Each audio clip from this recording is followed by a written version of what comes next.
practicing so hard for the last, I don't know, 1 or 2 years, and they've really upped their game. Obviously, Commando is a very, very tough challenge, but hopefully they can deal some damage to them and maybe hurt them a little bit. That is the idea. That is the goal. Yeah. Also, I believe we have two. I was going to ask you. Yeah. I was going to ask if is it real? Do we? Is this who we're letting on? Yeah. Is this what we're doing right now? This is what we're doing. Yeah. Hi guys. So this would be Sassa and HangTime. So good to see you guys. How are you doing? I'm good. How are you, Sassa? I'm excellent. I'm ready. I'm ready to commentate some and have fun. Yeah, it's been a while since we had you guys on the mics. Yeah. I know that you guys both did a little bit of shoutcasting back in the very early days. Yeah. Yeah. Did this building exist at the Probably time? not. Yeah. Probably not. No. It was like, what was it? Like 2002, 2004. There was no Twitch, no YouTube. It was all like Winamp and Gizmo cams. So yeah. Yeah. This is your production values are just crazy compared to when we did it. So Well, we're so happy to have you. I also started on Winamp, and often I kind of pine for the simpler days where it was just like a crappy mic and one server, and that was it. I remember back in the days when I would And run QTV. I would run a demo and wait for that beep on the in Winamp, and that's when you start the demo, just to line up the commentary together with the demo. That's the good old days. It is, Yeah. it is weird. Maybe we can relate on this, but during the early days of video streaming, and even before Twitch, before Justin TV, we did our early stuff on Ustream, which was like one of the first platforms you could do that with. We tried doing some stuff on Nullsoft, but it wasn't built for that. But at the time, the big question was, why the hell would anybody need video streaming? We have QTV, we have Winamp, we can manually sync an M3U file to the in-game stuff. What do we need a video stream for? Yeah, it doesn't have my config. There's a benefit to watching that way as well, because you can use your own configs and you can customize the game to look however you want and still get the same commentary, which is a little bit more difficult to do now. But then again, we also have the opportunity to have a production, a proper way of displaying everything. Is it worth it? Yeah. Things I asked myself Yeah. around 10 o'clock this morning. Yeah, things are going pretty good now. And now we've got Sassa, we've got HangTime. Guys, we're going to leave it to you to cover our first semifinal. How does that feel? Fantastic. I think that this game will be a best of 5, right? Is that correct, admins? Okay, yes. So it's going to be a best of 5. So we will probably play TB3.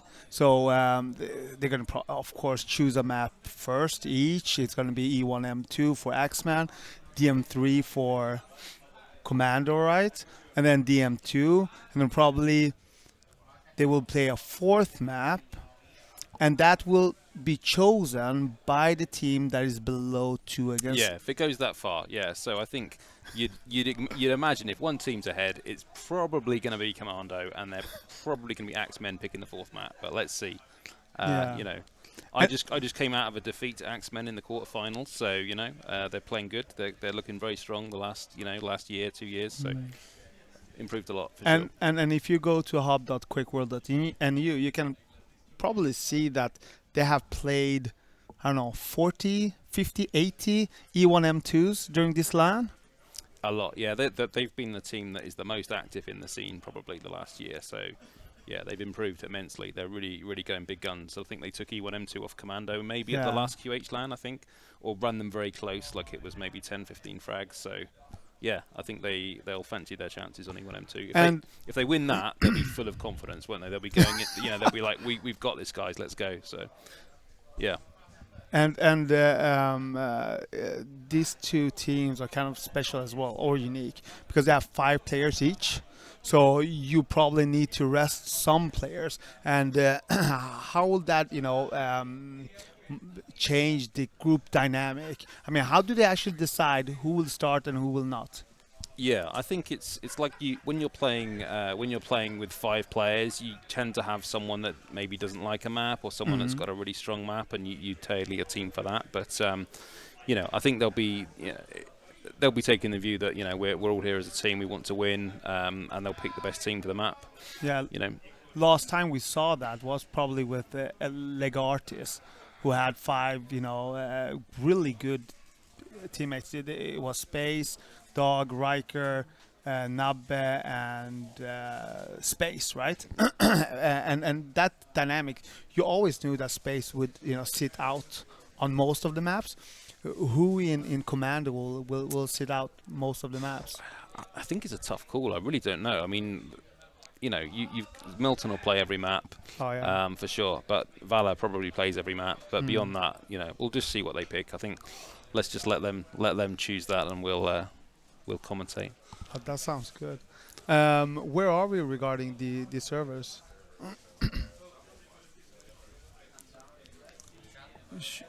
the old times. Yeah. So shout out to anyone that can remember us commentating through the whatever means we used to use in 2003 or thereabouts. Yeah. So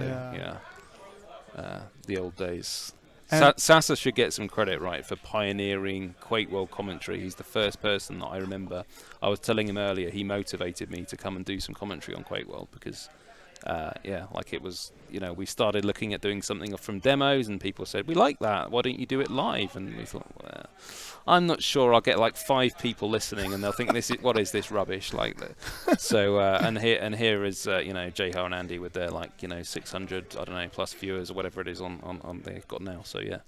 Yeah, definitely. But back then, after each SmackDown, I think you could buy this CD. Yeah. Who was the person who actually broadcasted the? Do you remember? Yeah, I can't remember. Yeah, but it was a Belgium guy. I think, oh, Jonas. Yeah, J. Jones, right? Yeah, Jonas. Yeah. There was 2 J's. So you were like J. Jones. Yeah. Yeah, he's a nice guy. Yeah. So he was doing that, and then after that, I think you started doing some recordings as well. Yeah. But it was offline. I just did an offline recording. I think I did TVS against Firing Squad. So, Reppy and Razor sat over there. Maybe they were even playing that game. I can't remember. And, yeah, probably. And I think TVS Firing Squad beat TVS by 1 frag. And I thought that's an amazing game. Let's do a commentary on that. And I listen to it now, and it's a bit cringy. And you think, come on, it's just like. But that was a different life, when I had a lot less grey hair and a lot more free time. So. And what we used regarding Quake, we used Gizmos, right? Yeah. And how does that work? Yeah, I guess people listening now they're not going to care about this, right? So it's kind of those that remember Gizmo, great stuff, guys. Those that don't, be happy you've got Twitch. It's a lot simpler. That's all I'm going to say. Yeah, definitely. Okay, so we have Axemen, and they are a solid Norwegian team, only from Norwegian players, and that's kind of special as well because most of the teams here, it's a mix between various countries and so on. Oh, is it starting now? Oh, we're getting there. Well, you can introduce the players. I should? Okay. I will start with Commando, right?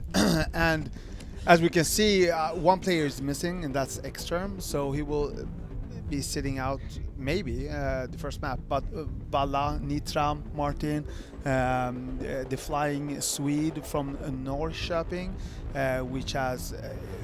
he was the god of DM3 back in the days with Freedom, I think. Yep.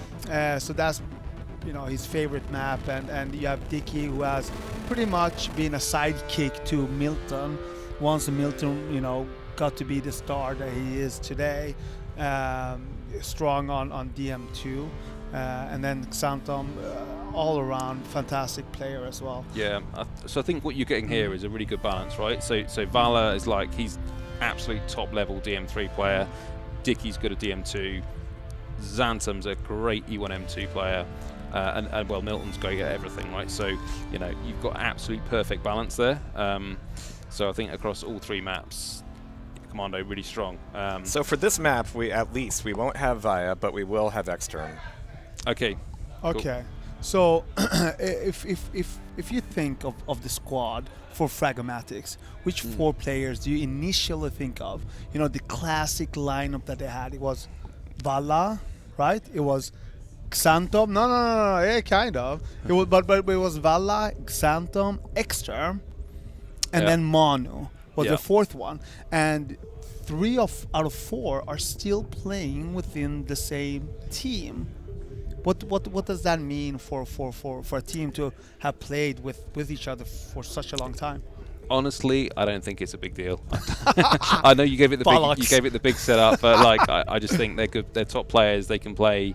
You know, give them a few weeks playing with a team. They'll be absolute top level. You see that because we do draft tournaments, and you know you don't have a big lead up to that. A lot of practice. I kind of disagree with you because you know we have seen FSR. Right, and they have kind of struggled a lot in some cases. You know how they speak on the voice comms and. Well, I guess I look at it and say they're in the semi-finals, so they haven't lost yet. Let's wait before you write off that clan. Let's let them get knocked out of the tournament or win it. But I know what you're saying. Like, yeah, you know, you've got a team there, Commando, big foundations. They've played together a lot. Milton's played with most of those guys. They've all played together.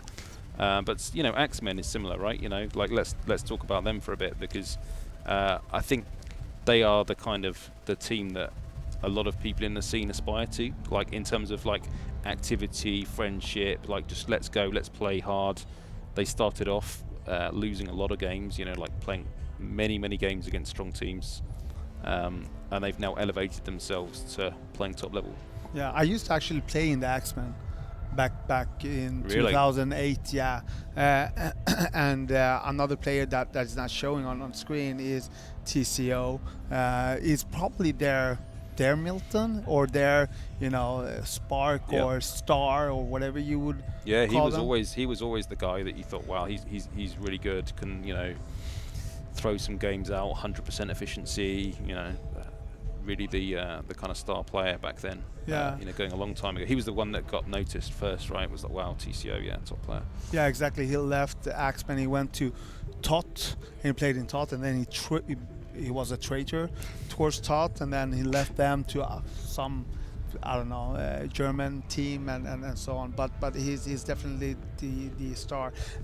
We talked to them before this game, or I did, and they have a cool setup where they have fixed dates for pracs, and they have had it like that for like 2 years. So they know exactly when they should prac, and they have organized this all because they are like grown-ups like us today, but organized grown-ups. Yeah, I think pretty much everyone's seen Doodle, and like the Doodle thing where you put in your own what dates can you play, what times can you play. That's what our life has become now as gamers in our 40s and stuff. It's like, yeah, how can you fit in a game of Quake alongside kids, family, job, everything else going on? So that they're reaping the benefits, right? So people that think, well, it's just the best players turn up and win games of Quake. Yeah, it is, but it's also, how do you get better? You don't get better by just, saying we're going to lose and not playing, which is another story. We'll come to that later. I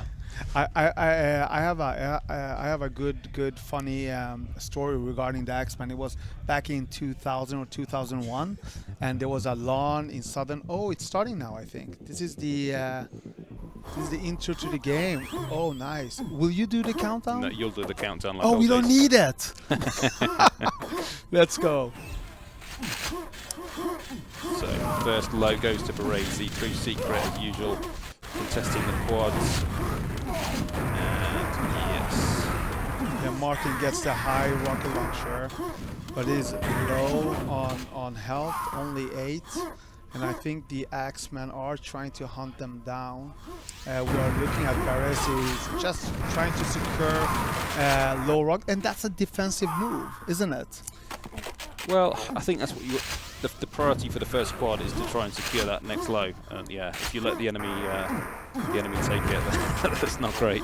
No, but he still killed Dicky. But why didn't he go for low? Was it because he didn't have the ammos? Yeah, I think probably in a big game like this where you're playing it against Commando, you cannot take a lot of risks. You know you're going to regret it if you go charging out with you haven't got enough ammo or health or armor. You know you want to be fighting against Milton in the best conditions. So anyway, I can actually hear. So I'm sat maybe like 10, 15, 20 meters away from Valor, and I can hear him shouting on voice. Sure, why not? It's probably quite intense right now. Let's listen in on the Commando. Fucking died. Yeah. Water. They got the low. Belly. I'm going high. Milton. Took the high. Let's kill this guy at Telly. Yeah, I got a pack. Nice. Open. Nice. So House secret, go I got Ready it. for Yeah, high. so big switch there. So Yeah, so we had Axemen with 2 rockets and Commando with 0, and it's all of a sudden flipped to being 2 rockets to 1 for Commando. That's how quickly it can change on DM2 because of that dynamic of having 2 rocket launchers. I think people don't appreciate how quickly that can swing. yeah, exactly.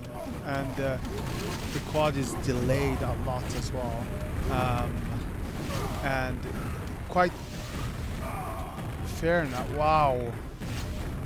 And now Milton comes to save the day. Look at this, he's being cautious there. He's just standing there opposite, shooting rockets. He wants this guy to fuck off. He's probably telling his teammates to help.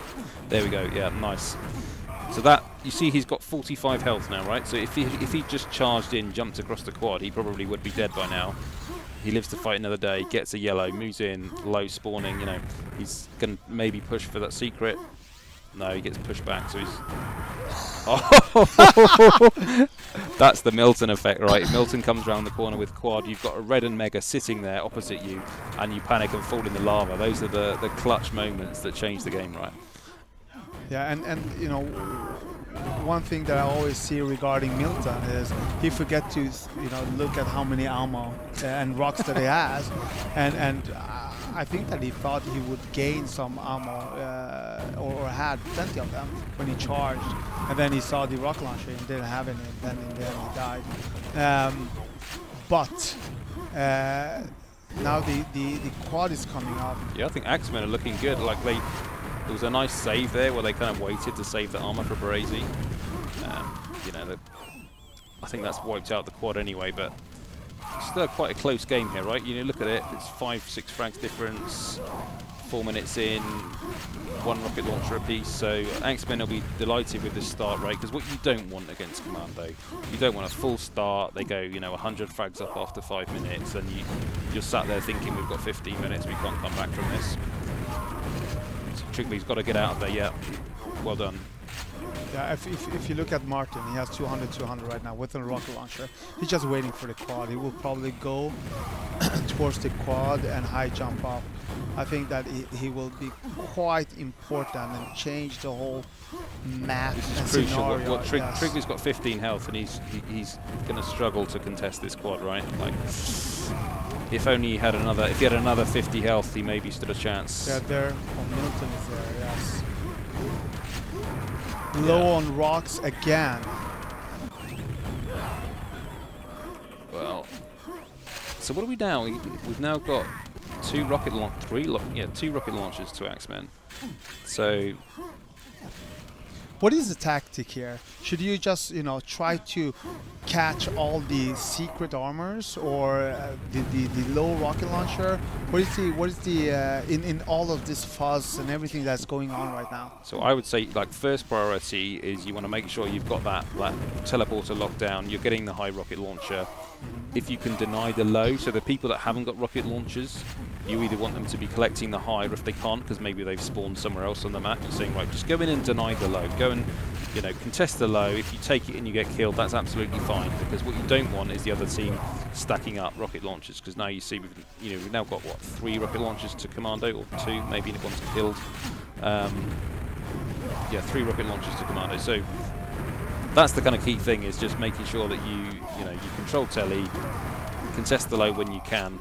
But this game is actually a really nice game where we've not seen one team get a full lock or anything. Like most people who've watched QuakeWorld as much as we have will have seen plenty of games on DM2 where one team gets control, and then you're thinking, well, how are they going to break this control? But this has actually been quite a chaotic kind of map. Yes, it is, and I'm quite surprised how the Axemen keep having it chaotic, despite that, Commando have 3 rockets. They're doing a great job. But at some point, I believe that one of the teams, probably Commando, will take charge of it, and then the other team needs to back down. If they don't back down, the scores will go sky up, right? Yeah. The most painful thing, and people that play the game will remember this when they hear it, is on DM2. If the other team gets a guy into the back room and he's controlling the low rocket launcher, then you're really thinking, wow, how are we going to get back from this? But as long as the other team is just running the quads, but they haven't got control of the low rocket launcher, then you're kind of happy with that. I don't know if you saw what happened up there.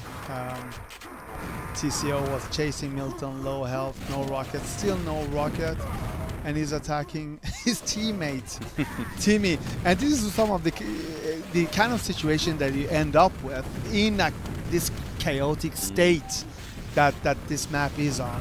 The TCO still chasing against for rockets. Maybe everyone is chasing for rockets. Yeah, Not Trigger. I think it's like a thing I noticed in my own play on DM2 is often I find myself running out of rockets, and that's because it's the one map where there's no rockets just lying around. If you think about it, where are the rockets on DM2, right? There's some at Telly, there's some at Backroom, there's some up high, and some at GL, right? So you never walk around and collect rockets. When you're playing DM3, you walk around DM3, you pick up rockets just lying at quad, at ring, in the water, at SNG, everywhere there's rockets. DM2, if you don't think about it, you go, oh shit, I've got 2 rockets left, Yeah, So this is the first time during this map that the pace has come down, and we have a good control for at least one team on one side and the other team on the other side. And Axemen are surprisingly the one that has control. It's 2-2 in rockets, but they have control on the water or quad area, or had. yeah, really nice fight coming up here on quad, I'm sure. Like, he's got the high position, spamming there. Quad in, 7 seconds. I'm not going to say the C word. You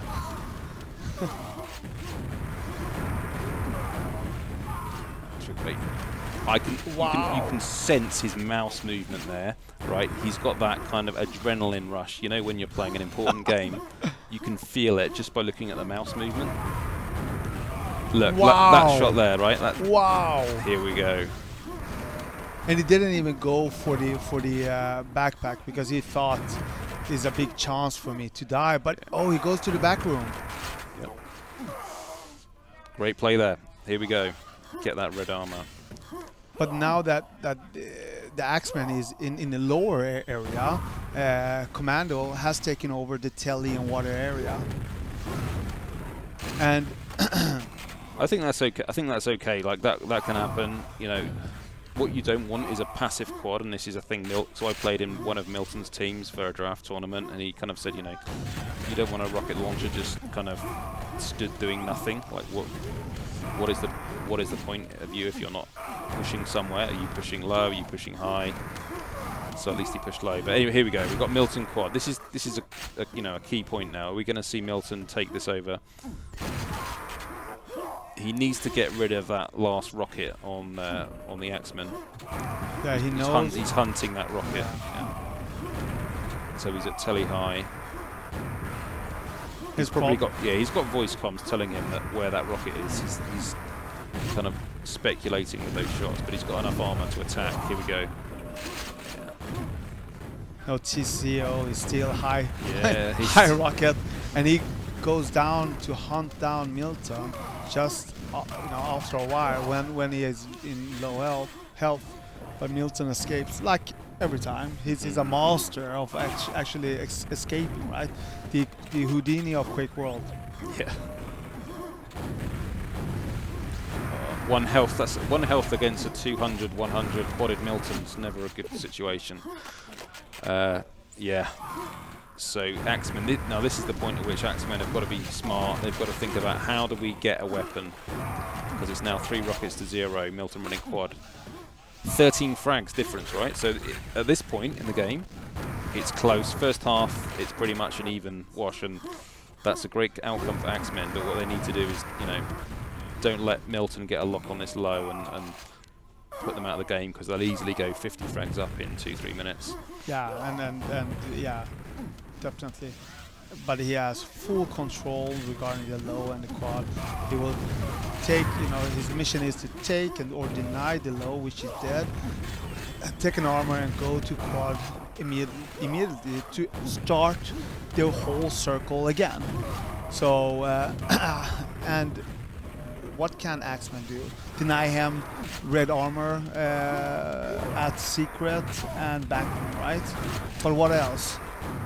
Yeah, so you kind of, when you're in this situation, you're faced with a choice of, do you try and choose one area that you're going to flood? So sometimes you'd say, well, quad is coming to low, so we'll go to telly because it's the other side of the map. We can maybe pressure them there. You don't want to run into a quadded Milton. No, but yeah, you're right. Maybe you wait in secret. Don't rush out, because the score. You look at the score, right? This is, 30, 35 frags difference. That's no problem, right? If you get control, that goes away instantly. So what you don't want is kind of giving too many frags and letting them get that full lock. Exactly, and to be able of taking that lock out of Milton and Commando's hands, you have that window of opportunity when they don't have the quad, and that was exactly what happened 5 seconds ago. Milton went there. There was only 2 boomsticks, and he just took it from them quite easily. So as here well. we go, Trigby. Yeah, nice Wow. to communicate. So Axemen have absolute top communication, right? So he took the quad, he went down, they knew when high was, and his teammate helped him up, you see, and that's the difference, right? Most teams in that situation, the guy gets quad, he's got 200 armor, so he thinks, well, I'll just run around the map, shoot some people with shotgun, they'll give me a pack. Yeah, maybe that works against Division 2 teams, but against Commando, no. So they've used the comms, they've done a little jump up, so if you're not familiar with QuakeWorld, you stand on the step, you jump on his head, you get to the quad, and you can get to the higher area that's denied normally through a teleporter. Yeah, and now they have 3 rockets, and Commando has only 1 rocket. You're behind with 42 frags, and I think to catch up on 42 frags or 40 frags, you need 2 minutes. So they just need to keep it steady, focus on the next quad, and that's exactly what Barris is doing. Yeah, I'm really impressed, right? So they were down 3 rockets to 0 against, I don't think anyone will shoot me for saying this, the best clan in the scene, generally speaking. And they pulled it back. The problem is the frag count is still being elevated, so they're kind of in a position now where they can't afford to just be trading frags. Yeah, they're going to have to be getting a good control and getting some spawn frags with 6 minutes left. Yeah. Bollocks. I mean, he was doing a fantastic quad run. He was, keeping key areas intact, getting the armor, killing rocket launchers, but still with Commando as your enemies. If you kill one, there's always a full stacked enemy coming around the corner against you. Martin is getting ready for the quad, I think, but no, he's not. He's more focused on low. He's just controlling that. Yeah, get through the secret, maybe. No, he's not. Is he going secret? He's changed his mind. He's going. I guess he had comms saying, I'm taking quad. You go back to low. Make sure they don't get low. So this is an example where when your team is winning by like 50 frags, you kind of say, well, we don't need to do anything special here. If we just control the low, don't let them get any low rockets, then probably we'll win. You don't need to try and overextend and run around the map getting the quads looking like a superstar. You just say, well, we deny these items here, and like I said, they can afford to trade frags from here on out and they'll win. Yeah, they are actually camping right now, but just focusing on low. One thing that Milton and Valla always say as well is if they are stacked, they tell a teammate, a boomstick teammate, just follow them. Because if they kill a rocket, they have an easy pack that they can take. And this was something I talked with Milton about when I was on his draft team. It's a difference between the master of Milton and me. So I like having a player that runs in front of me and distracts them first, and they look in the wrong way and I shoot them. And Milton just says, no, I don't want anyone in the way, because he's more skilled than I am, so he can just run in and take those shots, and he wants someone to follow and collect the packs and just as you can see, Axemen, they know that they need to hunt down hunt them down as quickly as possible, and that's what Trygve and Timmy are trying to do. But unfortunately, they only have one rocket now. Quad is coming up quite soon, and it doesn't look good. Yeah, but I think, you know, I saw the scores then. They got to 150 before Commando got to 200, right? And that is, they would probably have taken that if you asked them, you know, 20 minutes ago, you know, would you settle for being 50 frags down with 4 minutes to go? They'd probably say yeah, not because they think they want to lose, but because that means if they have you know, a great quad run, they take control, they still have a chance. So, but I think that ship may have started to, you know, maybe not sail, but they've released the moorings at the dock. They're waiting to set sail on that story, I think. With 3 minutes and 60 frags, yeah, without control, 3 rockets on Commando, I think it looks like it could be a GG coming up. Yeah, and as you can see, Dicky is not trying to do any spectacular move either. Just taking it easy. Yep. They are in a comfortable lead. 2 minutes, 3 minutes left, and yeah, that's enough. Yeah, sometimes if you've had a game that you maybe expected to be a little bit easier, and then you finally get you get the quad. Dicky's not had a huge number of quads, right? You think some players might think, here's my chance to show off, to be, yeah, quad run, 10 frags, let's go. But that's not what they don't want him trying that. He balls the quad, they get a pack, they risk turning over the map. You know, Milton would never settle for that. He'd be like, no, you know, we need to close this out. Anyway, Baresi gets this quad, but he's sat here going, come on, high rocket launcher, where are you? Spawn now, spawn now. That's what he's thinking, right? He's sat there, and he okay. Actually, I laugh, but I think what happened there was he's maybe like, well, the quad's going to run out soon, but no armor. Exactly. I think because if maybe this is the thinking, right? If you have no armor and a rocket launcher with quad, that's kind of a situation that can turn south very quickly, right? Because you end up stood next to someone, you can't shoot a quad rocket because you'll kill yourself. So whereas a teammate takes it with armor or something can sometimes work out better. But you know, despite the loss, Axemen, you know, they should be quite proud of themselves. For sure. Like that, if I was in, like, you know, I've played in these kind of games, right, where I'm in the underdog team that's expected to lose, and yeah, you come out of it thinking that wasn't so bad. Like, and this was their map, right? Like we've got our choice coming up next, where we know we can run it close with them because they sat in this same building like 14 months ago and running pretty close, you know. So. Yeah, you know. And I talked to Primortem, and he said, or I heard him saying that they were like in Division 3 a year ago. Yeah, they've improved a lot. And look, Milton, how many frags did Milton make on DM2 earlier? Right, 221. How many frags has Milton got today? Well, it's not 221, is it? You know, it's the whole team's got 230. So. Yeah.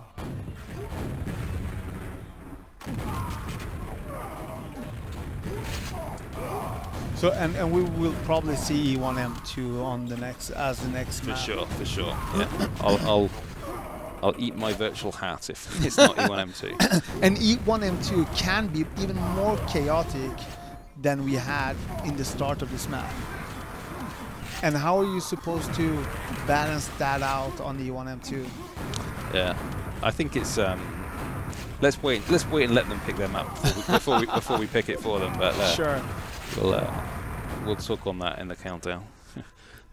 But a good margin win by Commando, despite a very intense and tight game. The initial 13-14 minutes, quite surprising, at least for me, by the team, and now they are deciding what to choose as the next map.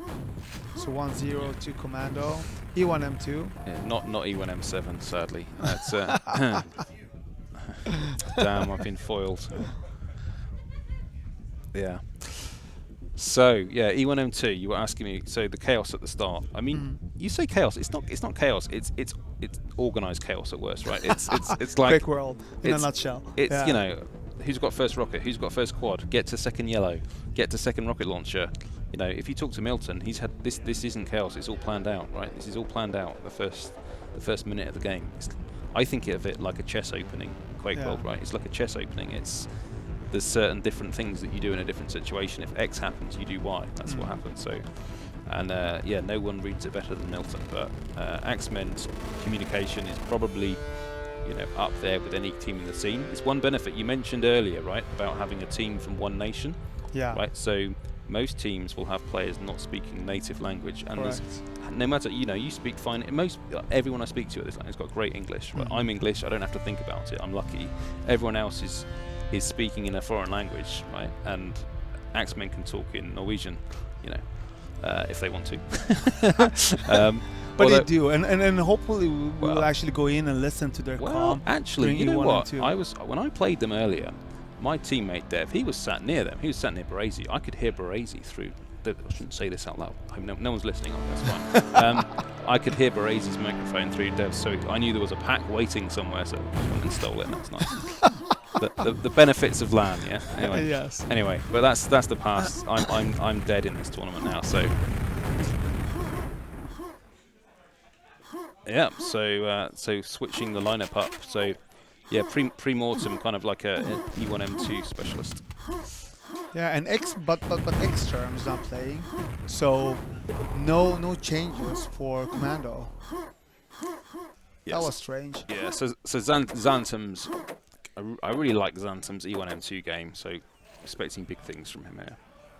So yeah, no one at Rocket at the start. So what happens here at the start, right? So the people that get the first rocket, if no one spawns there, if they know what they're doing, it's the person that spawned near the door, near green armor. Otherwise, it's the guy that spawned at start. It's the second quickest. Yeah, and what was XantoM there? They got the yellow start. So he went for the SNG and directly to start. That's the Milton route that you take, correct? Yeah. You take that. You take yellow. You take the low SNG from low grenade launcher. You come here, clean up these guys with the super nail gun, get the second rocket, and then notice which way he went here, right? So most new players, well, not new players, but a lot of players in QuakeWorld, new players, old players, they take the rocket launcher and they jump straight out through to the crossing area, and they get wiped out because everyone's expecting it, right? It's like big surprise, 30 seconds in, second rocket launcher, let's ambush this guy when he comes out. No, so you take it to the start. Ooh, wow, okay. Dropped a pack to break it. Now that I did not expect from XantoM. There was me saying expect big things from XantoM in E1M2. That wasn't what I meant. So here we go, Axemen with the second quad, securing the yellow armor. That's like about 10 seconds out. So he's got a bit of time to kind of just hunt some frags in this area. I think he should. I feel like he should move back to yellow. Move back to yellow, yeah. Or actually just move towards rocket launcher. No. Back to yellow. Why? Why yellow and not rocket launcher and get rocket? So this, like, yellow armor is the key of E1M2, right? So it's always a big kind of like a lottery, if you like, for these early rocket launchers. There's multiple players come in, they're all standing on it. Neither team's got a lot of rockets. It's not like there's a guy camping there with rocket who can protect it. So if you risk it all on going for that rocket and you don't get it and the enemy gets yellow, then they're in a really strong position for the next quad and the next rocket. But the rocket and the quad is coming at the same time. Which one should the teams focus on? Nobody's at the quad. Well, yeah, apparently it was the rocket they prioritized then. Yeah, honestly, I don't have a good answer to that. I think it depends on where you're positioned on the map. Like, have you got a guy who's got stack who can go for the quad? You know, if it was me, I would personally want to get the rocket launcher on 19 minutes left, 18 minutes left. But why is XantoM at mega area, not that EA yellow armor area? So, well, because the mega spawning. That's probably why. Yeah, no. So they'll know from the comms when the items are. So whoever takes mega, for those who don't know, 20 seconds after your mega expires, the new one comes. Right. So all the comms will be about that. Even if your teammate didn't have mega, but he knows the enemy took mega and he's damaged him enough to take the mega away, he'll say, yeah, mega in 20. And yes, XantoM wanted to pick but that meant that he lost. He didn't take the yellow. He didn't take the rocket launcher, and Pre-Mortem actually took the rocket launcher and killed them. But I think that he should actually focus more on the rocket launcher and the whole Commando team. Historically, they have been a more rocket launcher oriented team on True, E1 yeah, they do tend to. I've noticed that they even have, camp it, yes, right? they will do. So Milton, I think his strategy is if you get someone who's got a lot of armor and rockets who gets there, you know, feel free to wait there and secure the next one. Anyway, what we're seeing now is Timmy's quad run just running out. It's a bit annoying for him, like he's not met many people. When you've got that quad super shotgun, you want to get some frags with it, and he's now down to 4 yellow armor. I would be thinking, let's get back to yellow pretty quick. Let's do it. Let's go and listen to the Axemen and see what kind of chaos we have. Especially when that he gets taken out of yellow. Gå quad da. Jeg trenger jeg går RL. Relativ, kom inn. RL oss. De fikk RL. Passer det. Milton går start. Ja, tenkte jeg ræva. So what you can see here is he had Milton almost like an escort there, bodyguard, Han Gear vann. moving with him with quad. Milton kommer crossing. Yeah, Milton coming crossing, I think that translated as. Yeah, exactly. Everyone were following the quad. They didn't have anything, you know, less than the boomstick, but they were still just following the quad because they understood that, okay, if we get a good frag here on a rocket, we have a chance to getting that package. Yeah. 4-pack.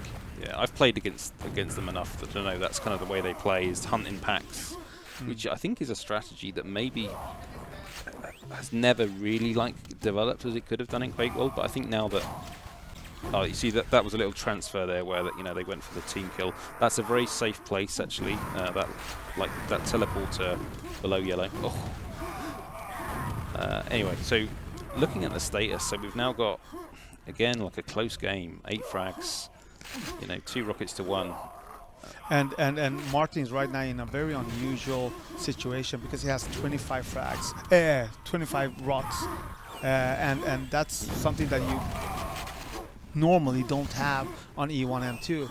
It means that he can sit here and just relax before the quad, take the mega, because he will appear eventually. Yeah, and then so the mega's in like 5 seconds, so the timing's perfect because he gets the mega in plenty of time to get to quad. Or does he? Wow, okay. Now that has changed things. So that is a I hate to say crucial mega steal, right? Because now like if he goes to quad now, he doesn't have that extra 100 health. Now let's see how that goes. No, there's not enough pressure. Probably he's fine. Like he's going to take, he's going to take that quad. He's back to mega. So this is the thing I was saying earlier. He saw the enemy take mega. He killed him. He knows where mega's coming again. So now he's well placed to attack yellow with this good stack. He can be aggressive here when you've got mega and green. It's a great combo. So kind of a thing people don't think about in QuakeWorld with green armor because it's so terrible. But when you stack it with a mega, it's kind of like a force multiplier. It's more beneficial because normally with green you never take enough damage off the green because it hits your health more. But when you've got 200 health, you can see look at its stack now, 30-34. So it's balanced out nicely. So taking a mega actually adds more than 100 health when you've got a green. So you think, or more than 100 damage you can take. And finally, he caught up with the enemy rocket as well. They have 2 rockets now controlling the yellow armor and GL area and quad area. They're not trying to... and of course the quad. I thought the Axemen actually stole the quad. But they have had good control over this area the past 2 minutes, I think. But they haven't extended the score. It's still 20, around 20 flags difference. What do they need to do to actually extend that even more? So just keep doing what you're doing, right? So you'll get the frags if you keep control of yellow and quad. The frags will come. Don't worry about that. You almost trade the not gaining score. So what you don't want your quad runner charging around like the whole map hunting frags. But the enemy has right now 3 rockets. Yeah, they got 3 rockets. So now this is the point where you think we need to be cautious enough. Don't overextend, because if let's imagine he ran into the mega health there and got killed, that's a big problem because then they'll have 3-4 rockets to attack quad. So did yellow? So yellow got stolen. No. They took yellow. Yeah, that's fine. Oh, he missed that rocket. Wow. Okay. Now that was That was a surprise, that missed rocket.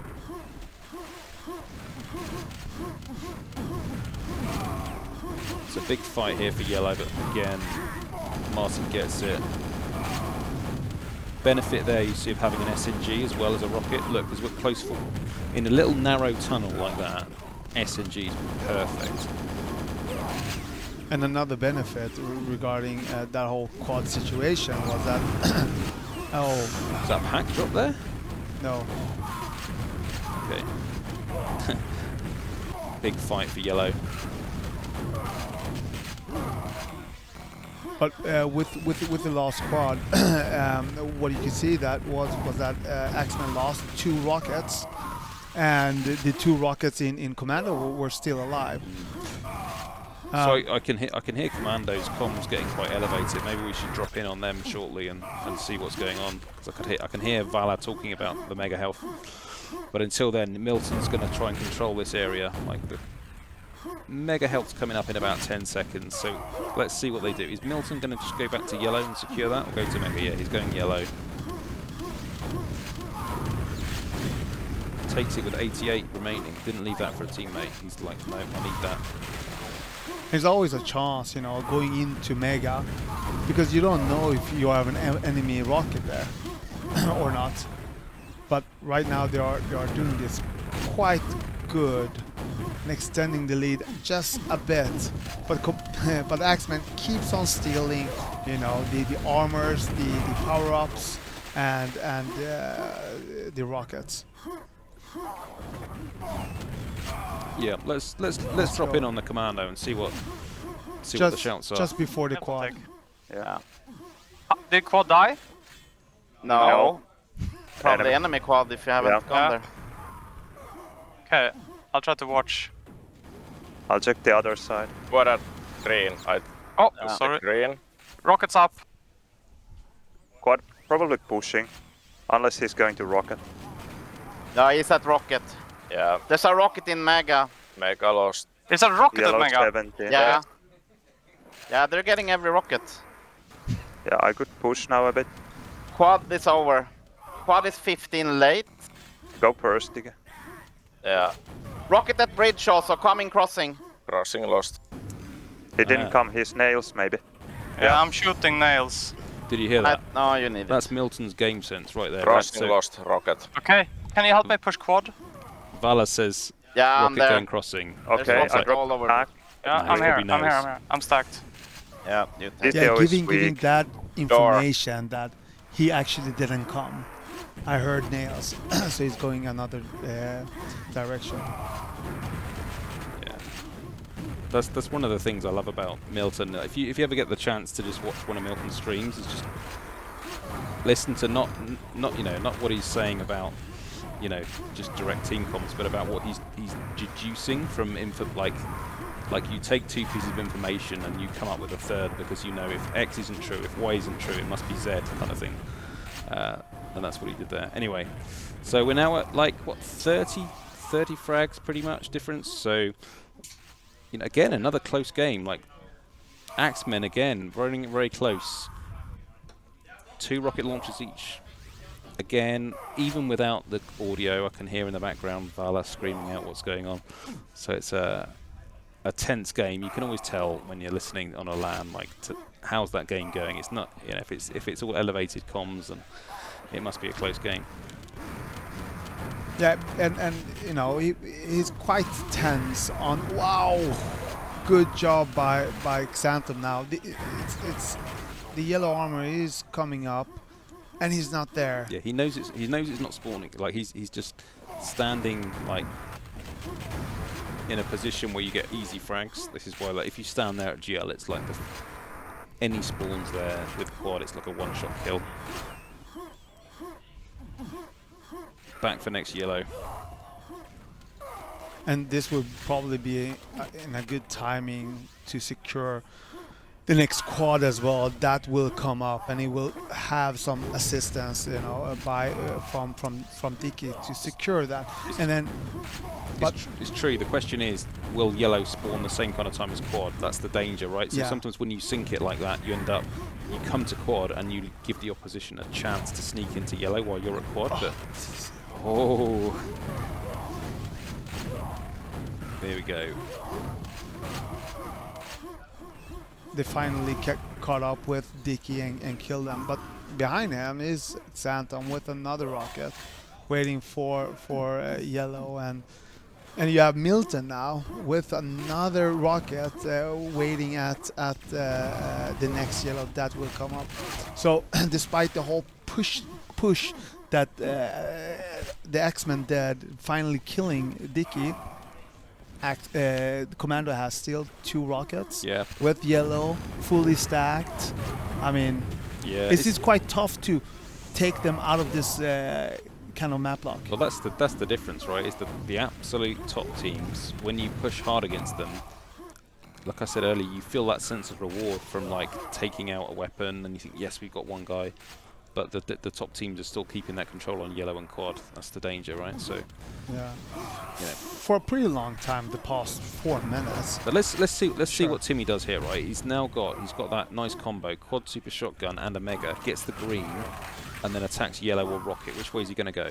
Yellow through spikes. He'll be calling teammates to help him here. He'll be saying, he'll be calling teammates in to distract them, and he's not going to wait for yellow. He's going to hunt for frags.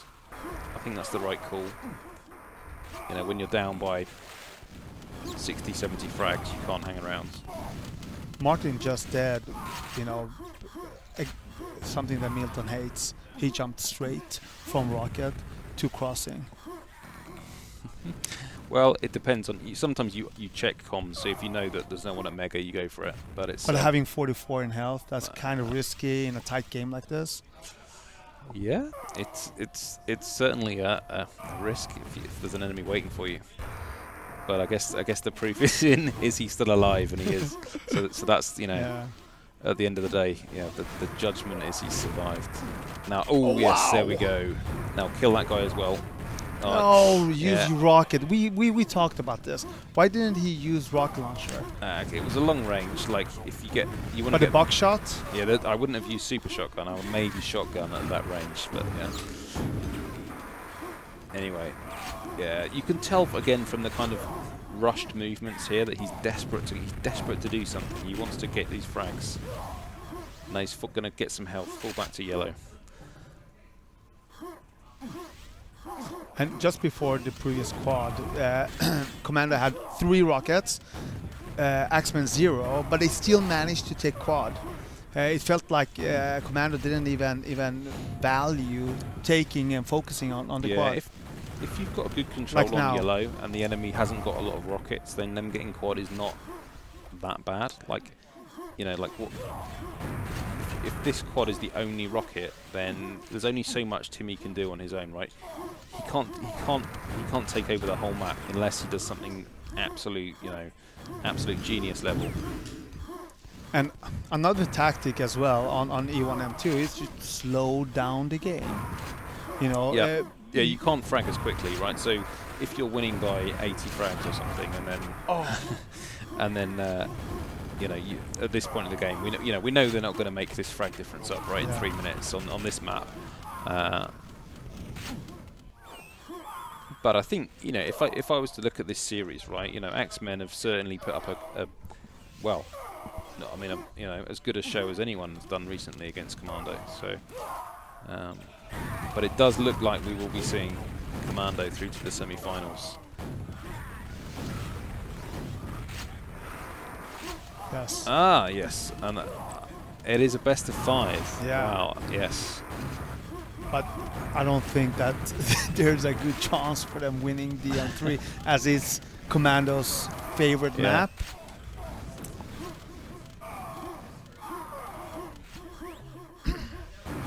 Okay, nice. Yeah, so you all can thank me in the chat and donate more money to the prize pool.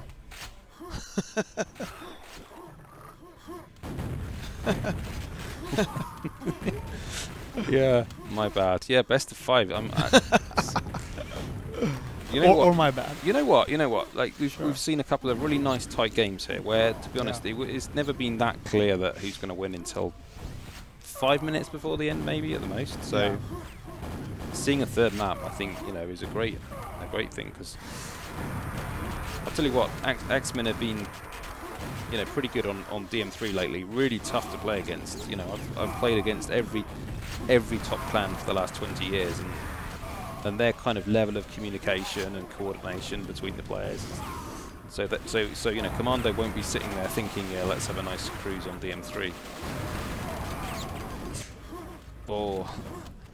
Yeah, and they can probably have that momentum that they have gained on the previous 2 maps into DM3, but still you have a new weapon that they haven't utilized yet, and that's the shaft.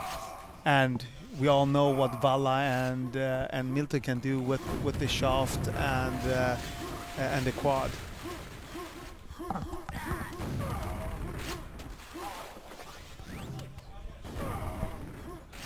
Sure, because Valla is yelling a lot. And let's please change Pov to Valla and see why he's actually yelling that much.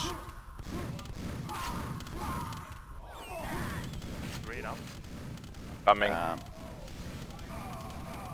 Took the green. Next rocket.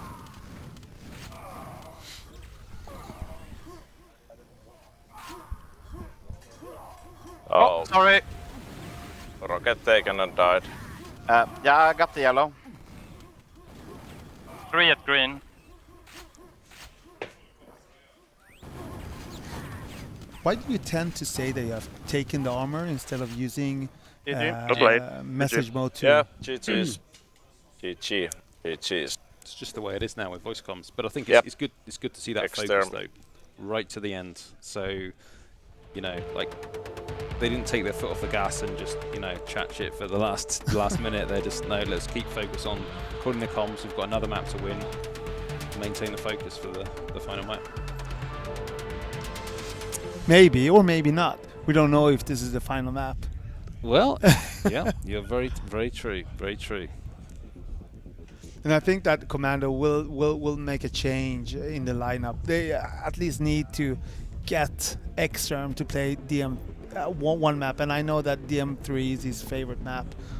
And I bet that Dicky will actually perhaps rest during DM3. And the Axemen, what kind of changes are they doing? Okay. They are quite confident in the team that played. Oh. Looks like we have some player swaps happening on the server. Nice. I can't dynamically change the headshots, I'm sorry. I'll just have to squint and believe. So new fresh legs into... Oh, that's what we should have done instead. The new map. Faces are way too hard. We should have just done legs. You're a genius.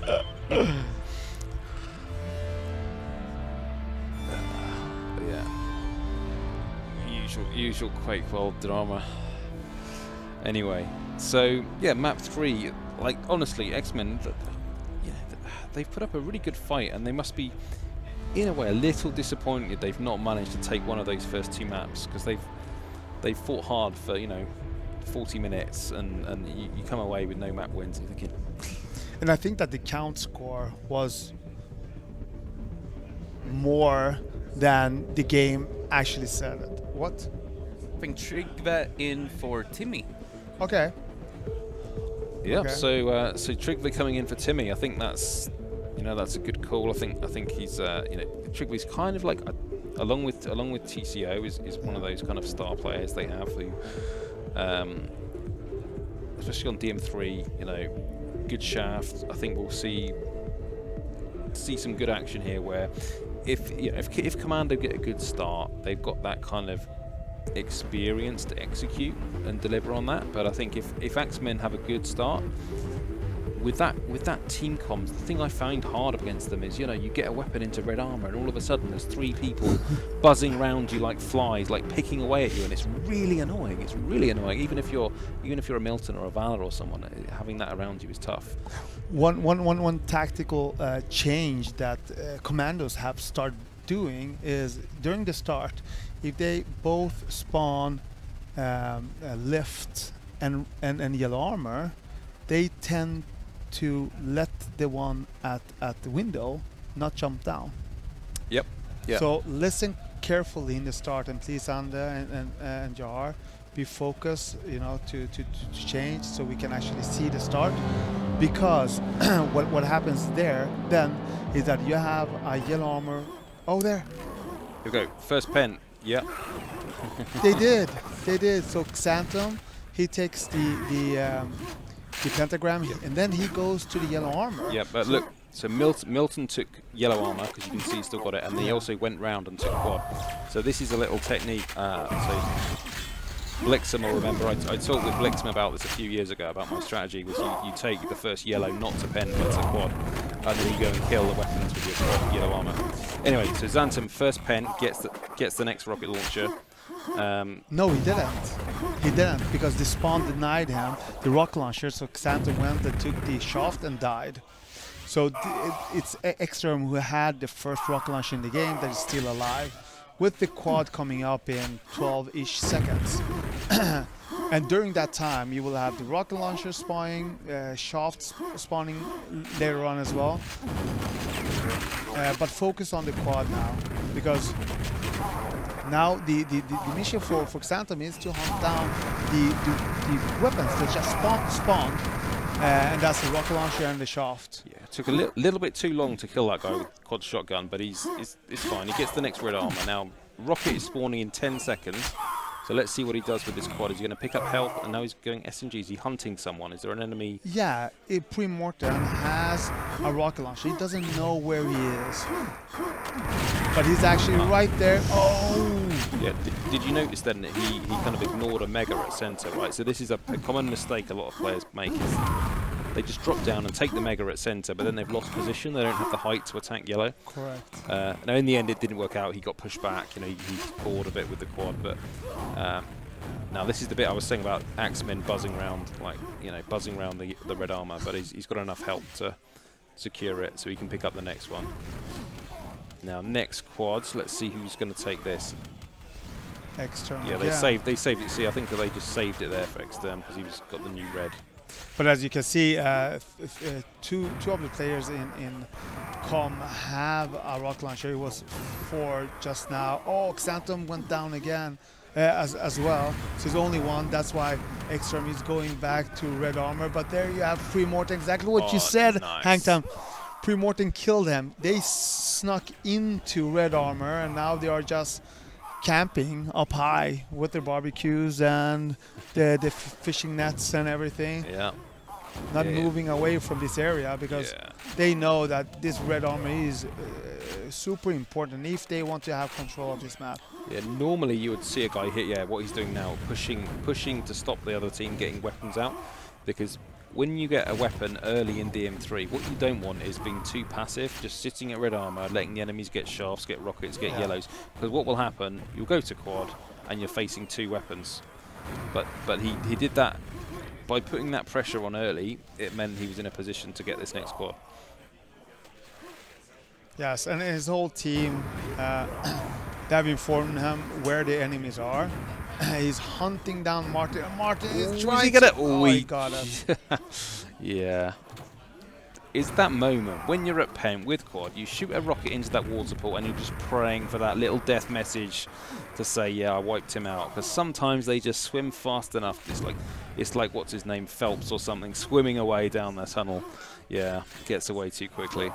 Oh, definitely, but they have an issue here. They know that Milton is attacking. That was a very very non that rocket though, that move. That rocket from Primorten, wow. Yes, nice. But unfortunately, XantoM took the pack, and Axemen didn't have enough rockets to kill him. But XantoM goes down in the end.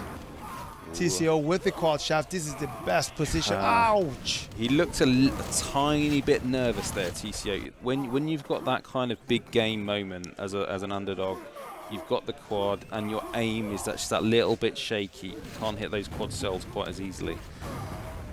So he's taken down. But Primortem, like I've got to say, like he's kind of like MVP so far, I think, on this DM3. I don't think he's died since that early moments we saw with him when he got that kill at Red Armor. You know, he's what's he down to, like, yeah. And what's special about this map compared to the other two is that every 5 minutes you have a pentagram. So the whole situation in the map can change. 5 minutes is 1 in 5 seconds. Here we go. Let's see what happens. Okay. Usual carnage. And yeah, XantoM comes away with it, but the quad's already gone, so he's going to hunt that guy down. Yeah, that's fine. Out of the way, get out of the way. Into Red Armor. A few of those rocket jumps to save an extra 0.2 seconds. Here we go, around the corner. Rocket spawning in about 5 seconds. That's what he's trying to deny that next rocket. But you need to remember with Pent that eventually your Pent runs out and you don't want to be left with no armor. But because he had the red, he's fine. And Axemen have to start over again because all of the rockets died at that Pent. So they have to build up that momentum again and get those weapons and armors. Commando are in great position right now. They are leading with 23 frags. I mean, Axemen have done a fantastic job. Primortem mostly in the start of the game, but it's these kind of moments where the other team takes a good control to a map lock. Yeah, you saw the positioning there, right? Yeah. From Commando on quad. You knew they were taking that quad because they had the guy on the quad and another guy kind of stood just by the pillar in the center to protect him. So they're in that routine now of collecting power-ups.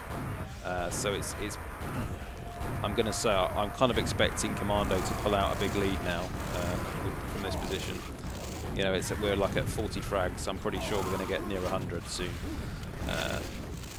I say that with great confidence, and let's see what happens. There are some ways how Axemen can, take that control away from them. One is discharging them, right? Yep. Another one is flooding, what you said, what Axemen are quite good at doing. But they have to do that when the enemy don't have the quad. The quad comes up, Milton politely provides it to XantoM, despite XantoM only having 26 health. Yeah, it's because he's got a shaft, you see. So it's you're like the kind of modern way is you let the guy with shaft take the quad, and now he can pick up. The thing is, when you've got 26 health, when you've got red armor, it's more than having 100 health and no armor, if that makes sense, because of the amount of damage you can take. So you're not quite as weak as you would be without red. Anyway, here we go, clean up a few guys at Pent. Now, that was actually 2 rockets. Yeah, so Axemen, they'll be calling the flood now. Axemen will be saying, right, weak rocket at Pent. Yeah. Don't let him up the lifts. Let's stop it. Look, here they come. Look, they know he's here. I wouldn't surprise me if someone jumps out the window to chase him as well. But yeah, the mega spawn, so he's okay now. And I believe that was the first time Axemen actually screamed. I could actually hear them. Yeah. But they didn't come, right? So Barisi was the only one at the lift, screaming to his friends, come on, guys. But they didn't come. Oof. Yeah, Milton, is he feeling calm, or is he getting a little bit twitchy with that? but during this, Milton dodging that right there, just they are in a position matrix. That even if they bore or kill a teammate, it's no quite issue for them. They have 4 rockets, they have fantastic position and control of the map. And Milton even dropped down to take the LG. That was quite bold of him, wasn't it? The thing is, right, with Milton, it's always calculated, right? It's always calculated. It's always, he knows the time, so he's not taking risks. He's just, maximizing the probabilities. That's how he rolls. Anyway, so what are we doing now? We're not quite at the 100 frags I predicted yet, so we need another quad for that, I think. Anyway. That was a steal. Pre-mortem, yeah, let's go. What's he going to do? Yeah. It's one of those frustrating quad steals when you've got, you've got like no health, no armor, no weapon, but you feel like I need to make something happen. I've got to chase someone. I've got to kill a weapon. I've got to do something.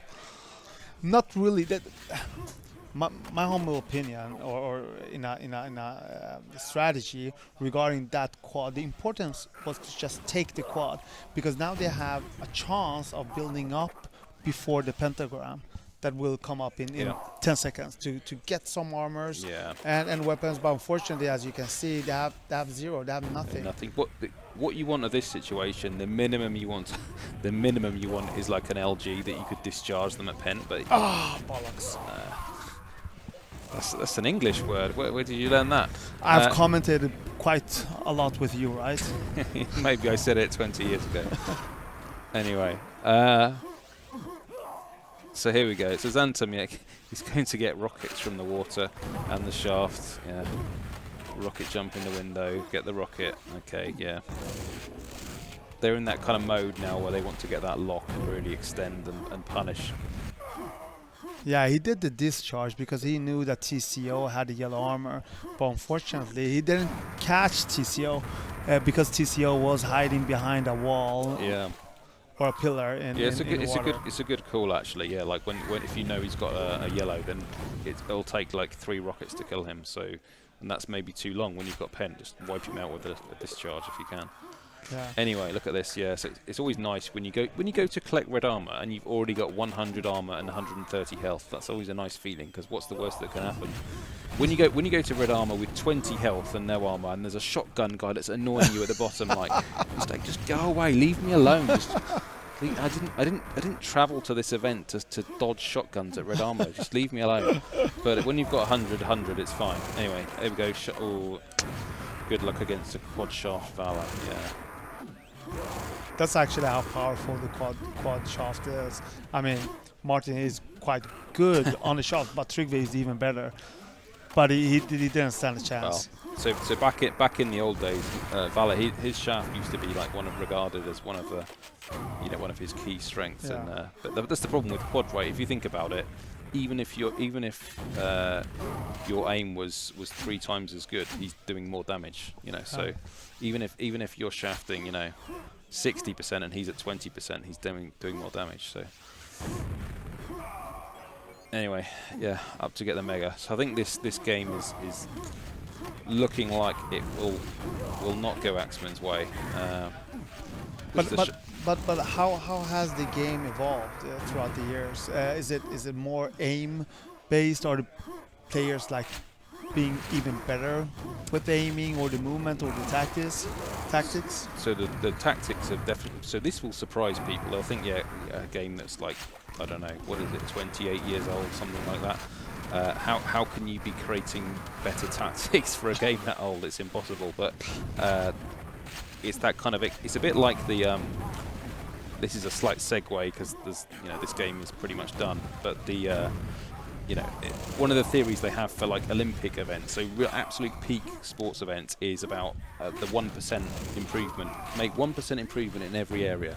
So if you translate that to QuakeWorld, if you have 1% better comms, 1% better movement, 1% better aim, 1% better control, 1% better item timing, if you add all that together, all those 1% makes a difference when you're playing top level.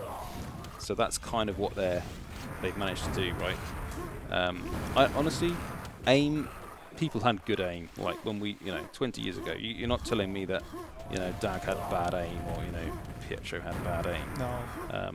And bearing in mind there was no anti-lag then, right? So maybe one difference is the shotgun flood is more effective because you've got, it's like even if you're playing online, you've got a LAN ping effectively with shotgun, so it's much more hassle, and the voice comms are more effective, so you can coordinate those attacks better. Yeah, I think is as you said, is a combination of everything: the communication, the strategies, the aiming, the fake shaft. Yeah, let's not rake up any old dramas. We we are where we are. But yeah, like, what are we talking now? Like 180 frags, 5 minutes, 6 minutes. And they're splitting up the quads. You know, XantoM is taking one. Now it's Martin's turn to have fun. And you could actually, you know, hear he got screaming. Yeah, that's the little trap there. Like when someone waits with an LG, so you stand just in that little corner. So when they come from quad, you're hoping the quad guy isn't going to look down. So he jumps over to yellow armor and you shaft him in the back. But that again, that kind of works against, you know, lesser players than Division 0. So. Yeah, but originally you should have another player at the rocks, at the ER, shooting and boom sticking, distracts them, distracting, so he aims at them, and yeah, you're right. But again, like just very kind of routine. Look at this from Martin there. You could tell it was very routine for him. And then XantoM will take that pence. Nobody jumps down. You know, XantoM knows this is mine, guys. Take it easy. The energy will be kind of draining out of Axemen now. They kind of know this game is done. After 10 minutes, have we forgotten the first 5 minutes from Primortem? No. I mean, he, you know, it's tough because you have those moments in games where you just need to sustain it for a longer period. And most people that have played Quake top level for a long time, they'll have moments where they think, yep, I'm playing well, I'm doing well, a good run. But the difference is, can you make that 5 minutes into 10 minutes into 15 minutes? Or does the opposition stop you? Sometimes it's not even that you did anything wrong, it's just you're playing against, you know, the best players in the world. So anyway, so Martin now, he's in that kind of routine where you just, I'd like to see maybe how many deaths he's got and think, is he going to die again in the next 4 minutes? Because I feel like he's probably going to stay alive for the remainder of this game. This is classic execution from Commando. It's you know, Axemen had 50 frags, you know, 10 minutes ago, and they've still got 50 frags. Yeah, and this shows that, you know, they're not relaxing either. You know, leading with 200 frags, they are continuing to be staying focused, to have that momentum, and I think that's quite important if you're gonna have, you know, an important upcoming game. Yep, you got a final coming up, right? So against, you know, whoever that might be, maybe it's FSFR, I don't know, but when you got a big final coming up, you know, you don't want to take the foot off the gas, and that can be a problem when you're playing at a LAN where you play against teams of all different skill levels, you know. So even in the group stage, you'd have, you know, what was it we saw, 221 frags from Milton and 680 or something for his team, right? Ridiculous. If you go from a game like that and then all of a sudden, like, you know, an hour later you're playing, and it's not an hour, but let's say it was an hour later, you're playing against another elite level clan. Like the Polish team. Yeah, maybe, who knows? Yeah, maybe that's a surprise action. Yeah. We'll leave that one alone. But let's say you're playing against an elite level clan in later on. If you've had a game where you've just been running around, like just not caring, you don't care about timing, you leave the quad lying around for 30 seconds because it's just too easy. And then all of a sudden you're going into a game where you've got to time items to the second. If you're 1 second late, you're dead. That's how it works at this level. You want to avoid that, and it's tough. So, but they won't let up. You know, they'll keep the focus, and Axemen will keep them honest. You know. Yeah, exactly. One thing that you might not think of is how professional and dedicated the Axemen are. They are, you know, trailing with 250 frags, but still trying to actually. Yeah, and look at the weapons, right? Exactly. So look, they've managed to get themselves some weapons. Maybe, I don't know if we can switch to Axemen and see what they do with this rocket. He's dead already. They're all dead. Only one shaft left, and that's Trygve in the lift, and SNGs probably try to sneak and take the red armor, and then the next quad, hopefully, and that will be probably the last quad. Where do we have Trygve? Oh, he died, unfortunately. But still, yeah, they are really trying to the last second, and I think that's the kind of, you know, opponent that you want to play against as well. Well, that's how I've always played, right? Because like you'll never improve if you just, you know, you just give up. You need to try and attempt to retake control, even if it's you're down by 250 frags or whatever, right? If you can get that little win of killing a weapon, take that into the next game, right? Because the next game might not be 250, it might be a 50 frag game, and if you can execute that, then it might make the difference. Oh, definitely. Yeah, let's go across and hear Commando talk us through the last 30 seconds of this game. They took red. Is dead.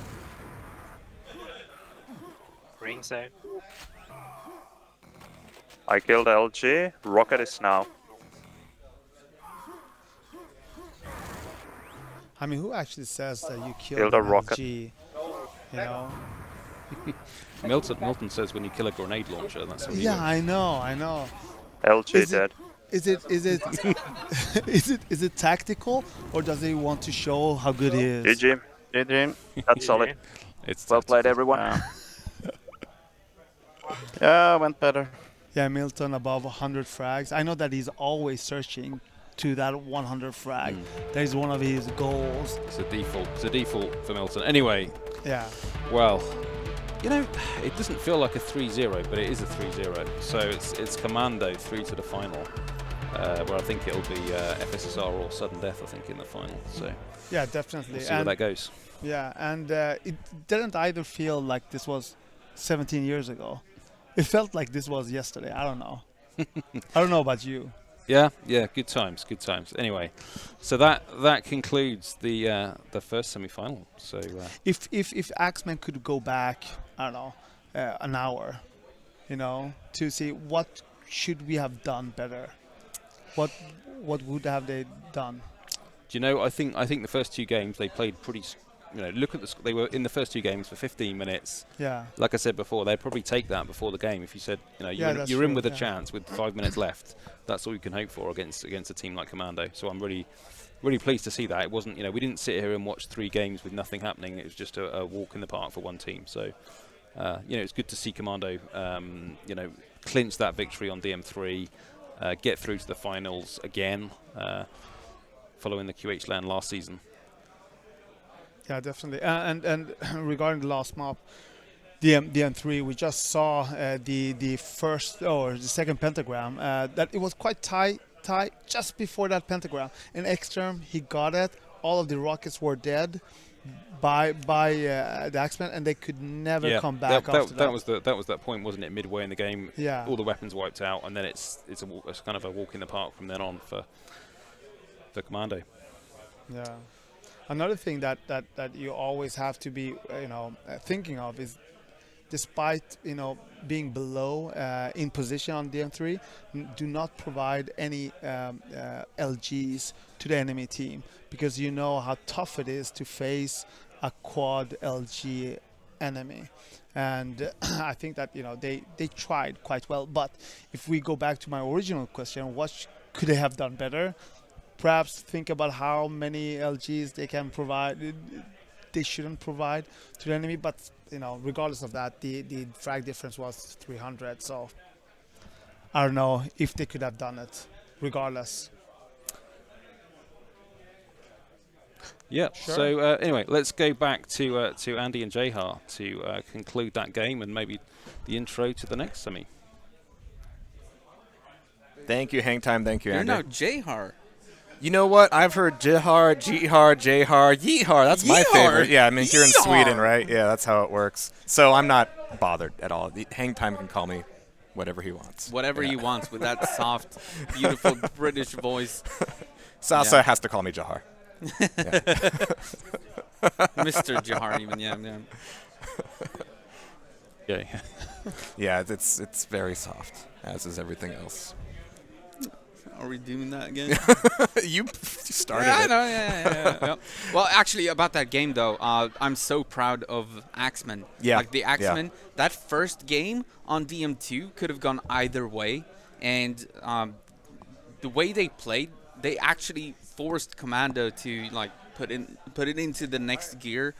Just to be able to come away with a win. Apparently, the next gear is net 300. You know, it's yeah. But the fact is, like, the Axemen, just a year ago, they were playing in Division 2, A year before that, they were hardly even playing, and if they were, it was like in the bottom of the Division 2 divisions of our 4-on-4 tournaments. And now they made it to the semifinals, and they actually forced Commando to try really, really hard to get away with the victory. So the 3-0 really doesn't tell the full story, but yeah. Well, thankfully for them, we do have a bronze match, so they're not completely out just yet. They have one more. We've got our next semifinal coming up. We've got our bronze, and we've got our grand. Plenty of 4-on-4, and the games just keep getting tighter as we go. I think the grand final is going to be quite the culmination of today's events. But I think we've got Bouv here with our winners going into a little bit of a chat. 4v4 continues on, and we're back with the Commandos. No surprise there. First two maps. What's your initial feelings right off the bat?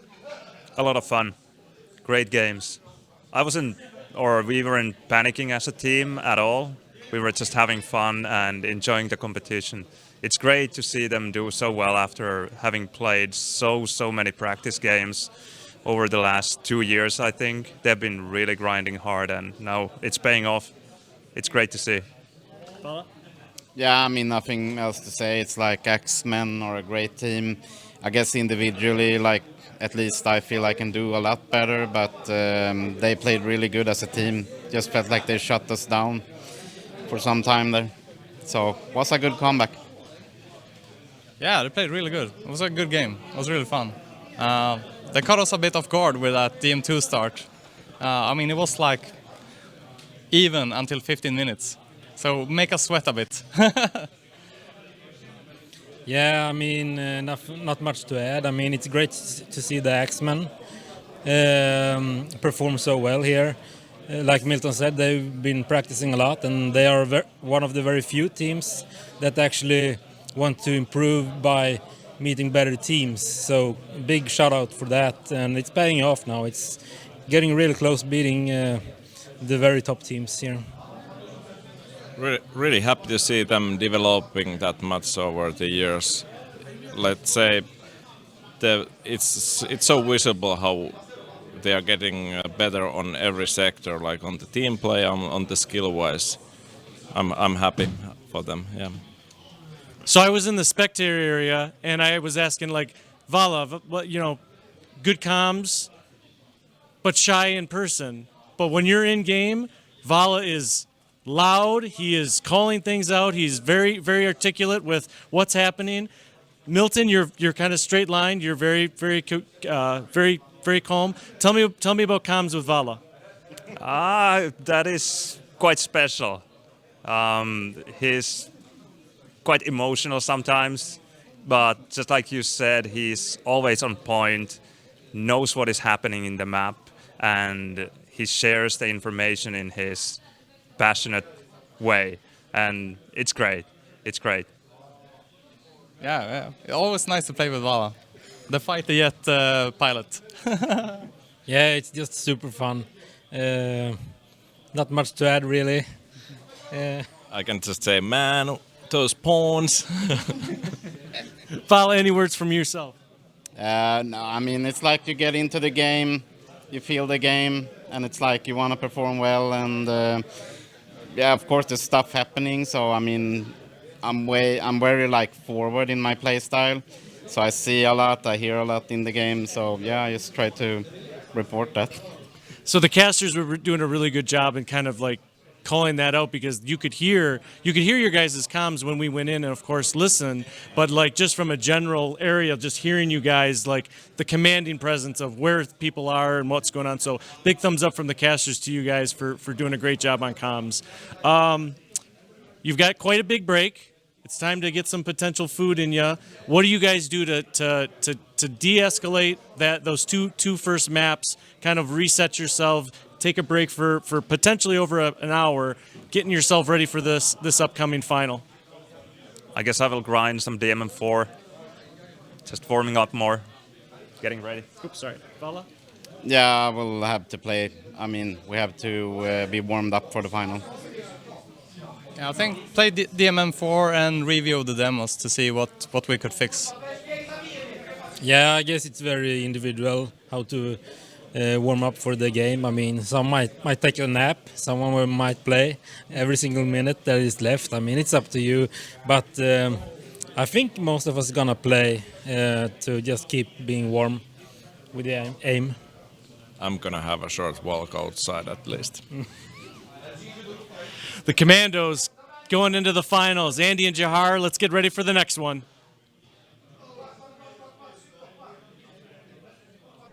Thank you, Bouv. And yes, indeed, it's semifinal 2 time. Firing Slackers, still can't quite say that right, or easily, versus Suddendeath, which is a lot easier. It rolls off the tongue. It's been around for a while. Yeah. We've said it many times. Just about everybody in this room has been. This is, I keep joking about the Quake Retirement House, but the people who have actually shown up this weekend, it's not a joke anymore. The thing is, Link didn't, and he's like the grandpa, right? Yeah, yeah. So, but he's been in chat the whole time. Right, but the him whole not time. showing Go to up- bed. Him not showing up kind of brings down the median age of everyone. Yeah, yeah, it does. Well, speaking of old farts, we've also got Zorak here. He's not back. that old. He's back from dinner. He's He's not wearing even a 30, sweater. man. Look He's at that not even sweater. 30. That sweater adds Yeah, 20 dude, years. Yeah, look at that. Look at that Quake sweater. Oh man. Yeah, That baby, is whip a it out. Beauty. That is a beauty. Whip it out. How you doing? How was the Ethiopian food? Oh, it was good, yeah. It's kind of a hole-in-the-wall place. You have to get through a barbed wire fence, and then you go into a... Anyway, it's good. Yeah, they thought I was trying to steal their kidneys, all the people I brought with me, but we made it out, and we're full now. Yeah, speaking of old farts, Forrest, I don't know if anyone watches Counter-Strike. Yeah, He's in the other room watching these games. Hey, shout out to Forrest. Oh, cool, he's Thank here. you for Nice. coming. Yeah. Thank you for coming. He's a friend of Peppe. Who's going to show up next? Yeah, we've got we've had Dag and of course Space. We've had CCM. We've had Prozac, of course. He was even playing a lot. I saw Prozac and CCM playing CTN against one another in Quake 1. Like, what? and of course now Forrest as well. So shout out and thank you Peppe for bringing him here. I hope he's having a good time. I mean, this is QuakeWorld. This is not his game. But hopefully he enjoys it. Yeah, I feel like gamers back in the 90s just played everything, right? And you gained this appreciation for every game that existed at that time. So yeah, yeah. At least on some level. I think what's happening for myself and maybe it's happening for you, Zorak, is almost the opposite, where we already had an appreciation for Quake, and the more time goes by, the specific appreciation for QuakeWorld, that permutation of it keeps going up. Yeah, for sure. I don't know. Yeah, QuakeWorld has much more uniqueness to it that keeps it interesting. Like I don't know. I talk a lot about the dynamics of the movement system, right? Yeah. Just the ability to turn wherever you want in the air, and that alone is enough chaos in the game to keep it interesting for so many years. And that you add everything else into it. And yeah, I don't know another Quake where at a very high level you have such tactics as, body blocking somebody so that they fall in lava, running forward without a weapon just to body block the quad so that they rocket themselves, they board themselves. The specific ways that weapons are shared and managed, it's utterly unique. Like, Quake 2 TDM has some pretty cool tech. A lot of, weapon dropping. You can actually drop weapons for your teammates, and we also have, 30-second weapons and ammo. But the backpack system is totally unique to QuakeWorld. Yeah. Something that Forrest will be familiar with would be the movement, of course, because as you know, you say it. The gold, Don't you say it. The gold source engine. Well, Zorak actually, we did a quiz last night, and Zorak, that was one of the ones that he got right, and so the gold source engine, of course, is based off of the Quake engine, and that's why you can kind of move similar to how you can in Quake, although the friction doesn't allow bunny hopping in the same way that we can do it.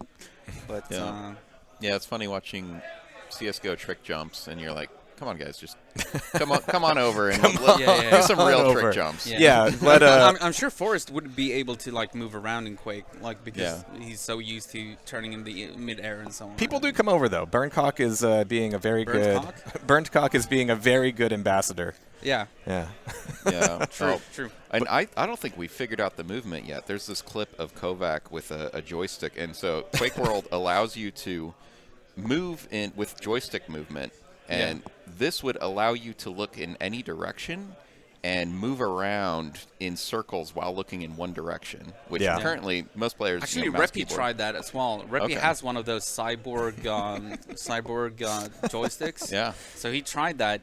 The only difficult thing is that everything else becomes more difficult. Yeah. So the movement is pretty cool. And Kovac's weird. Well, Kovac is Kovac. He's Kovac. awesome. Yeah. I hope he's watching, by the way. Yeah. I You're saw weird. him tweeting about the LAN earlier. He also developed Smash mod for QuakeWorld. That's exactly what I was going to bring up next. Yeah. He wants Smash in QuakeWorld. Every game? What are those players going to smell like?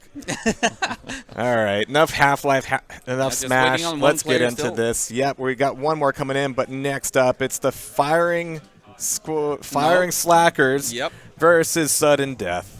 Minus BPS plus Rio. Yeah. So sad that BPS could not be here. He had to leave, but Rio took his spot. Obviously, Suddendeath, we have like 10 members, so there's a few to pick from. So during the quarterfinal match, we could sense a little bit of hesitation because they took it, but maybe not as decisively as they wanted. No, and they dropped the map, which is something that I'm sure they were not happy about. We also listened in on the comms after the victory on, I believe that was DM2. And RST was saying, like, we didn't deserve this victory. Like, oof. Yeah, so they were not happy about their performance. Let's hope that they gathered themselves. As we're only waiting for Zero to get on the server. Yeah, dinner's over. Dinner's over. Everybody's had a burger by now. A tasty Swedish burger from a Swedish chef. That clip was so good. Like Sniket dressed up as a cook and like actually asked the Swedish chef, you know, in Sweden that's not a thing. The Muppets and the whole that whole. It skit. should be. It's not. Like nobody here knows that, except me because I've heard. Should be it very so many proud times of it. Yeah, I've heard it so many times from Americans and so on. But like nobody in Sweden knows about the Swedish chef. Oh. And it's not even accurate. It doesn't have to be accurate. You just have to love the Papa de Corn. No, it's actually kind of racist. Papa de Corn. Nah, I'm just kidding. Racist Swedish. Yeah. All right, we've got Zero in here. Yeah. It's kind of funny. You watch the Muppets, right, Zorak? I'm too young for that. Wow. Okay. Wow. Shit. Yeah. Well, let's play some QuakeWorld then. Yeah. Now let's go watch a map that was conceived when I was conceived. Wow. All right. So with that mental image, oh no! See, he broke my graphic. Now he broke it. You did that. All right, we're all set here. Let me swap around a couple more things. We have been getting some more donations in, so thank you everybody who's been contributing to the prize pool. This is going to keep getting bigger as these matches get more intense. So yeah, the real proof of the pudding here will be, can Suddendeath keep this rolling with the current roster? So Suddendeath is going to pick first. They're going to pick a map. Oh, never mind. They're doing another random, so it's going to be the firing Slackers picking first. Oh, they already did the random? Uh-oh. Now they got a random to see which random they're going to Yeah, right. There are so many maps to pick between, so you got to take a long time. Yeah. Oh, we're going to DM2, I guess. All right, fine. Oh, 15 minutes. Uh-oh. What? Oh, 20 minutes. Okay. Set that back. Oh, tight schedule. Yeah. 15 minutes. All right.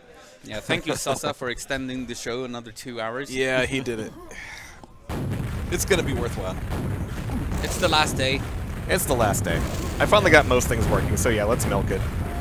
Yeah, tomorrow's a holiday for all American Quakers. Well, maybe not all, but that's well, no, tomorrow's Sunday. Yeah, I've lost track of time. But that's Monday's a holiday. That's accurate and appropriate. Yeah, good. All right, so I think we've let them know that we're all set here. Yep. Starting to ready up here. And I won't be doing the cast for my boys. It's going to be one and only Jehar and Mr. Zorak. I'm really thankful to have Reppy, just because he's been so consistent in every single event here. A real joy to watch wherever we can get him. Yeah, he consistently knocked me out of the 1-on-1, the 2-on-2, and he beat me in the groups on 4s. So. Yep. Okay, so you're a little less excited. No, he's a great player. He's really fun to watch. With his movement is fast. Like that's one of the things in QuakeWorld is like the skill ceiling on your movement. Certain players are just not as fast as the other ones, and to see how fast Reppy's able to move around that map, it's very entertaining. It's pretty stupid, yeah. Yeah, it's not fun to play against, but you know. Oh, you've got the rare reverse angle on Ganon and Kara here. That's cool. Nice. Yeah. You could see that nice Dell case. Yeah. Actually, yeah, the sponsors' PCs have been working really well for everybody. I think everybody's been having a great time. I see a couple streams out there as well. So our days are numbered here, Andeh. Like, we'll be obsolete pretty soon. Yeah. Actually, shout out to Bad Sebi, who came here to just to take.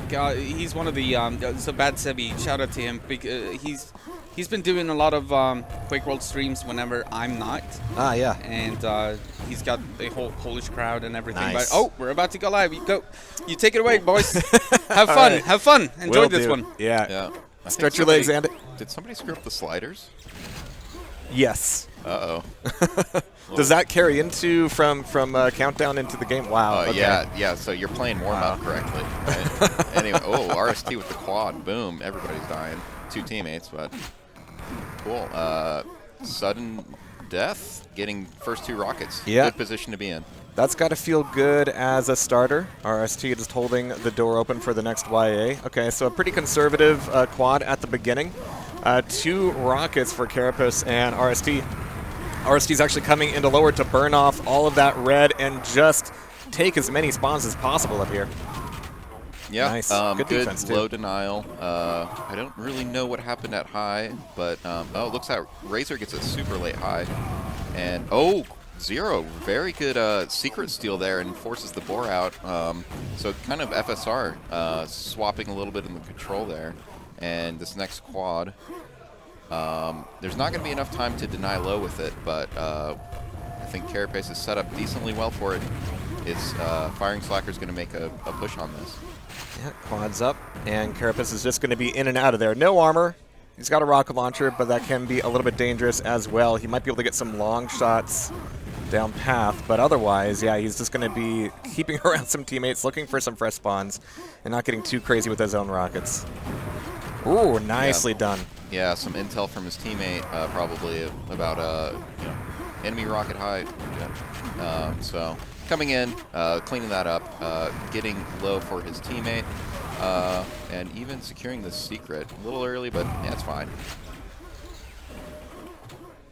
And I think, yeah, I'm going to swap my stuff around. Cool, and yeah, so Suddendeath, there was a little bit of a moment there where a couple things went wrong for them, but they've kind of stabilized quite well after that quad run by Carapace, and we saw Carapace in the quarterfinals carrying quite a bit for the team in a few different maps, and so on his POV here, I know he's a big fan of taking on this responsibility, and we see him getting the quad here. And he's very responsible with it. He always does what should be done with the quad, given the state of his team, given the state of his own stack. And here with 3 rockets on his team, yeah, definitely keeping things open for lower and trying to flesh out some of the players here on path. It's going to be a real mess with the shotgun. And yeah, he switches to boomstick, doesn't want to get any self-splash on himself, and maintaining this mega. Yeah, and one of the most important things on the screen, although it's tiny, is those 4 little rocket symbols. Yeah. Carapace getting the secret, and now how does the positioning work for each player? Are they able to set up? Oh, no. They drop a rocket to Paradox, but yeah. Not quite setting up the full lock there, but the potential is there. And once you have a full lock on this map, it's hard to break. Yeah, the latter half of that quad run, Kara wasn't really in position for anything. He was covering a lot of ground and finding out where everybody wasn't. But here on this quad, he's just made a circuit, and his reason for living seems to be just to pick up the quad and take it out of the map. Yeah, we kind of see him doing this loop here where quad to secret and then back to quad, but denying this low in the meantime, and yeah, he's doing enough. Yeah. I think FSR has not quite had the ends on this map, but now Carapace finds himself as the only quad on his, or only rocket on his team. Yeah, it hasn't been super aggressive.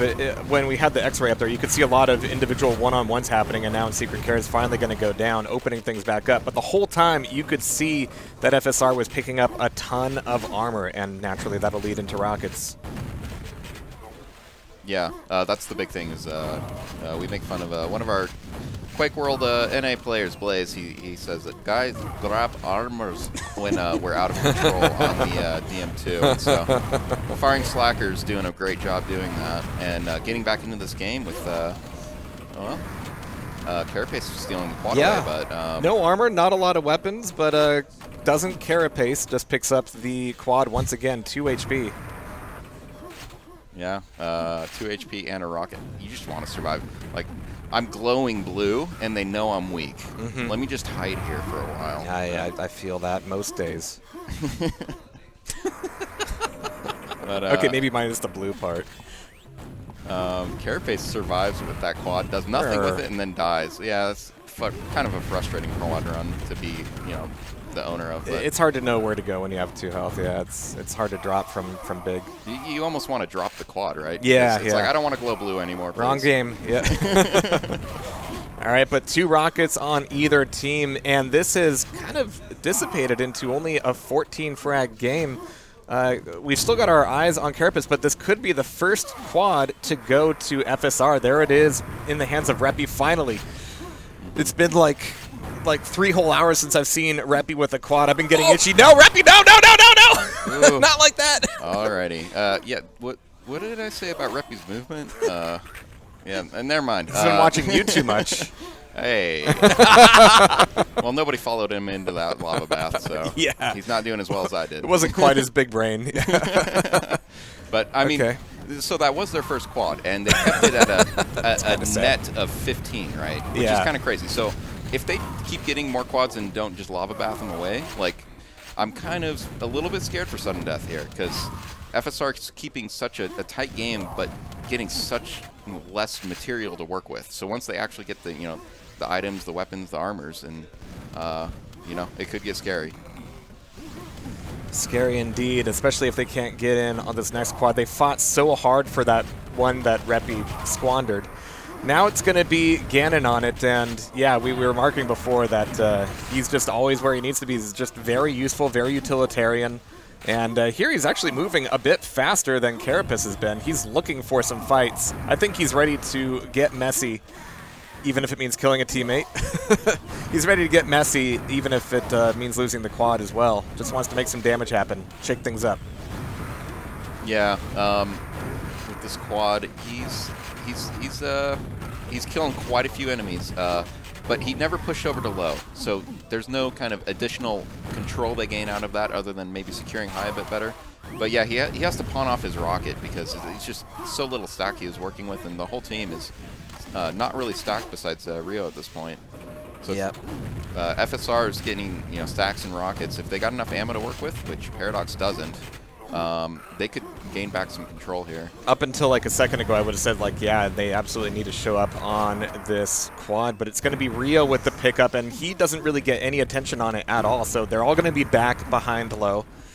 And Reppy's actually at the water? Okay, maybe he came out of secret a little bit too early. Razor's also got red at low, going back over towards lava. And really evading Rio, just giving him the old ole. Yeah, and what would be an interesting little stat if we could get at some point. Maybe not this game, but I wonder what the rocket ammo is like for firing slackers. And yeah. I think that's part of the reason why they're not pushing over to the other side of the map is you call out to your teams like, I have 0 rockets. Well, I have 0 rockets too, and there's only 1 rocket pack, so Rio's done a really good job denying this low, coming back for the secret. He's rocket jumping back to low, but Zero's catching him here. Wow, nice. Well done. Okay, so that should give him a nice amount of rockets as well. He's at half health. He's in secret waiting for that red. Quad is about to come back up, which means Zero's actually going to be in a pretty awkward spot when Ganon leaves with the quad. Yeah, he's going to be checking secret. He's going to be checking water. Zero's still in there? He's still in there. Yeah, and I think if Ganon's paying a lot of attention, he would have heard the secret. Yeah, and then... Okay, Zero makes a good escape here. Oh, Is no, he going to get all the way out? No, yeah, I think he... No. Oh, he died. Yeah. Yeah, RST found him. Oof. Beast. So Ganon here at the low. Cleans up some frags, gets the secret, and I think Suddendeath has had some pretty good control here. Yeah, you'll have to explain that one to me. That's a lot of bodies in the quad hallway with just shotguns.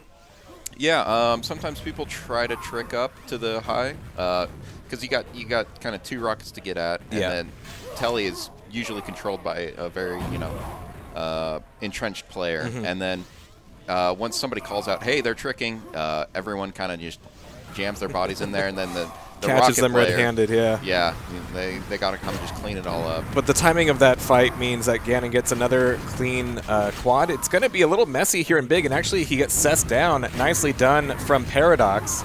Reppy's here on the Mega, makes it across the second hardest jump in Quake. And as we hit the halfway mark, it's only 30 frags. Like, it's been pretty dire for FSR this whole time, like just not in control, not getting the quads, but they haven't given up a lot of frags, all things told. Yeah, it is pretty amazing, this kind of frag differential they're able to keep while, yeah, just 1 quad so far, is that correct? I mean, yeah, it's not been a lot for them. Yeah, so... But, they've worked their way on a quad now. How are they going to ruin it this time? Yeah, and then you see 4 rockets for FSR, 0 for Suddendeath, and this is what I was talking about a little bit earlier. Now that they have everything, how much points on the board can they get, essentially? Paradox picks it up with 8 HP. It's going to die, so that's at least a dead quad instead of a sudden death quad. Oh, Reppy is not getting some nice spawns on the yellow. Yeah. Yeah, but I think Suddendeath may, if they understand the situation here, they may call a flood. I think it might be kind of obvious that FSR just doesn't have the stack to work with, and if they flood them out, it's very hard for them to process all that information and understand the whole situation on the map. Easy for us to see. Yeah. But if they're able to take advantage of that, they can make sure that FSR doesn't get a tight control of this Telly water area. See, I usually maybe more charitably look at it from the other angle, where we need all this extra information just to be in the same headspace that they're at right now. Yeah, well, definitely, like, one thing I talk about somewhat is you have, like, players who they've lived on the map long enough that they've gained a mental model of the map. Yeah. And since they're working with this mental model, there's no way to easily share that mental model with your team. No. You have team messages, you have voice chat, all that kind of stuff, but you're never giving the complete picture that's in your mind. And so a lot of times you'll find a player who maybe on the stats, right? Maybe you look at the weapons they have, the armor they have. They shouldn't, grab the quad or whatever, but they have the mental model, and their team knows that, and they give the quad off to that person. Yeah, it's very organic. This has gotten quite good for Paradox and crew. They've brought it to a 9-frag game. He's keeping this momentum up.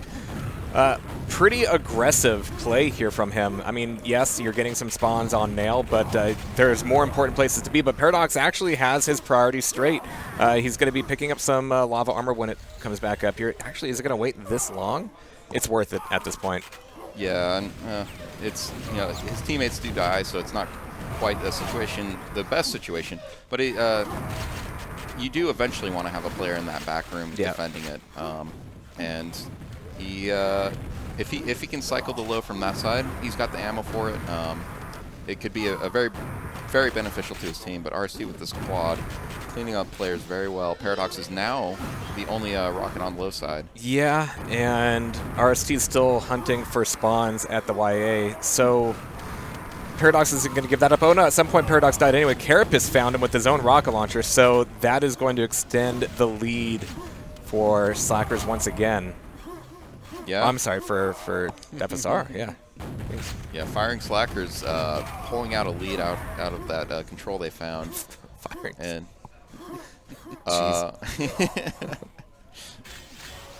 so yeah, we got 2 rockets, FSR, and then Reppy here with the big stack. He's got the most important big fight of the game right now to win. And okay, Paradox kills him. That's fine. Quad dies as well. Paradox kills Rist and Ganon, so that's nice. Paradox is still alive with 6 HP. It's a dead quad. Only 9 frags now. Carapace is defending lower. Yeah, and once Carapace secures this low for a teammate, he's the last rocket. Yeah. He'll at least double his team's rocket count. So, quick rocket math. Thank you, CZM. Yeah, shout out to CZM. Please check my math on that one. But Carapace, he's very passive. He knows he can't actually contest this quad efficiently in such a way where he needs to keep his rocket alive. But he's trying to do as much as he can with what he has working for him. Yeah, and immediately he pumps the brakes as soon as he realizes they're out of control. At the moment, though, he's just staying alive more than he is taking that control back. Zero finally getting on his first quad. He's got a little bit of yellow, just a scrap of Mega left. And he's looking to flush out lower. Looking for any spawns here? Paradox has got a frag. There we go. Nice. Yeah. Ooh, sniper shots. Yeah, 1 player in the back room. If those grenades weren't enough of a clue, we've got the X-ray. Somehow I blinked and this turned into a 25 frag game. Yeah, still the frag count is close enough to not be too consequential yet at this 5-minute mark. It's 30 frags is not much. Nobody's comfortable right now. So now we need to see Carapace actually shift gears from being the guy kind of holding down the control for Suddendeath and actually taking these quads and doing some major damage with it. It's highlight reel time. It's frag movie time. 5 seconds to one of the last quads. Yeah. Zeros is holding onto a stack. Paradox is on the pad with his yellow armor, so that's plenty. Yeah, and as Paradox here... Wow, the bounces. Well, before you took all that spam, you knew there was 2 important players you need to kill. There's one of them. And now Carapace, he's still alive. Nice. I don't think he's died since we saw him a couple minutes ago. And let's see what Paradox can do to hunt him down. 27 HP, maybe he's going to play it passively from here, though. Yeah, this is a bit of a lead, but not enough to feel completely secure just yet. But Paradox getting the back red. Hasn't found Carapace left yet, but at this point, let Carapace be that defensive. That goes back to kind of what I was insisting before. Like, Carapace has definitely shown that he can control what fights he's getting engaged with, even in 4v4, but right now he just needs to go a little bit crazy. Yeah, and then off screen, he eventually got flooded down by, I think, Razor, and so with this kind of last 3 minutes, quad going to firing Slackers with this lead, Suddendeath, 0 rockets, they need to make something happen pretty quick here to have a chance at coming back to this. 3 minutes left to make that happen exactly, but Paradox is continuing his reign. Catching some spawns at Nail. I like that. Yeah, so very rough situation here. Paradox even leaving the high for Reppy if he can eventually get there. But yeah, with Slackers, when's that low coming up? I haven't really been paying attention to that, but I think they're thinking the same thing. It's at this point, the enemy team has 4 rockets. How do you make something happen here? You need something crazy. Oof. Zero needs to drop a rocket essentially, and then they need to pick up low, and then at that point they need to win a quad, and it's getting rough. For both of these teams, once it's understood who has the stack, who has the weapons, the quad is basically handed. There hasn't been a whole lot of spam to soften the quad carry up, and as a result, Paradox can get that basically for free. Yeah. There's a... Ooh, wow. Nice grenades.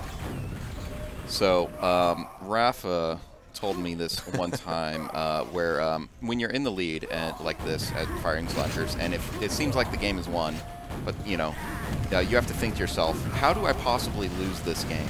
And so this is something Firing Slackers can do, is like, okay, what would I do to lose this game? I think the exact quote is, how did I lose that? Yeah. But, so, you know, if you're Firing Slackers, it's like, okay, if I want to lose this game, how do I do it? Well, okay, I need to go bore my packs to, you know, the enemy, and they need to get 4 rockets, they need to lock us out really quick, they need a quad and all that kind of stuff. And so you invert that, and you say, okay, let's make sure none of that happens. And so I think in the end, Firing Slackers is going to feel comfortable now with the 60 frag lead, but definitely on DM2, it's this was not comfortable, you know, the whole 18 minutes up to this point. There we go. Finally a bit of a fracas on the quad. A for quad, if you will. Ganon. I always love it whenever he shows up on the quad. He always shows up there when he knows that things need to get messy. He's the guy who will make that happen. But as it stands, like, yeah, I will never really pay much attention to any statements of, all right, we're 70 frags up, we've got a minute left, we could take our foot off the gas. No, what you've been doing has been working for you, so keep doing that. Like, don't change the plan at all. Just double down on that. Yeah, exactly. I think in the quarterfinals we saw Suddendeath where they had to change the plan. They had to say, okay, we're playing backroom now, and we have to play the lead, and they were frustrated with that. And so, yeah, no, you want to end with control in QuakeWorld. It feels good to be in control. Like, you know, you want your opponent to be running from you by the end of the game and bring that into the next match. And looks like Slackers are putting them in that situation. Yeah, their concern earlier seems to be well based here, since the Firing Slackers are definitely showing up. And again, like some of these amalgam teams from Firing Squad and Slackers, it's like, okay, well, they're not going to gel that well. Then again, they've known each other for decades plus, and this is the star combo. Nicely done. Yeah, we need somebody to fix the whole warm-up meta on that map. Those sliders were still broken at the end of the map. They were, yeah. That's what Reppy put himself in the lava for. He was trying to fix it. Yeah. Well. Okay, Finally and then they fixed themselves after the map changes, I guess. But the map restart. Restart, yeah. Cool, and then so at least we get a best of 5 here. Yeah. So, yeah. I guess so. Remind me how the map picking process goes for the best of 5. You want me to? Sure, you know it. Yeah. You probably wrote it. Yeah, probably. So the way a best of 5 works is that you have to play, so you get to pick the first map, the other team picks the second map, and then you have to play the third remaining map. And then whoever is down 1 to 2, if you need a 4th map, the losing team picks the 4th, and then the 5th final map is picked by the winning team, so to speak. See? Simple. Okay. Yeah.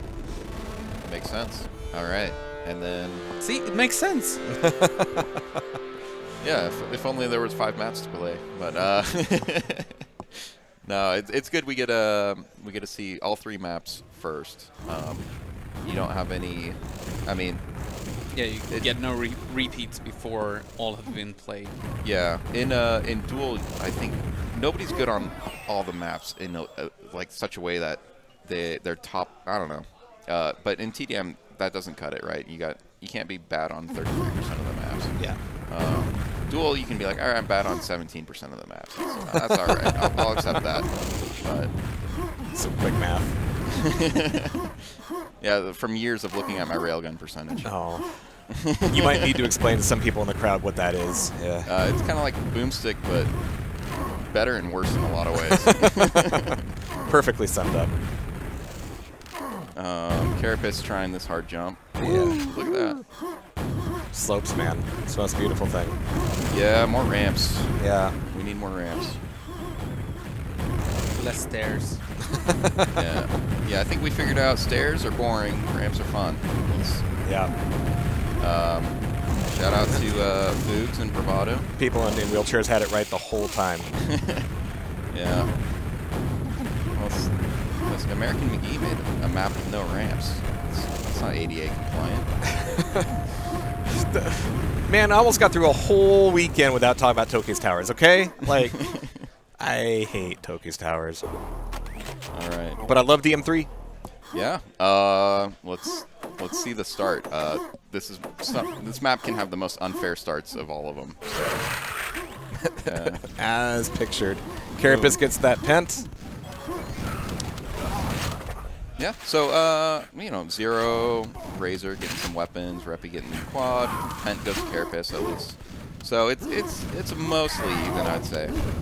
With a slight edge for firing slackers, having Razor with both red and rockets. Yeah, so Carapace coming over here for a second RL. Yeah, just lets the spawns die on him. It's kind of a fun way to get a frag. See, that's what I was talking about before, the specific techniques in QuakeWorld. You don't see them in other Quakes even. Yeah, it is kind of silly. Yeah. In other Quakes, we just shoot each other, you know? None of this stupid stuff. I thought it was the most unfair thing in the world when somebody was camping a tele exit and I died on them. But, you know, I guess that's how the game works. Welcome to the rice fields. All right, so immediately an 11 frag gap in favor of the firing slackers. Zero on this next quad, and he's got a bit of mega, bit of red. He's coming back into red as Ganon's in there trying to make some mess happen. And actually, we're seeing a lot of Suddendeath push into red. It's not the time for that, guys. Yeah, right now with, you know, Razor and Zero having weapons, quad, armor, it's going to be rough coming into that red. You got to eventually make it happen somehow, some way. You cannot play this map without a red. And so, really, it's up to Suddendeath to figure out how are we going to get that red control back. Yeah. Zero with almost no ammo. You know, hopefully Suddendeath isn't listening right now, because if they knew that, they would be coming in. We did do a bit of a risky thing by having no delay. So, yep. Yeah, but no, it looks like Razor's taking over control of the red. That's why it's one monitor per player. Yeah. Zero coming in with the quad, and you know, you throw the quad to your LG player, and did he just? Was that a pack? No. Okay. Couldn't see that correctly, but yeah. Boomstick now. With the quad is pretty good. It's like a railgun, so if you're watching from a different game. And then really, Zero eventually needs to work himself onto a rocket launcher. It's hard to play LG only forever. Yeah, Breppy's hanging out there. So Rist has gotten away with the red and a rocket launcher. Rio's also got a red, so the weapon side is definitely in the hands of FSR, but the reds, and that also potentially means the quad could go back over to Suddendeath. Yeah, RST doing a good job to earn his team the red armor room, and you know, he is the only rocket launcher, and he seems like he probably has to give up this quad. Throws some pot shots at it, but yeah, Razor grabs it with the LG. Wow, 42 cells. How do you hold on to your red armor at this point then? So Razor's going to be out here with quite a few cells, taking his time. Well, he will get some good info from Ganon, and you know where to spam now. Yeah. You got the glow, you got the info. Good spam from Carapace, boom. And Razor had to know what he was walking into there. 6 men with guns drawn. Yeah. Yeah, quad can be a blessing and a curse, and in that situation, it's really hard to attack into this red armor room if they have proper rocket coverage. So many things to hide behind. Even if you have quad, your LG is sometimes not even the best weapon due to all the angles you can hide behind and, you know, corridors and stuff. Carapace is going to be so stacked here, and RST's waiting for that next red. So 5 seconds to Mega, and Carapace is going to be really well stacked up here, stealing away that last Mega. He should be able to just sit on this spawn and take it. There it is, and there's the frags that he needs. Everybody's still trying to get on that quad. He's going to take it back again, pretty conservative. He's focused on this red, but thankfully he was able to take a hefty scoop of frags on the way. Yeah, and so he earned that LG pack from Razor a little bit earlier when Razor died on with his quad run, and now it's coming back to haunt firing slackers. Definitely Carapace very strong mechanically on all fronts, and so when he has that quad and that LG, He's not. Yeah, you kind of have to game your accuracy in this map because you don't want to fire a cell that's not going to hit. So people will hit like 40 plus LG, 50 plus sometimes. You know, really good players. It's the best way to improve your accuracy. Don't shoot the shots that'll miss. Yeah. Well, you know, you don't undershoot, you don't overshoot. My LGC aficionados, you know. All right, here comes the dive, and maybe the steal from Razor. No, he has regrets. He doesn't want to be here. Never mind. Carapace manages to secure it. RST on the quad. So Suddendeath, they should be able to close this gap up. If they can't turn this round of power-ups into map control, I can't help them. It's not really my job. Yeah, so if he can find these eyes and kill them, no, okay. So Reppy's going to get away with the eyes and the LG. Good enough. So Carapace ending his pent run here at the red, and that's normally what you want to do. And so now he's secured red for his team. FSR with LG only on 0, and yeah, that second pent, they've gotten both of them now. Let's see if they can roll this control a little bit harder than they did the first pent. Yeah, hopefully Carapace can leverage this and actually maybe work his way back over to the rocket side to defend that a little bit. Looks like Razor and Zero are actually defending that pretty well, but here comes the next quad.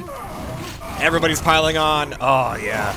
Everybody's been so strategic all day that it's actually been pretty rare to see a huge dog pile on any of the items, so I'm enjoying seeing it here now. Because it's only 20 frags, Carapace is still on it, he's still incredibly dangerous, and he could take this back for Suddendeath. Yeah, Carapace yelling out to his team, like, just go grab that LG pack. And nobody coming for a long time, but he eventually leaves it and a little trusts busy. his teammate, yeah. You'll get that eventually. Let me go to red. Pretty good quad run from Carapace. Killed some enemies, got some packs for his team, got a red. He really is staying on this side of the map, though, so we haven't seen another rocket pickup for a while from Suddendeath. Yeah, a lot of times you kind of leave your one weapon player to secure the red, and you send your 3 boom stickers. You know, go find yourself a weapon. I'm not going to help you. Yeah, so it's like there's 2 games being played right now. You know, we're watching from Carapace's POV, but the frags are happening in the water as well. Gannon's trying to get on this quad. It's not going to happen. Razor gets the steal. FSR back in control of the quad, at least temporarily. Yeah, quad weak. Ooh, all right, Rio, nicely really done from good. Rio. Yeah. Important shutdown there. Doesn't earn himself any packs from that, but it's great to kill an enemy quad before they can actually do the damage they need to do. And Carapace is still alive with red, with rockets, so that shot from Rio might have actually saved the control for them here. Yeah. Oh, 0 in the red room. But Rio takes the red. Okay. So FSR's got 4 weapons, but a lot of people don't call an LG a weapon on this map. But Rio showing you it is actually a pretty good weapon. Unless you're discharging quad. And yeah, Rio earning himself a rocket launcher there. And so Ganon securing the red. It's not terrible for Suddendeath still. Ooh, Ganon, he's going to be in trouble. Yeah. He's leaving nobody to know. Somebody pick it up! Somebody pick it up! What is happening? Whoa! Yeah. Holy shit, that did not need to happen that way. Yeah, it's awkward. Oh no. Or, you know, you're holding the door open for someone, but they're like too far away, and so it's just awkward for that second until eventually they grab it and die with it. It's good enough. All right. I know it's 11 minutes and 30 seconds, but if I was looking for one moment to go back to and kind of hold your head in your hands over, it was that one. Suddendeath needed that quad. Yeah, and unfortunately the players positioned for it. They both were like, boomstick 100 HP, you should grab it. And so, hey, well, there you go. There's a rocket launcher for Razor. So that's going to not help Suddendeath at all. 3 rockets now in, what do we got, 50 seconds to the next pen, so. If 2 polite people hold the door open for each other, they both get cold. There's some wisdom for you. All right, this time, no hesitation. Rio's on it. Love that swoop in. And he's not doing the Carapace thing.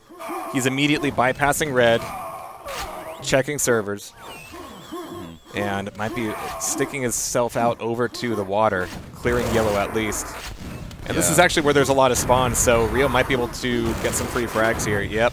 He's risking a discharge, but it's halfway through the map, and Quad has never gone this way, so it wouldn't be easy to expect that trap. But instead he comes back into red and just demolishes everybody. Weapons for FSR, gone. Yeah, that was extremely important. Rio, he knew his job was, I need to clean up all the weapons I possibly can before this pen. Now pen's coming up. Rio, maybe a little late. Razor gets the pen. Yeah, Rio, too late. Don't drop your rocket to him. He's gonna die, but yeah. I think forgot pen timing then. He definitely needed to be there. He did all the work and then didn't show up. Yeah. And Carapace ended up getting that quad anyway. So yeah, Razor took the pent, and he took it to water instead of lifts, right? Yeah. So he couldn't show up for the quad. Mm-hmm. No rocket launcher to rocket right, with right, him, yeah. So would have to use his feet like a sucker. Yeah, it's that's what poor boomstickers do. Yeah. Nice shit from RST. Got a few good frags off with that quad. So now it's just an 18 frag game, 9 minutes left. Anything could happen. Anything, in the words of Death. Yeah, 18 frags. Going back to the overlay gives you the best kind of information to understand the situation. Yeah, I'm not even watching the game, yeah. FSR grabbing a couple weapons and having red control as well. So, Razor coming up under this quad, it could get rough for Suddendeath here. We have to see what they're able to do to maybe earn themselves a little bit of stack, a weapon, something like that. Whoa, okay. Good grenade. He's going to be a little weak here, so I think the call has gone out, and Razor's going to have a target on his back. By this time, red has spawned. But I wouldn't be too surprised to find an ambush out here. Now he's actually going to cross over to water. Yeah, Razor. And join the party. Oh, yeah, that is going to extend the lead for FSR, no problem. Yeah, and Ganon with the LG in the water. He's got a YA, and you're like, please don't make me have to discharge you with my YA. It's so hard to get both an armor and a weapon on this map, and when you do, you really just don't want to waste it. Specifically, I don't think Ganon would care. I think he'll sacrifice himself for whatever it takes. Yeah, and when there's so few weapons in play, like we're in right now, even that zero damage LG or zero ammo LG in the water, you're rushing to go grab that pack. Yeah. So everything's huge here. Razor with the LG. Damn. Essentially infinite ammo. And he's playing super aggressive on these weapons. Yeah, this is just rinse and repeat now. Really dangerous quads. And now, he may have overextended here, though, because who's that red? It's going to be Rio. Is he going to... Oh, is he going to sneak his RA away? Nope, no, never mind. Yeah, okay. Just a little bit of shaft, just a few cells, and that will take over red once again. Oh, no! Wow. Out of nowhere, Carapace's rocket. Extremely important rocket there. But is he going to go from yellow to red? Okay, all right. Yeah. But he's got Mega here. It's like, guys, I need every armor. 50 more, I'll make it work. Carapace wants to get back in that comfort zone of him controlling the red side of the map. Yeah. Yeah, we might not see him over at water for a little bit. You see Carapace work in multiple positions here. He's covering windows, covering yellows, covering quad, and he does get the quad for himself. Probably calling to Rio, hey, get to red armor, and then blocks him. So now he knows he needs to go aggressive on these weapons here. Very nice there to deny the RL from the enemies. And now I think... just boomsticker. It's all right. Yeah. Everyone spawns equally in this game, but not everyone's life is worth the same after a few seconds. That's very profound, yeah. 128 to 154. It's agonizingly close, especially for Suddendeath. But Carapace is back in his groove. Kinda. Yeah, and so I think this next quad is crucial. This is one of those crucial quads. Yeah. The other ones, but this one, so this quad can give you control of the game. RST, wow, did he just... He just appeared, yep. Yeah, he snuck in through window and nobody was watching. He doesn't care if he dies here. He's just going to dive onto rockets Boomstick and wait for rockets. What a Chad. Yeah, he called out the spawn, the spawn timer to RST. RST gets the rocket launcher, and now this is they cleaned up every single weapon and then pents in 20 seconds. So 19 frags. Suddendeath has an extremely good chance to get control back here, gain the lead, and feel comfortable in the final 5 minutes of this game. So RST finishes the quad, body blocking the YA. Worth it with that stack? Yeah, you just got to sit there and say, hey, you're going to fresh spawn here as a teammate, and I'm not letting you through. This is my YA. Empty field for the... Okay, you're a little late there. Yeah, Carapace gets that pent for free. Yeah, and there's a bit of delay before the quad. In fact, enough to burn most of the pent, so Carapace has to have his own little party before it comes up. Yep, and that pent that was just empty and free, that's the dividends that was being paid from RST's previous quad run and steal. So really well played by the whole team here. Carapace looking aggressively for weapon kills, and kudos to FSR for avoiding so well. Holy shit, Carapace couldn't find anybody. There's 8 people on the map, and Carapace couldn't get enough comms or sight on him to really get any frags out of that quad. Yeah, gets his the balls. Yeah, gets teammate a rocket. Sorry, I was reading that wrong. I thought it said Razor. It must have said Ganon. So I think Ganon, earns himself the rocket pack there. And now 7 frags. You don't even have to hunt for that. They'll come eventually. This isn't, you're not playing DM2 in duel, right? This is where Carapace focusing on the control he was in the earlier part of this map. That's where it really needs to be. RST is going to be on it. He's got red, and nobody's aggressing him on the exit of this quad. So yeah, he does what you really should do, is like actually kind of hang around mid for a while, because they're going to try to come back to mid to avoid you after leaving. So return to the scene of the crime, and that is closing this gap. Only 2 frags now.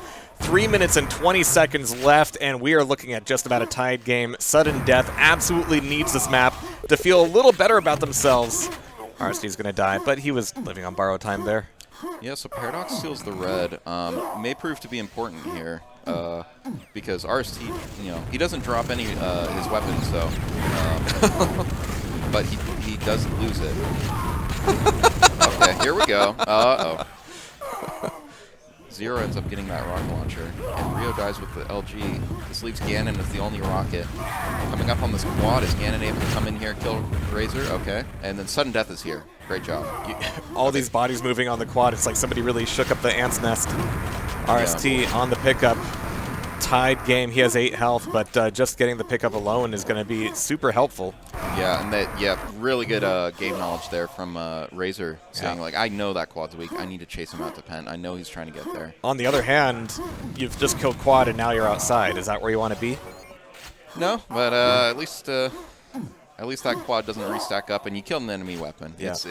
It's definitely not normally a good position to be in, but you will find people hiding there. And this game's practically tied 0.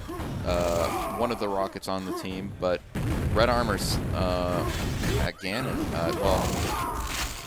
Ganon using that red armor at the YA to secure a little bit more control, but Zero might be able to work himself onto the red armor. We see all of FSR up here at quad, and they look like they have this secured. That's going to be high quad time for Zero.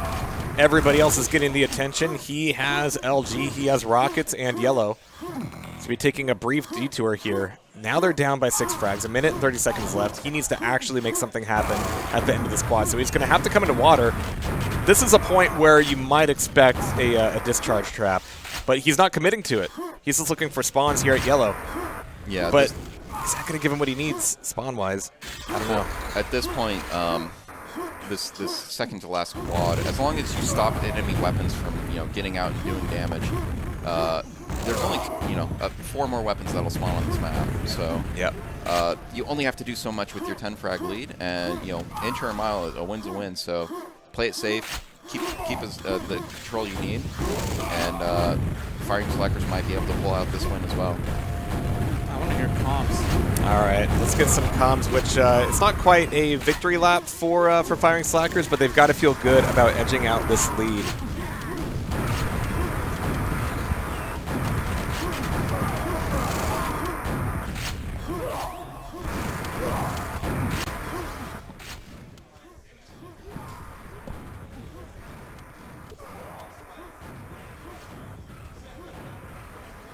Not a lot. Nice Razor. No. Nice. That's all the encouragement you need. That's as much encouragement I got as a kid. Yeah. Nice Razor. Yeah. We would ring. Nice ending, baby. The man says 2-8 ring 2 seconds before the end of Yeah, only the most important information being communicated. So that puts the Firing Slackers on match point to knock Suddendeath into the bronze. Yeah. That's got to feel a certain way. Yeah, so I guess we're going over to E1M2. Yeah. What's the Castle of the Darned? Castle of the Darned, yeah. Yeah, that's the freeware Quake, or the free Quake version. Are we PC-13 on this stream chat? Yeah, next year we're actually doing a World of Padman tournament.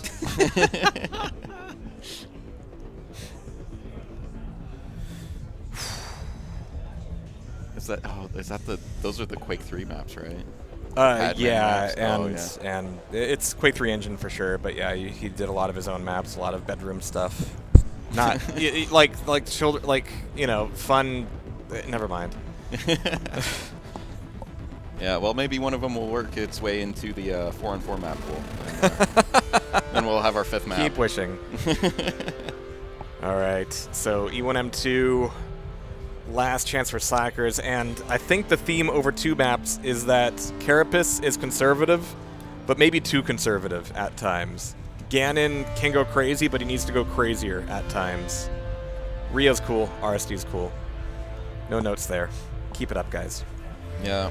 Well, I will say these head turns are a lot more synced than most 4-on-4s we've seen today. Oh, right. I had to switch the... yeah, don't worry about... All right. Here. We'll do this right before they ready up. There. You can watch the magic behind the curtain. Yeah, we had to switch them because the scores were switched before. Yeah. Okay. Boom. Boom. Kara's let himself go. All right, looking for some F3s here. / ready, depending on how old you are. No swap-ins, it looks like. This is the crew. All right, here we go. Alrighty. E1M2. Okay, how's the Swan? Looks like Carapace gets a rocket. Mega for him as well. We've got quad. Oh, RST delayed the quad till the 9-second mark. That's kind of interesting, but I didn't see why that was. Maybe a teammate could potentially take it with armor, but anyway, it dies out. Carapace drops his rocket. Who gets that? 0. Okay. Yeah, it was cool having that nice string of frags from Carapace right at the beginning, but living on borrowed time, they ran out of gas. That'll bring things tight really quickly. Yeah. Razor's hanging out, though. Yeah, just waiting for this health. A lot of times you want your team to call out to you, hey, yeah, crossing clear, before you actually jump out there. Because, even in an SNG, sitting at the top of that ramp can do a ton of damage, even if you got a little bit of stack in a rocket. And yeah, just holding out here, you're going to secure the next rocket. Here's a rocket launcher for you, and a rocket launcher for you. Maybe he's like, yeah, let's make sure we can get a rocket before we get to quad. But RST holds down the quad. Boomsticks with the YA, good enough. And I guess he'll probably get next YA, and he should have time to get to the rocket. He's just being barely. Just as careful as Kara would. But there's the pickup for YA coming back into grenades. It eats a rocket on the chin. Yeah. And that'll tie things up, 17-17. RST's looking for some more damage here, just trying to get crazy, but Paradox is doing some really consistent damage here. Yeah, he misses his boomstick, which would have killed Paradox there. But Paradox now securing the yellow. Wow. Great heads up. keep flying at me. I'll keep hitting there. Oh, what a shot. YA up, and he has to kind of leave it. Too dangerous to rock jump up for it at that point. green armor. I guess you can use 27 more green armor, and maybe going over to the Mega now. No, he was wheedling towards Mega. Yeah, it could come in handy. So there's the quad up. Zero's going to push in for it, but Carapace gets the grab, but doesn't have the weapons. Zero with his nails. Oh, welcome to the Home Improvement channel, folks.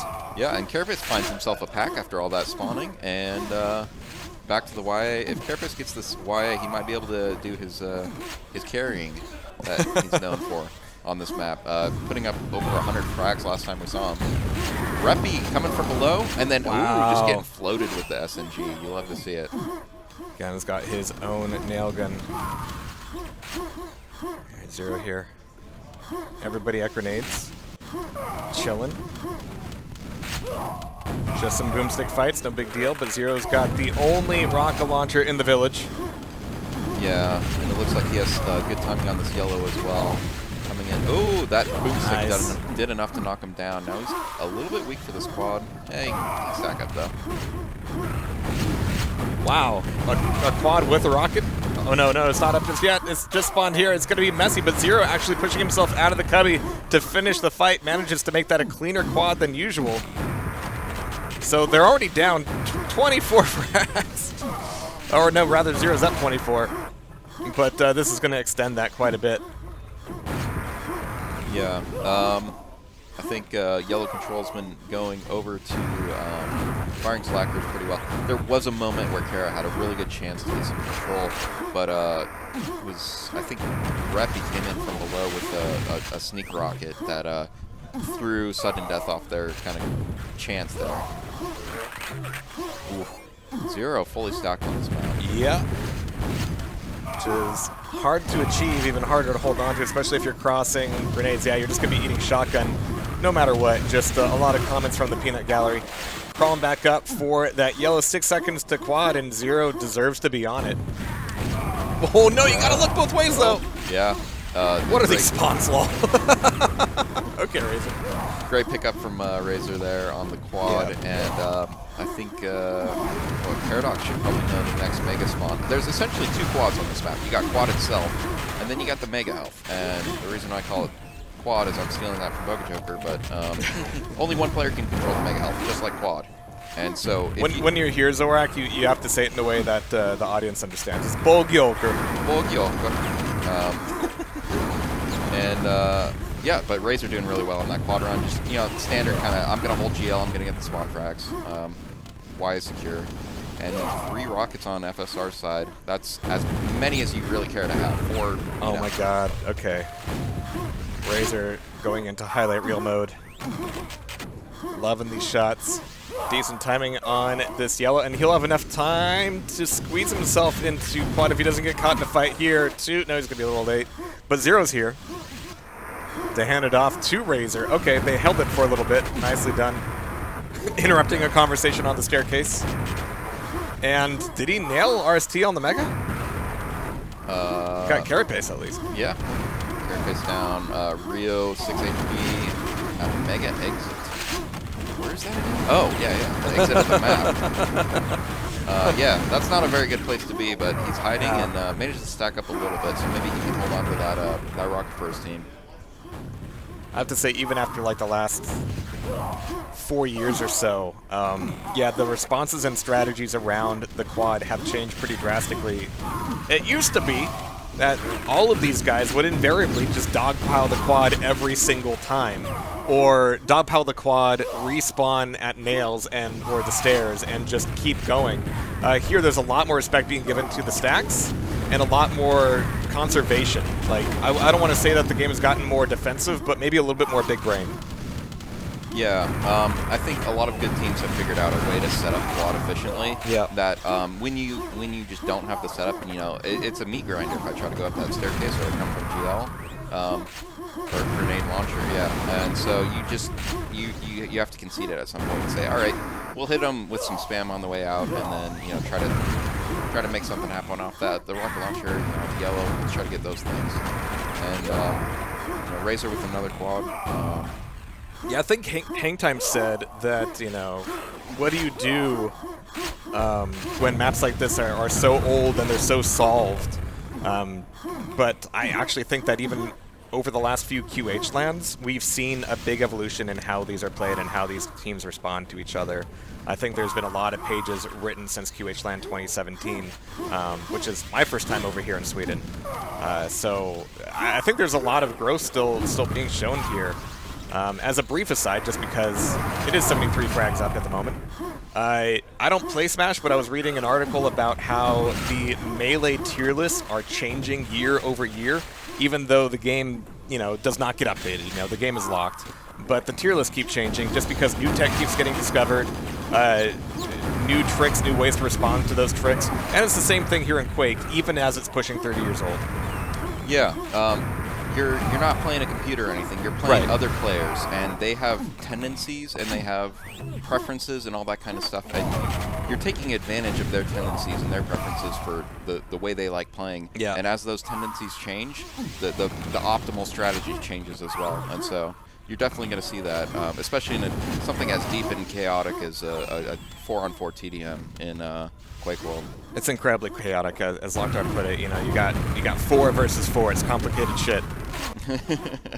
Yeah, it's you've probably been in most situations at least once, but there's always some type of new kind of wow, yeah. That's not something I've seen before, but Reppy with a quad run, I've seen this. Up until yesterday, I certainly hadn't seen pushing the quad carrier with LG to red on Aerowalk too often, so yeah, burn and speedball. It's worth coming to these, yeah. Oh, nice. 60 to 150 though. So the last 2 maps have edged out FSR, but always with Suddendeath just hot on their heels. Now FSR is just running away with this DM3. Sorry, E1M2. Yeah. This one looks pretty rough, and E1M2 is since there's so little stack on the map, it feels more of a tug of war than like a I don't know the other analogy to use, but if a small frag exists at the 2-minute mark, usually that frag lead widens as you reach the end of the game. But Suddendeath, they're no strangers to playing difficult E1M2s, having done really well against, slightly different lineup, mostly the same lineup. Last year, they won 2 E1M2s versus Commando. Yeah. So if anyone can kind of pull it together, I believe Suddendeath knows what they need to get back into this. Yeah, but at this point, it looks a little bit more likely that they're going to be fending off against, let me just make sure I'm not making a lie here. Axemen, right? Yeah, against the Axemen, yeah. Yeah. Taking stock of the map, they're getting a rocket launcher here on RST. RST's got a little bit of a stack to work with. I guess he should get Mega, or maybe time to push into quad, actually. So this could be the start of something. RST's going to get a 2nd quad in a row, or handing it off to Rio, maybe. Okay. So this is something you'll do sometimes on E1M2, is your rocket launcher is good because it's just a really good weapon. And now you can turn somebody who doesn't have a good weapon and then give them a good weapon for 30 seconds, which is quad and a boomstick. And so, gotta look both ways before the exiting, though. Yeah, you always, crossing's so dangerous. But, so yeah, it's a preference thing where, my rocket can already kill fresh spawns. I don't need him to be quadded. Right.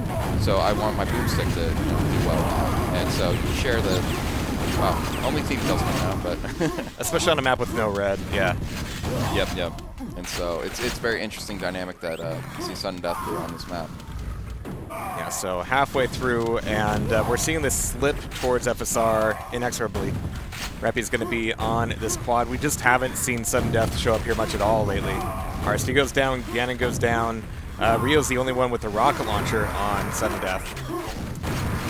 Yeah, and I think Paradox shutting down Rio's rocket coming out of that crossing really hurt Suddendeath's chances for kind of getting that quad that Reppy has right now. Ganon really nice. Good, all right, yeah. SNG in the water is really good. It's a regular Tim Allen, that guy, it's like it's better than LG in the water. Yes. You don't have to yes, kill it yourself. is. You are right. Yeah. Very good. Double the frag lead, 8-minute mark, or 8 minutes remaining. It's actually been kind of rare that the camera's landed on carry pace because he hasn't been. This time he's got rockets, he's got mega, he's got yellow. Yeah. As well stacked on this map as you could ever hope to be, so this is time to take over the rocket launcher room. Yeah, he's doing really well to set himself up, but he's running into every single obstacle on the map. Wow, yeah. And yeah, he gets flooded down. That is a mess on the quad, which is what I like to see. Yeah, and you got to think in your mind, your carapace, right? And you're like, I had everything you could possibly want, and it took me so long to get it, and I didn't do what I wanted to do with it. He got flooded down in a way that is, you feel like you should have gotten more out of that. And yeah, I mean, he did also pick a route that usually is a little less congested. Yeah, I think firing slackers, even though they're somewhat of a, two different teams merged together, they seem to have a good idea of how to flood down enemies in the correct way, and very coordinated on these attacks. Yeah. It's got to feel good when you can pull that off, just booming down a quad carrier off of fresh spawns. 114-200. Razor's on this quad. He's, I wouldn't call him weak with this green armor, but Carapace has got his own rocket launcher, and that's what Razor's giving a lot of respect to on the staircase. Carapace isn't going to be there. He's going to be chilling at Mega, and Razor, I think, might know and might not care. I've got 3 other fresh spawns I can go harass. I'm going to leave you alone. Yeah, and Mega's a great defensive position, but when you're 90 frags down, you need something other than defense. That's again kind of been the theme. Like, Carapace does these long con plays even if the timer doesn't really allow for it. Yeah, and it's like, hey guys, throw 3 of your bodies against quad until his mega runs out, and then I'll wait here for 20 more seconds. You guys got this. Yeah, it's kind of rough, but 6 minutes. Loses out on the yellow, but I don't know. Quad up in 10. If Carapace can get this, he's going to have to win an extremely difficult fight here versus 3 players, 4 players. Wow. That collapse is something else, and Zero's going to end up being on the quad. If he dies, it's no big deal. That is a denied quad to Kara. Yeah, I mean, if firing slackers make sure no rocket gets picked up and no quad goes on a run for the rest of this game, it's very comfortable. They just win it from there. So, I do have to sadly report that Andy just sat down and shook his head.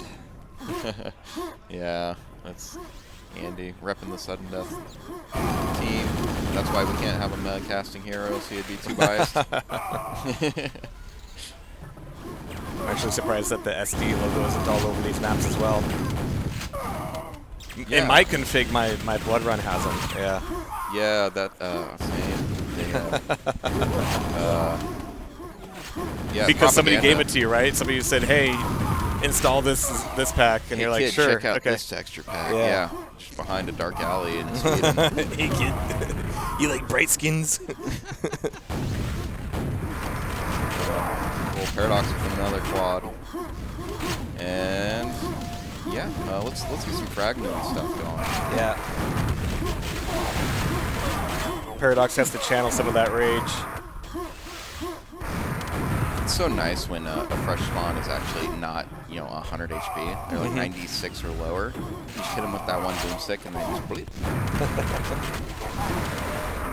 And it's also nice when you can get through grenades unharassed. Paradox is finding a lot of spawns here. This is definitely a victory lap quad for them. Even though there's 4 minutes left.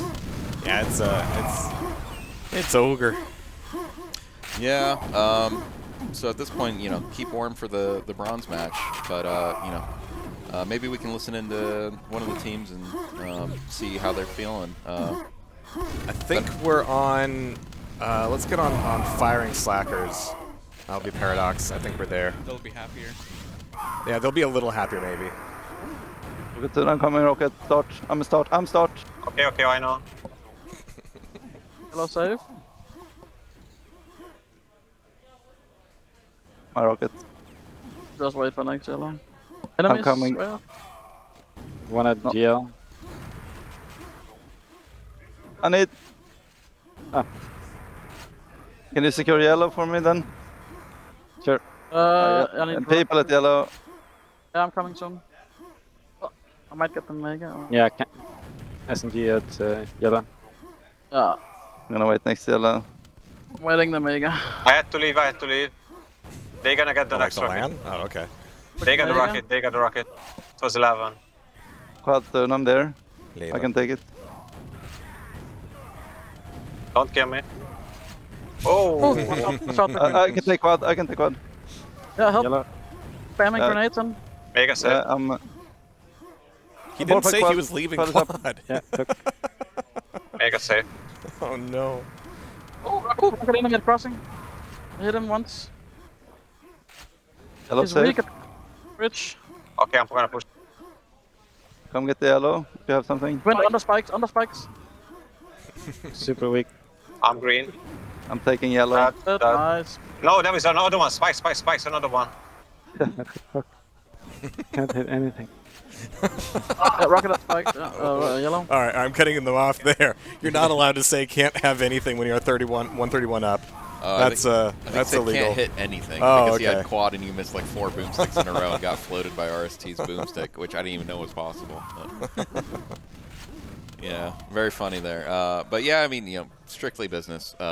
These top tier players, they're not going to celebrate at the 3-minute mark. They just want to stay focused, keep the mindset, and tell each other not to kill each other. Yeah. Because they know they've got Commando up next. Yeah, it'll be interesting to see what they think about that match coming up. But yeah, Suddendeath, they did really well on DM2. There was so many good chances there. DM3 as well. Very close game. This E1M2's kind of slipped away. Yeah. But it's. I don't know. You said it last round, but 3-0s are not always 3-0s in how difficult it can feel to win the game. And I think Firing Slackers, they're going to feel comfortable on the C1M2, but DM2 and DM3, we're probably getting them sweating quite a bit. And unfortunately, I think the common theme has been that Carapace has been relying on the rest of his team a little too much to hold down the fort while he gets the Uber stack. And those gaps in time have just been too large for his team to absorb. Yeah, and you can kind of see it where, like, as the carry player, sometimes you think to yourself, it's like, okay, you make a whole plan in your mind of, I need yellow, I need mega, I need rocket. Time to go shopping. Help me get all that. Yeah, now that I have my shopping list completed, now I'm going to make my plays. And when Carapace had it, it just, the plays weren't there. He got flooded down. FSR was too coordinated, and, your carry needs some amount of bad coordination such that they can actually rack up the frags they need. Just takes a sip. That means that Paradox and crew, the Firing Slackers, are moving on to the grand final right after we do our bronze final game. But yeah, it's going to be Commando and Firing Slackers. Look forward to it. It's going to be good. Yeah. Oh. And well earned, honestly. Like, nothing really to fault in any of that play, Zorak. I think Commando might have their work cut out for them. There is the Milton factor. Throughout the day, there were times that it was like, okay, Milton's here, but I'm not sure how strong he's really showing up on some of these. He's not really like the guy who's standing out. Maybe he's conserving it all for the grand final. I don't know. Yeah. Well, Milton in the quarterfinals had to play my team, and so had to. Yeah. Yeah. Poor guys. I mean, they showed obviously good skill, but we didn't give any like fight to them that would actually prove them where are you actually at, right? Yeah. And so, but then they played Axemen, and Axemen have gotten a lot better, and there was a little bit of a struggle at some points where like Axemen were holding their own quite well, and it's like, okay, are you out of shape, Commando, or is Axemen a lot better? Now there's still that question in the mind, right? But going into the grand finals against FSR, it's all questions will be answered. Yeah, and about Axemen as well, as they'll be playing off against Suddendeath. Mm-hmm. Yeah. How you feeling? Sad. You okay? I'm sad for my team. I could tell that they were missing BPS. Not because Rio is bad in any way. It's just that BPS is such a big part of their lineup. Yeah, I'm so sad that he couldn't play this. I'm sure he would have wanted to. Yeah, it's unfortunate. Rio did a good job, though, stepping in, and he did everything that he could, and he's an amazing player. But yeah, my team lost. My team. Yeah. Bronze is still a thing. Yeah, if they can snatch the third place, I'm sure they'll be okay with that. You know, even if BPS were here, that might have still been the result. I want to say it very well could have. Yeah. Excuse me. Just the way some of that was paced out. I think that's more than possible. All right. It looks like Bouv is gathering Reppy, Para, and crew. It looks like we're just about there. Oh, no, Bouv's making some adjustment. Always a perfectionist. He wants to do something. Zorak, thank you very much for joining us here. I hope you could enjoy the rest of the event. I think we're going to free you from the shackles of the egg chair and catch up with you after the show. Cool. Yeah, thanks for having me on. It was great casting with Jehar. Likewise. Don't get too toasty in that sweater, okay? It's getting hot. I'm just doing this for the camera. I'm taking this off. Yeah, it's going to get sweaty. Well, speaking of sweaty, we got the Firing Slackers. Firing Slackers, they move on to the grand finals. You guys are going to need this. Couldn't spring for a cold one? Thank you. Game took too long. We tried to make it fast. First question. If BPS was here, how would it have been different? I mean, I think it would have been a bit closer for sure, but I mean, Rio played well, and I think RSD stepped up this LAN as well, played really well. They really gave us a run for our money here. So yeah, it was exciting. More thrilling than I thought it would be. Yes, yeah, same. Like BPS can like really dominate a game or really step up and carry the team, like Carapace did on some maps this playoff. But it's also so dependent on like individual chemistry and the moment in the game. So it's super hard to say if it would have been. It would have been different for sure, but I don't know which way it would have been different. Yeah, I mean, BPS is a staple of Suddendeath, like he is Suddendeath, so not playing against him is of course a shame, but all the other faces are very familiar, and Carapace is just a beast, and you have this LAN factor also, I think that pushes players like RST and Rio to give like an extra gear, because we don't see them in this shape when we play online. This is like an extra gear, so it's very fun to play them, and it's always fun to play them, and yes, as Razor said, they gave us a really good match. Yeah, it's the same. I mean, to be honest, I really missed BPS. I mean, I really wanted to play him because that's the most fun to play the best lineup that they have. And even without him, I mean, they put up a fight that to be honest, I didn't really expect. I mean, on DM2, it was crazy. But that's the thing with the LAN, that's what we mentioned. People tend to peak here and they tend to play a lot better than they normally do. So it was pretty good.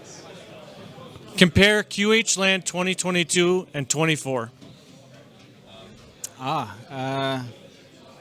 We're in the finals now. That's my main takeaway. Yeah. Yeah, I might win something this time. That's I didn't win anything last year, last LAN.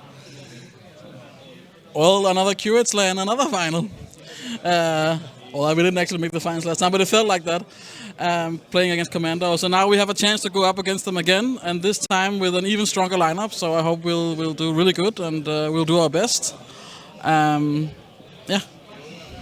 Yeah, that's probably one of the reasons that we are all standing here, because knowing what happened in 2022, we needed to do something, but that was not good for all of us. So yeah, let's see if it's gonna be better in the finals. So in the previous match against Commando, the Axemen did really well staying side by side in maps 1 and 2. What can you guys glean from what they did and try and attack or try and put that into the matches that you guys will face against Milton and his team? I think what they did really well is just play as a team. It's like really like carry each other, and when somebody makes a mistake, somebody else steps up, and somebody does something really good, you sort of hang back and just let them have their moment and don't interfere, and just, I don't know, they seem to really mesh well as a team, and hopefully we can get some of that against Commando. Yeah, I mean, they are very synced. When we played them before, especially on E1M2, they come as like a swarm bees look really together at you, and I think bringing down players such as Milton, you really need to work together to, bring him down, and the rest, and Martin, of course, and the rest, Yeah, I hate to mention again, but this LAN factor, it seems like Nitram always plays even better on LAN, and he's like on Milton's level. So I think it's not enough for us to crack Milton. We gotta crack the big duo. And what we can take away, I mean, they never gave up, and they really showed that you can go up against Commandos toe-to-toe. Maybe you can't in the long run for a team like Axemen, but they put up a really good fight. It's like a boxing match. You know, they went 12 rounds. They didn't go down in the first round, and they kept going. And you saw some cracks in Commando's defense. So yeah, I'm optimistic about the finals. I'm really hyped. Yeah, as you mentioned, the takeaway for me, to be honest, is being aggressive, because they were like not backing up, not trying to play defensive, and it felt like they didn't really expect that on the other side. Like people that you wouldn't even know. I mean, I think there are a lot of people who's watching the stream. They don't know many people from the Axemen, and I also didn't really expect them to play that good. And I think that's probably the takeaway, to not try to play defensive or too defensive, but you gotta push them, because if you push them, then that's how you're gonna achieve results. Well said, all.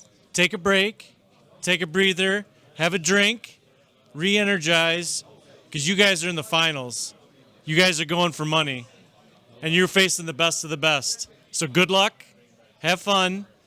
Andeh and Jehar, we'll see you guys soon. In the final, in it for the money, money for nothing. Well, maybe not nothing. A lot of blood, sweat, and tears, and other fluids. Yeah. I mean, FSR, they came here with one objective, and that was to take down Milton and Commando. And so far, so good. It's just the final boss left for them. It is the final boss, and it hasn't happened before historically. So, no. It's going to be rough. But if anybody could do it, I think FSR can do it. So by the end of this tournament, maybe I'll be able to say firing slackers without my brain completely going haywire. My brain still can't really process that. It doesn't work. It's weird. Well, we've got the bronze coming up. Yeah, so we do get to see my team play again.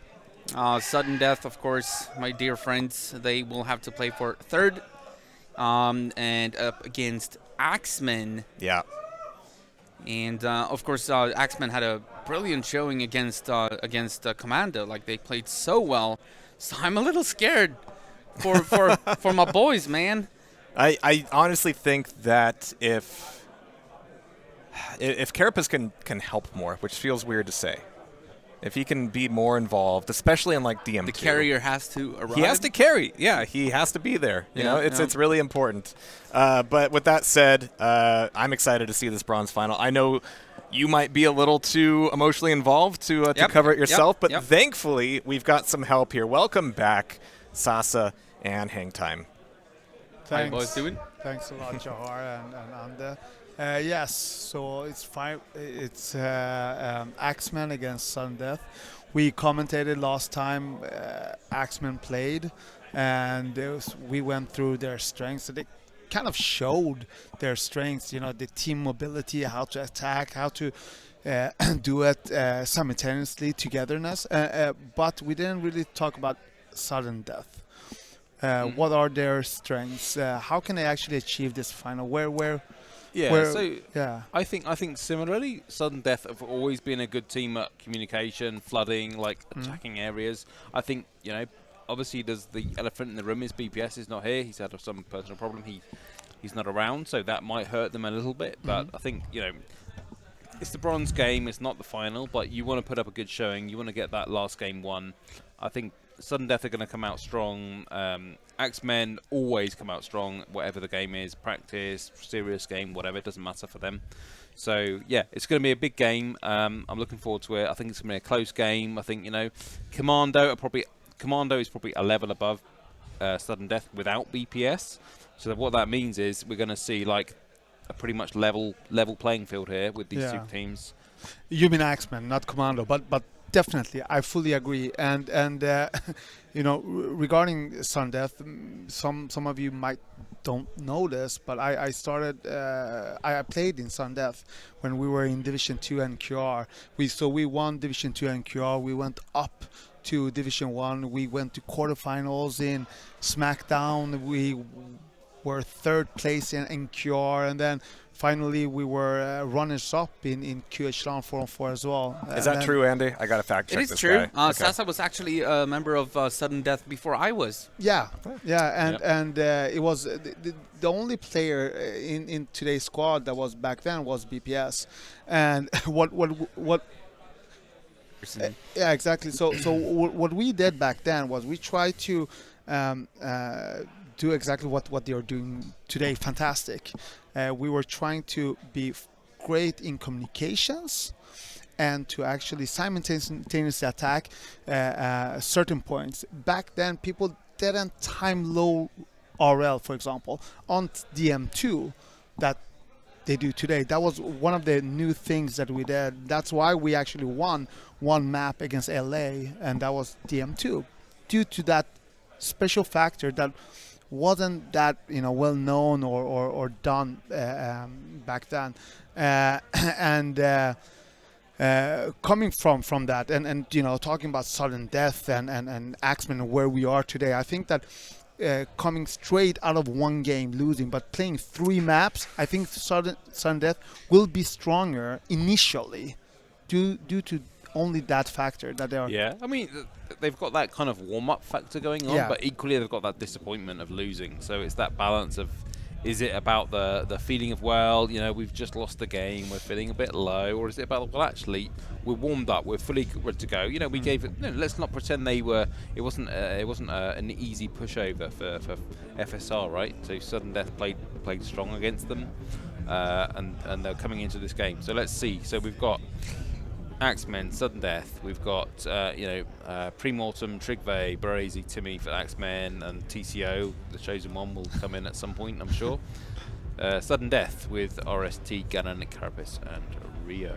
So let's give a shout out to Rio, actually. So he stepped up to the plate. I think he was sat on maybe the same chair I'm sat on now, actually, doing a cast like a day or two ago. So he stepped into VPS shoes, and he's probably, this is my opinion, one of the most underrated players in the scene. I think he's, especially E1M2, really solid player.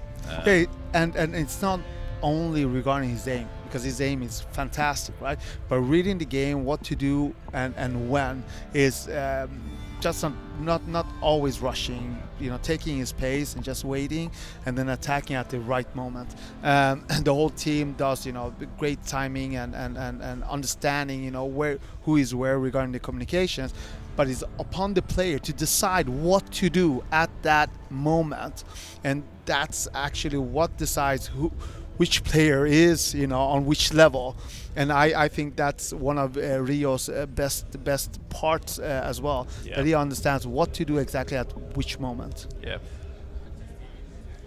In a little bit, thank you, Jehar. So just to pitch in, I don't think that Rio was the cause of the loss in any way. I think that Rio is an excellent player.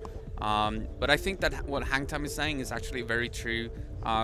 With the current lineups, I think we're getting the best result, as in, the best finals that we could get and the best third place game that we could get. And I think HangTime is spot on that. So, yeah. The players are starting to get ready. They're picking maps, and I'll let you guys just have fun with this one. Sassa, don't be too biased for our Swedish friends. Okay, of course not.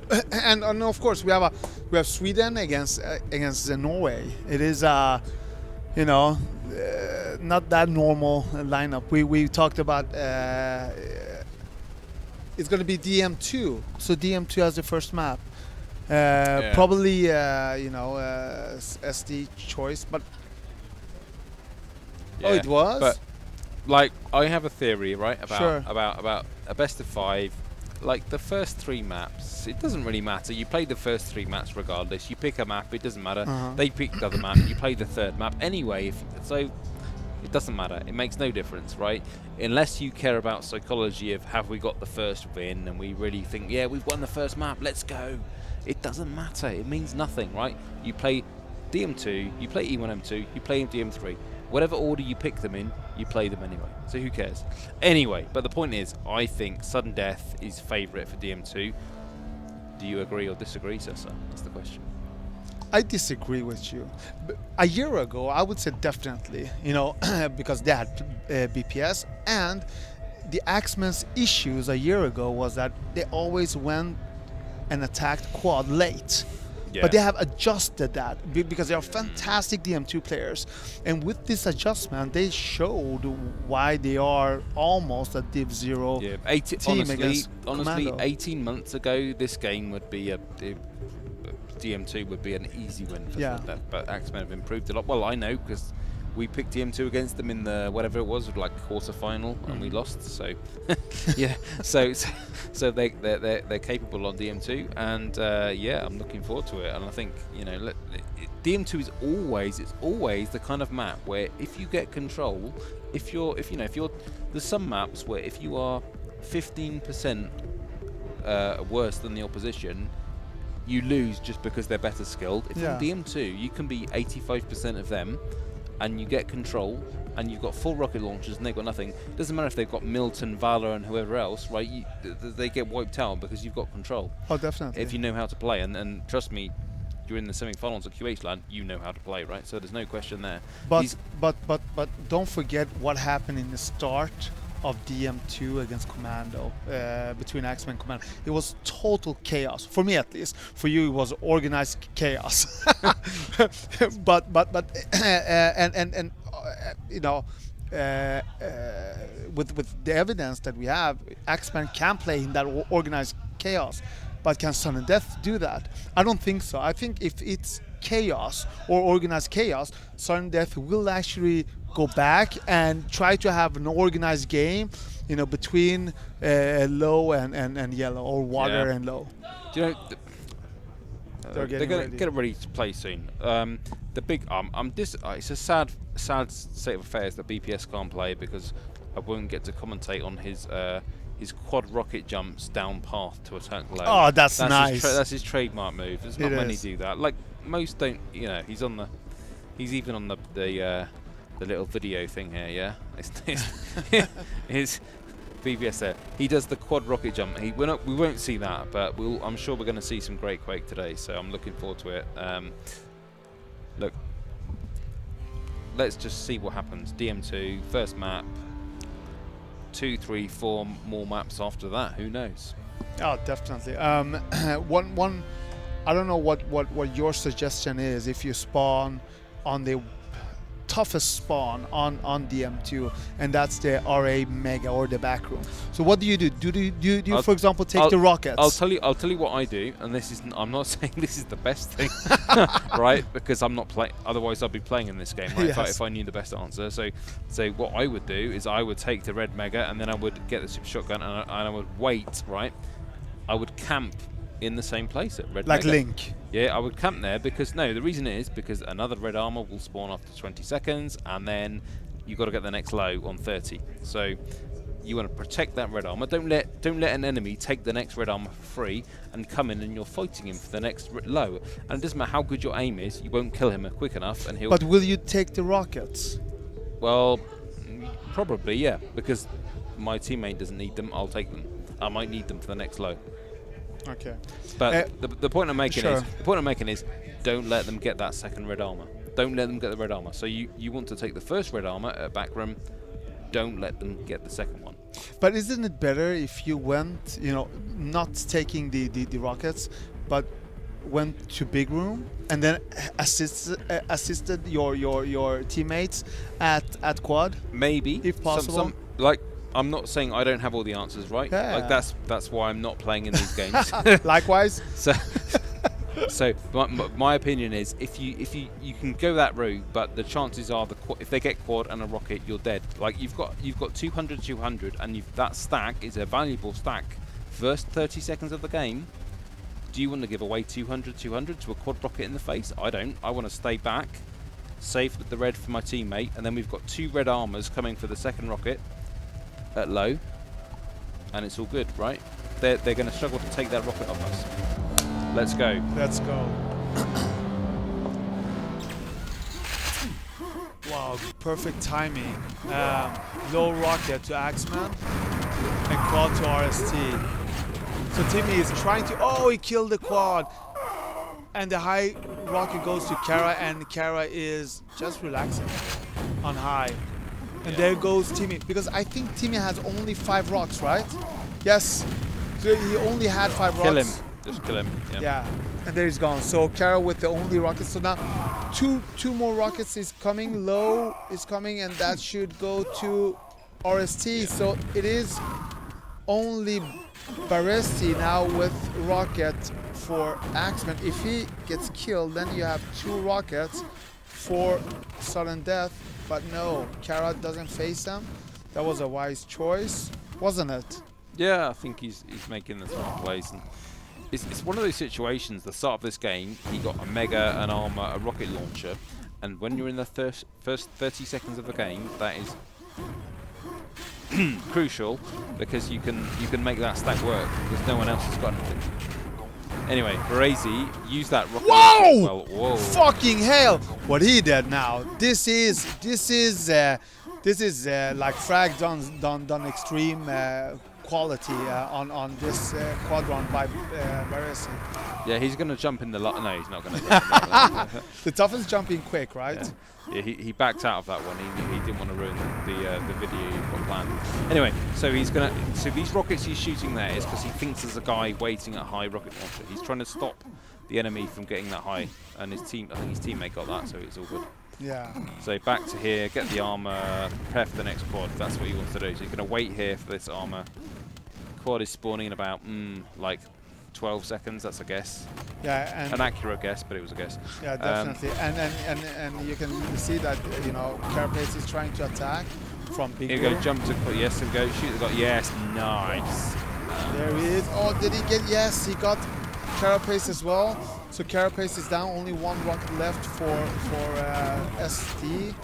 And we don't have a chaotic or game right now. It's a very structured and probably the next fight at low will come up now in 3 seconds. Super important. Rio is there trying to help his teammates, and they managed to save that rocket.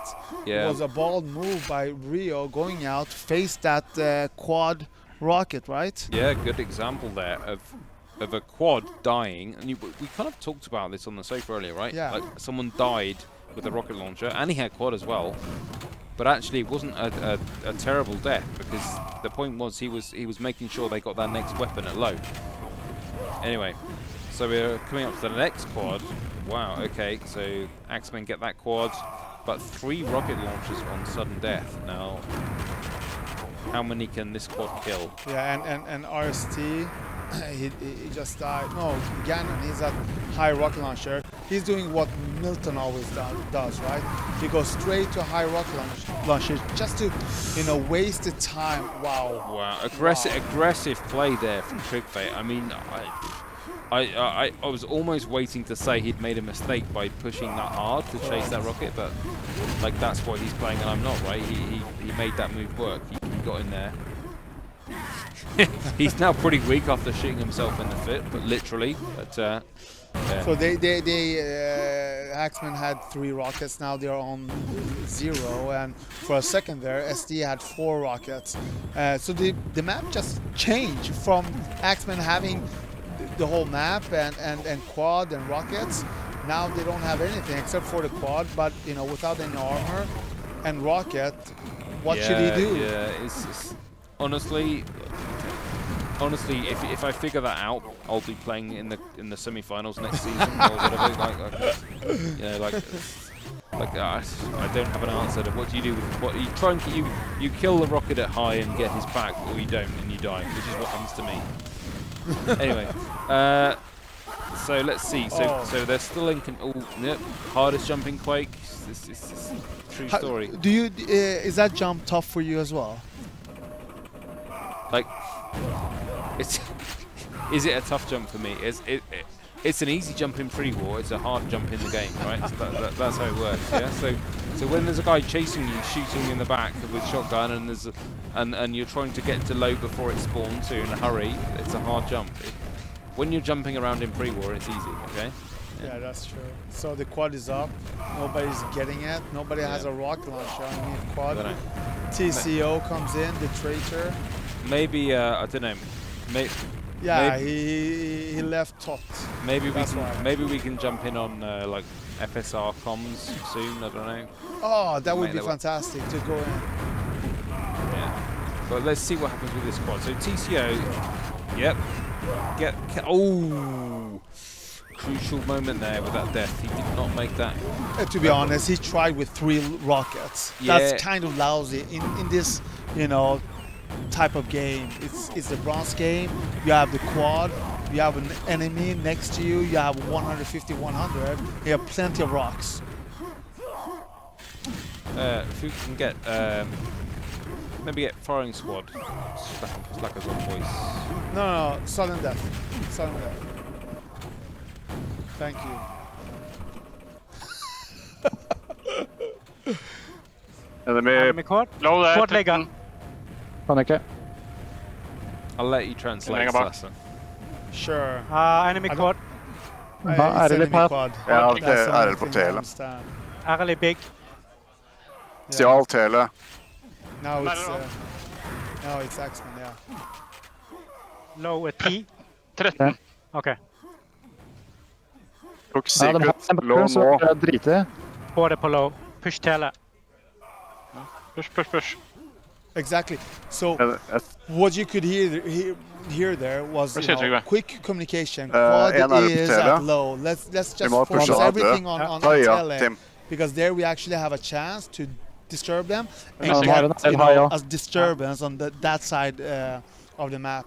And they actually succeeded as well. Nej, det är One rocket got down. Tre på tele. Ja, de är lite svagare. Suddendeath have got a 50 frag lead from a game that... Does this feel like a game that they've been dominating? It doesn't to me, but... No. Like...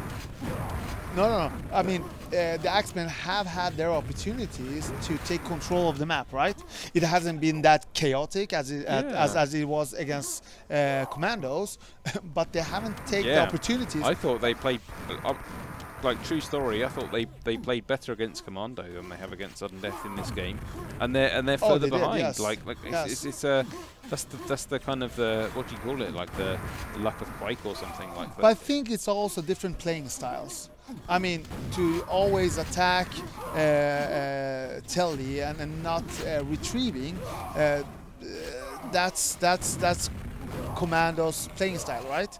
They don't want to just back down in the early start of the game on DM2 to low RL. That's why it was so chaotic in the start of that game. But here, ST, initially just understood, okay, we don't have the rockets. Let's just go back to low and regroup and start over again. And that perhaps doesn't fit with Axemen's playing style.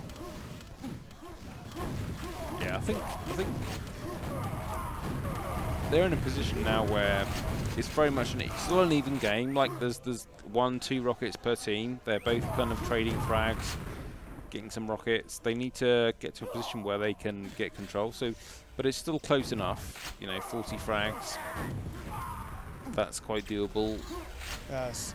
The issue here is the quad is coming up quite soon, right?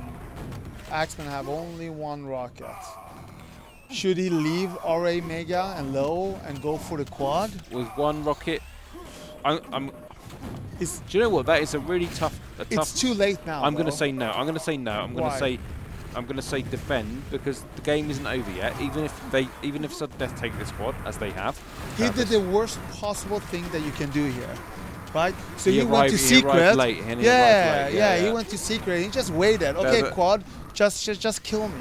That's kind of that's what happens to me. That's what I do. I end up at quad 1.5 seconds late and get killed. That's kind of the story of my life, basically. I mean, despite having good, fantastic communication, they actually take bad decisions. Yeah. So, wow, four rocket launchers now for Suddendeath. Like, it's that kind of DM2 swing control. Yeah. No, it's not, because they don't have anyone on low RL, right? So they need one more on low RL, but between these quads there will come one more low RL, and Axemen will probably take that and go to the back room and hide there. Yes, please go, please. There. Yes.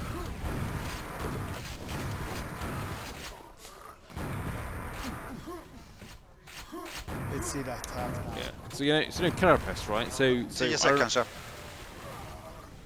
Let's Kom listen inte to the voice secret. a bit. Nej, vatten safe. Water Kan safe. de kolla höga kanske? Var med på ta tele då. Jag kan gå höga. Ja. Jag håller tele nu. Jag har släppt vatten. Jag har släppt secret vatten. Nej, de bröstar. Secret lost. Kommer. De har en till här. De pushar nu. Ja, I jag slipper för kvannen. Yeah. From playing QuakeWorld with Swedish players a long time ago, it means that you shot a rocket in the breast. Like exactly. In That's front true. And what that means is they are playing very aggressively, and they are probably on low health. So if we push, that rocket will probably die. Yeah, because he's done enough self damage from Brosta or whatever the word is. You tell me. Yeah, and another interesting part is instead of saying high RL, they use acronyms, right? Just to speed up the communication and make the communication smoother and easier, right?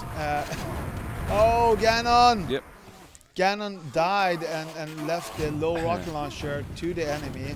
So now TCO has a rocket in secret room. Yeah. And this was their chance. If they had that rocket, they would have 4 rockets and they could easily map lock them.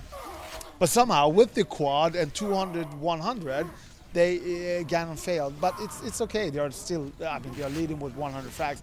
I don't think they will, stop dominating this game. They will still win with a high margin. I mean, you mentioned a point there about speeding up communications, and that was a really big thing. When I played in a clan about 12 years ago with DDK, who maybe there's some people watching who never watched QuakeWorld before, and they thought, well, I know DDK from casting, CS:GO or something, and one of the things we worked on really hard in our clan with him was fast comms. So it was like, how can we have one-syllable words for everything? So we made every single comms on Quake one syllable. So you don't say red armor or RA, you say red. You don't say rocket launcher, you say rock. So what do you do on DM2 where you have 2 RAs? So is it secret and then red is backroom? When you find the answer, tell me, because we didn't figure that one out. But we say backroom is good enough for red. Backroom. Instead of red armor and mega is quite long. Yeah. That was the old school lock that we RA used. mega. RA mega is quite long. You say cold red and hot red. Yeah. Yeah. Yeah. No. Like. Yeah. Box. Yeah. I like that. I'm going to adopt that. And they say mid instead of big room. Like So it's true. It's a true story. I think that's an area that QuakeWorld is slightly behind the curve. But they can optimize their comms on locations. Make everything. That's my advice to everyone. Make everything one syllable, and get results. Anyways, that's enough about theory. What's happening in this game? So they're increasing their lead. They have 3 rockets and they have low. Oh, they have low rocket under control. RST is there right now, and the quad is under control as well. Yeah. So the big story here is Axemen probably, like when they played Commando, they were probably a little bit closer in frags than they are against Suddendeath, right? Oh, so, yeah, so, yeah, definitely. And, you know, I have to come back to what I said previously. I don't think that playing styles on DM2 suits Axemen. That's why. I remember you saying, Sassa, I said Suddendeath, easy win here, and you said, no, Axemen are going to take this. That's what I remember, Sassa. Yeah, but, you know, we are getting old. But we're all friends. Yeah, we are. Anyways, we're not here to talk about who guessed what right. We're talking about the game. So Suddendeath, yeah, 120 frags ahead, like 5 minutes. Yeah, sorry guys, that's done. But it's early days in this series, right? Like I expected them to win TM2, so it's like no surprise. I want to see the next map, so I want to see what happens. But the next map should be E1M2. E1M2, and let's be honest, Suddendeath is a good E1M2 team. Like, let's not pretend that that's. Oh, like, they are. I almost there's like a tiny little itch in my neck that's telling me that Axemen should maybe pick DM3. Well, the pick DM3. Yeah, but they picked DM2. Yeah, wow. They did. did. Okay, well, yeah. Like I said before, it doesn't matter. I'm gonna ignore everything I say until the 4th map, because that's when the picks matter, right? The first 3 maps you have to play regardless. It doesn't make any difference what you pick. Definitely. I fully agree. Yeah. I just think Axemen's E1M2 is really good. Suddendeath E1. I'm just looking forward to that game. I just want to see Axemen against Suddendeath E1M2 is going to be one of the best games. Yeah, Andeh, can we see the scores for a second and just see how many deaths everybody has? Wow. As you can see, RST is actually having a lot more deaths. Same with Ganon, then Kara and Rio. When we talked about Rio, you know, what he's doing, he's stepping up for the team. He has only 30 deaths, you know, compared to double of Ganon, despite the frags that they have. Well, yeah, I mean, true story. If I was, I don't know, QuakeWorld teams are not that professional to have a manager. If I was the manager of Suddendeath, like I would sometimes pick Rio ahead of some of his teammates. I'm not going to say who, because otherwise I'll get stabbed in the car park outside. But I'm not going to say that. But like I was true story. Like I can talk about this because this game is done, right? So we know 80 frags 2 minutes. That's not happening unless they had a full lock. They don't. So yeah, there was a draft tournament like a long time ago, and Rio was picked ahead of me, and I was thinking, who's this guy, Rio? I don't know him. What is this guy? And actually, he's proved his worth, and he's been a really good player. So yeah, I think he's stepped up, and let's see what TCA does with this quad, right? So Axemen, I think they know they can't win this game, but they want to come back, make the difference lower, get to a 50 frag difference. I know. Come strong next map. I fully agree. But you know, as you say, and everybody can see, 2 minutes left and 80 frags difference. But I can hear TCO screaming. Yeah. I can hear him scream. Yeah. So I mean, he's probably quite pumped and really frustrated that they can't, you know, win this map. And I think that for the upcoming map, he will definitely be. Yeah, I mean, I'll tell you what, DM3 has always been his map. Oh, it has. It has. Yeah, I wouldn't like. If I was to pick a player on this server right now who's the best DM3 player, like he would be in that. He would be in the discussion. Wow, yes, nice shot. Look at this. Yeah. He's just getting a bit of confidence back, a few nice shots before the end of this map. And it's quite interesting that you're saying, you know, regarding TCO and DM3, because he was playing in TOT, and we all know that TOT's favorite map was DM3, and that's probably where he learned all these DM3 skills as well. So what you're saying, Sassa, is he learned it all from you, is that right? Yeah. No, I'm being modest. Maybe of my clan teammates, I don't know. Anyway, last minute, 80 frags. Yeah, that's done. That's gone. But let's just see out the action here. Like, can we go in and listen a bit to the Axemen and see are they intense now in the end of the game? Are they still pumped up, Andeh? Kick low. Nej. Team low. Okej. Med svag kvar. Jag går på er. Jag knusar. Ja, jag oh, quad rocket jump. I Secret said it low. earlier. I said Yeah. I'm going to have to retire from commentating. I said we're going to miss out on BPS quad rocket jumps. Well, maybe Rio actually listened. Well, yeah, he did a quad rocket jump and then he got killed. So but he entertained the fans for the 1.5 seconds it lasted. Much as my wife tells me, it was very entertaining. Anyway, there we go. Game over. First map, Suddendeath. You know what I will bring with me from this game is next time I see you playing a mix on DM2 and you have quad, I will wait and hopefully see you doing that quad rocket jump. Well, you know the human life expectancy ends about 83, so good luck with that. Anyway, so that's the first map done. It is. Yeah. I really thought that the Axemen would, be on their toes and DM3. DM3 for Suddendeath. Yeah. So like I said, that's kind of like a. I want to say, if I was trying to put some color on it, I would say Suddendeath doesn't want to play Axemen on E1M2 because they're very good there. But the game theorist in me, which is pretty strong, says it doesn't matter at all because best of 5, you play the first 3 maps regardless. Yes. Pick any map, any order, it doesn't matter. Definitely. You play 3 maps. 4th map pick matters. First one doesn't. Yes. Second one. So here we go. Right. Let's see. But I think Suddendeath will be the stronger here. I mean, Carapace and Rio did a fantastic job on DM2. Do you know what?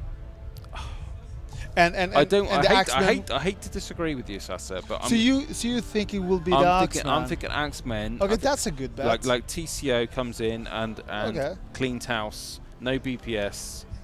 I'm not saying the traitor will not succeed with the power of the carrier. Well, Suddendeath, yeah, with like Carapace, he's that little kind of like that extra 10% that makes the difference. He is, but together with Rio. The Swedish Milton? No, I don't use that phrase. There's no. A year ago, Milton was the Finnish Kara. Yes, he was. No.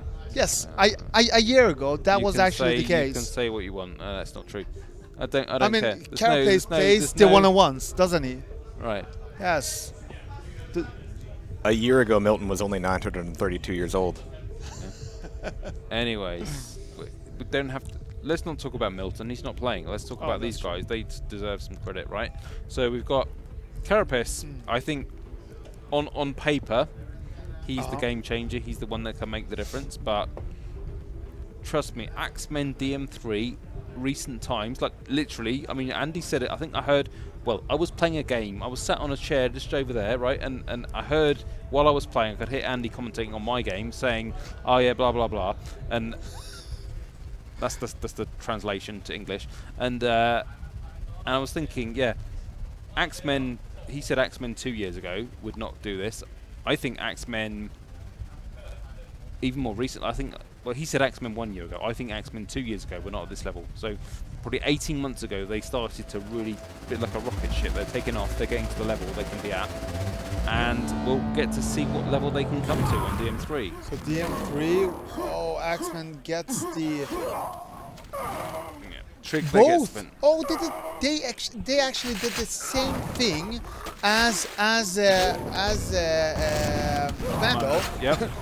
But instead of going, I don't know, to something else, he went to quad. Yeah. So it was a yellow armor quad, and then the pentagram. Yeah, my secret's out now. They've all figured it out. Yeah. And yeah, because that's why there's no rocket, right? So well, until 30 seconds they get the first rocket. Correct. Second rocket with pen. And the LG is coming up now. It's a big fight regarding the LG. Yep. And that's died out as well. Commando gets killed. Yeah. So this rocket, this is almost crucial if this rocket crucial this after word, a minute, why is this word banned? Like, come on, guys. But it's an important, crucial it's an important event in this match is whether Tryggve survives with this rocket launcher. Right? Yeah, that is so everyone understands. Commando understands. That's why they were attacking him. But what I liked here was true story, right?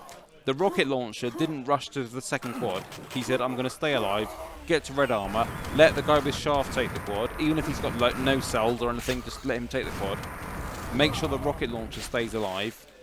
And gets the next red armor, right? So they didn't sacrifice that rocket by rushing to quad, because you know what it's like. You've played Quake a lot. I've played Quake a lot. You get the first or second rocket launcher, and you think, yes, no one else has got a weapon. I'll go to quad, get that, and kill everyone.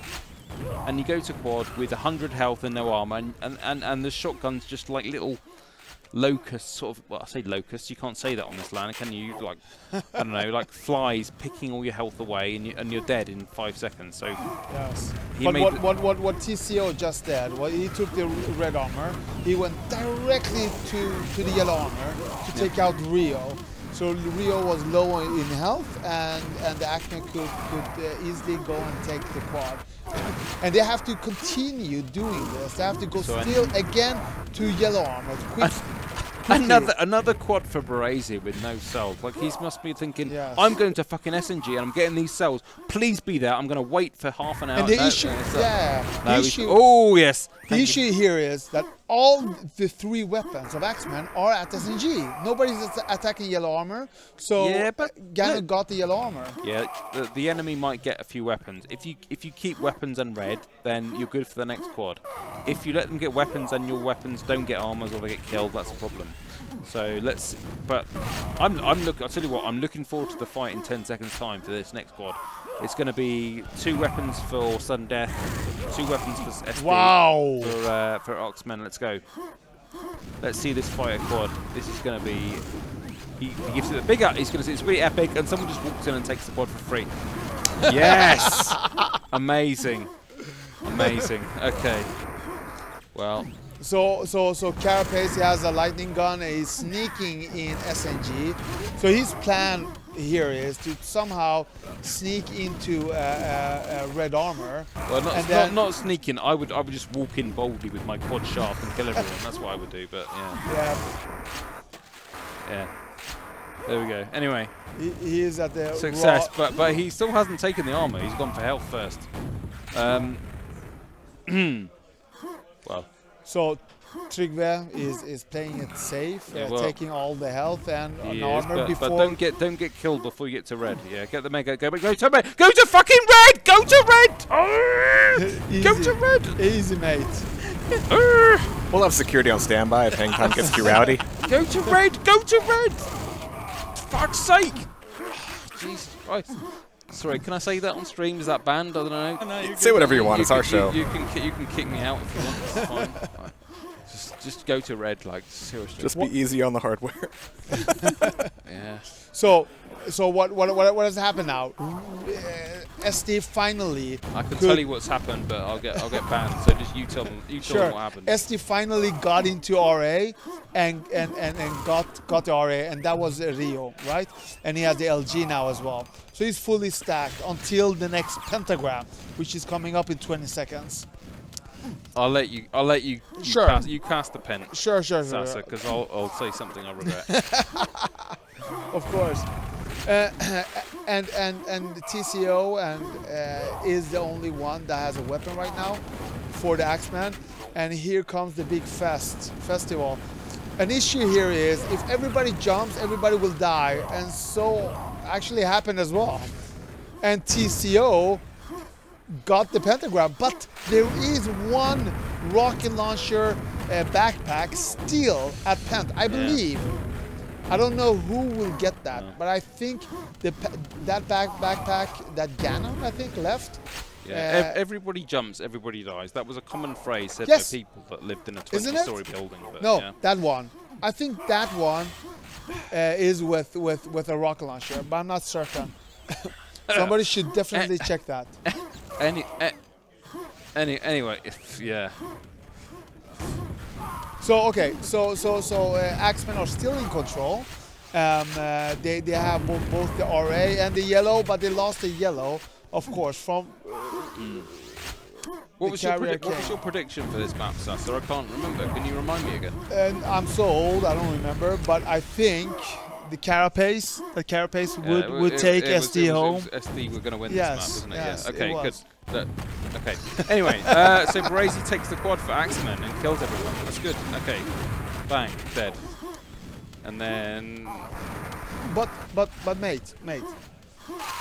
Now in this map we actually have that chaos that we were talking about, right? And it suits it's the good Axemen. Chaos. It's good chaos. Yeah.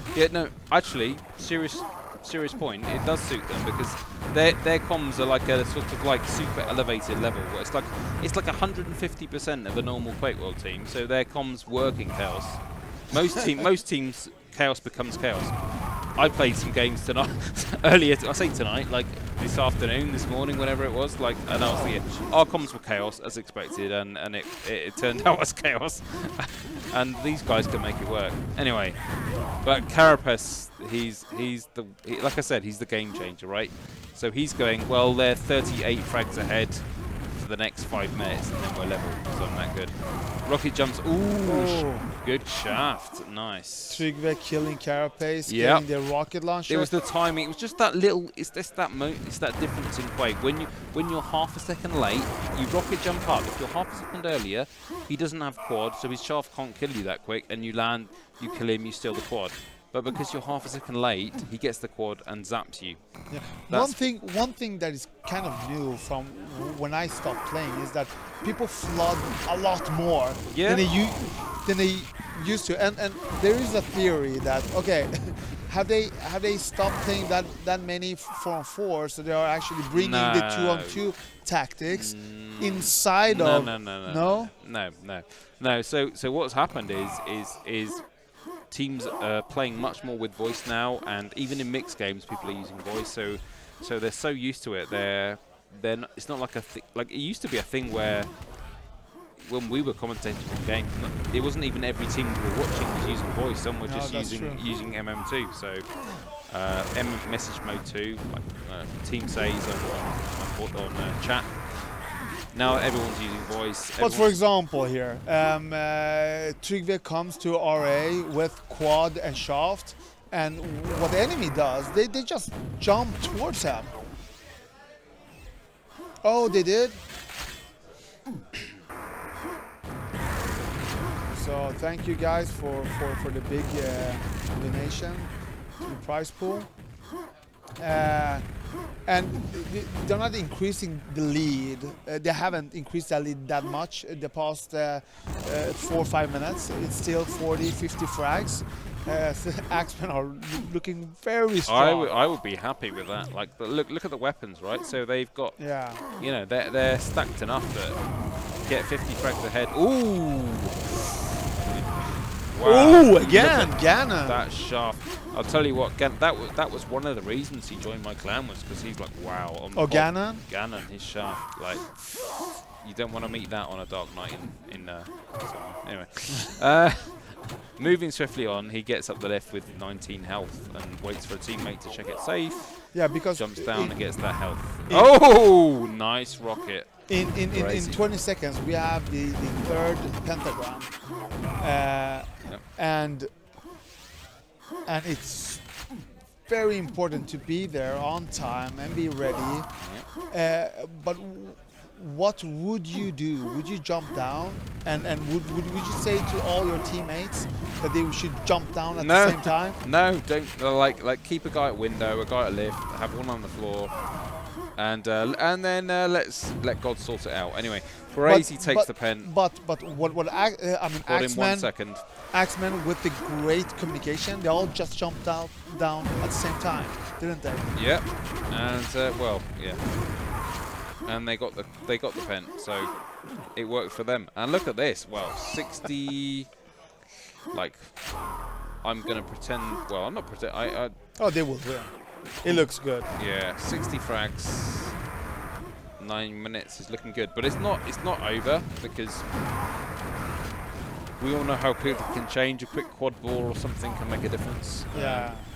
And Kara he can discharge in the water. So watch out, there he is. Carapace. Oh! Just keep that stack. Brace has got a big stack, right? Yeah, he does. What you don't want to happen when you've got a massive stack with red armor, don't get it discharged. Yeah, if you've got 100 health and they discharge you, yeah, that's fine. But don't give away a stack for free on a discharge. Just keep controlling this. Get the next yellow armor. Kill these guys. Jigway quad, yeah, just a shotgun. Doesn't matter. Like this is fine. When you're ahead by like 60, 70 frags, you just want to take those quads. Like deny the quads. Even if this quad gets killed, it doesn't matter because he's. Yeah.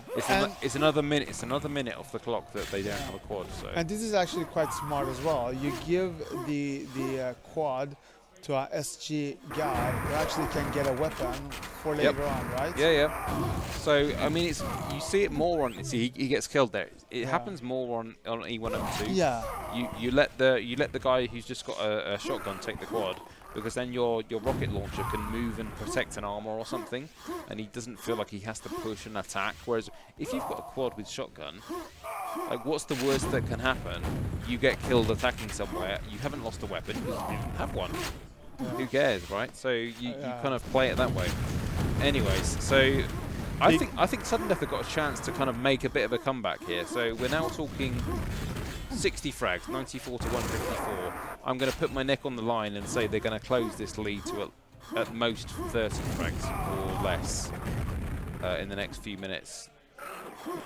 Let's see what he can do, Rio. Let's go. Get into red armor. Yeah, they have all the weapons now. Yeah. Except for one. Nobody's at yellow Take the armor. mega Nobody's at yellow armor. Yeah, but bollocks. They're all at SNG and RA. You can't say that word on stream. Why not? Bollocks? Just because it's Is it bad? It's like rubbish, right? It's not. Yeah, it's rubbish. Anyway, so look. So where's he going to go with? I want to see what he does with this LG. Right? Is he going to wait a quad or try and? He's going to get the next quad. Where's he going to take this quad? Do you think? He's Okay, going to attack TCO bridge. died at the window. Take quad and attack bridge. I think. Attack bridge with this quad. And maybe he'll go to red because he's got no armor. No, he's going yellow. Okay. No, because TCO had LG in hill, so he actually didn't dare to jump over to ring. Yeah, that was why. Yeah, I've done enough time to know that's true. Yeah. Here we go. So a few nails in there. Kill that guy. Yeah. Rocket in 1 second or something. Get that. Yeah. Good. Good timing. Good. Now go to red quick. No, Good. yellow. Red. Go to red. Yellow. Go to red. Good man. Thank you. No, he's not going to red or yellow. All right. Well, in case anybody's confused, we're not currently listening to team comms. Yes. Apologies for my over-exuberance. Okay, let's actually go to team comms. Let's go to Suddendeath. Let's see what they say. Maybe they know better. They probably know better than I do what they should do. As he goes to red armor, as he should do. Well done, Chris. Är det Lya? Jag håller window. RL på 12. Jag går tillbaka rakt. Han slippade. Han kommer... Oj.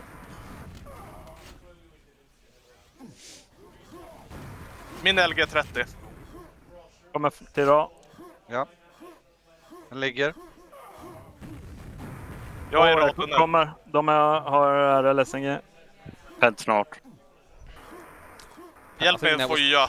Hjälp mig få ja. I'm gonna guess. Yeah, that's care from bridge. I mean, the communications are fantastic because short, very concrete, and then when they say it twice, it's really important. Anyway, here we go. Pent. Let's go. Det är safe här. Crucial last pen. Bra boys. Easy. Jag går. Ni kan ta quad så kan vi jaga frags. So they are splitting up the quad. Vi har LG. So that another teammate can take the quad and get frags. So Döda inte varandra nu. Jag är på IA. But TCO has ring. Can we change to TCO? TCO has ring with a shaft. There. Oh, but now they know where he is, right? But he's sneaking in here. His teammates are here as well. Han står på lift ring. Yeah. The ring is dead. Rio på SNG. Good call, God. Sassa. Like that's what they're in a position Yeah, now. Pen will run out. So I always think with Pen, if you don't Rio är på... Shaften där. Ja. SNG. Rio kommer nå. Yeah. What did you say? I was thinking like if the enemy has Pen and they don't secure the red and you can get into red with a ring, you've got a chance. But he died anyways. Yeah. So what do I know? But yeah. Yeah, it's super close because you have three weapons, 3 RLs for SD. The quad now, giving it to Carapace. He has the LG. That's why they should pull this back. 20 frags in 3 minutes. Yeah, they should do this, right? Like, yeah. I mean, and they have good. And if this is the key point, right? If Axemen decide to rush and go like their normal strategy and give away lots of frags, yeah, then it's over. That 20 frags has disappeared in like a minute. So correct. Let's see what happens.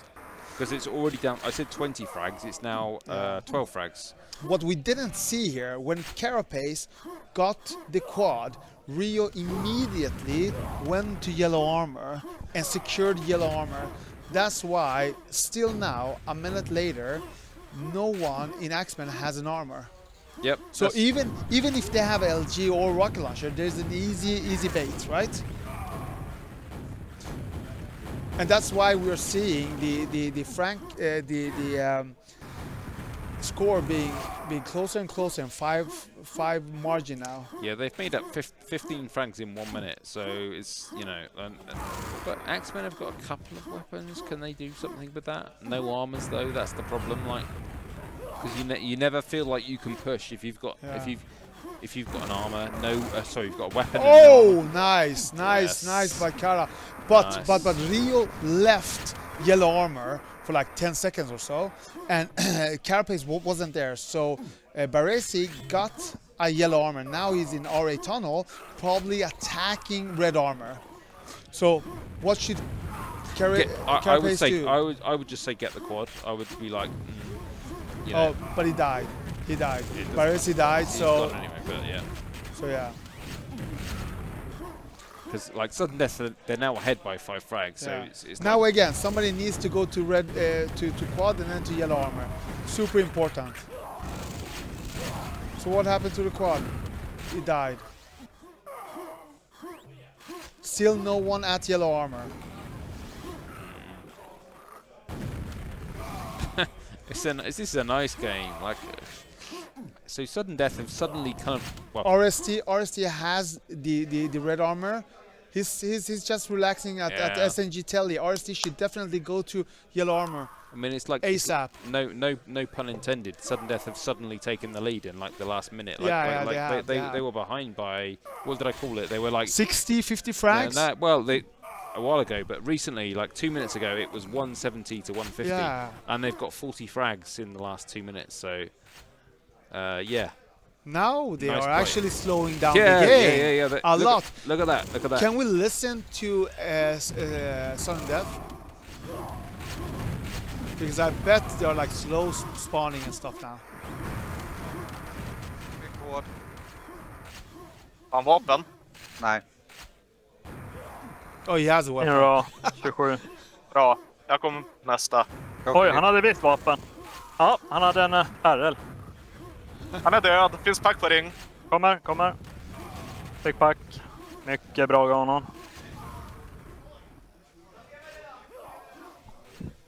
Okay. That was they were quite calm and actually attacked quad.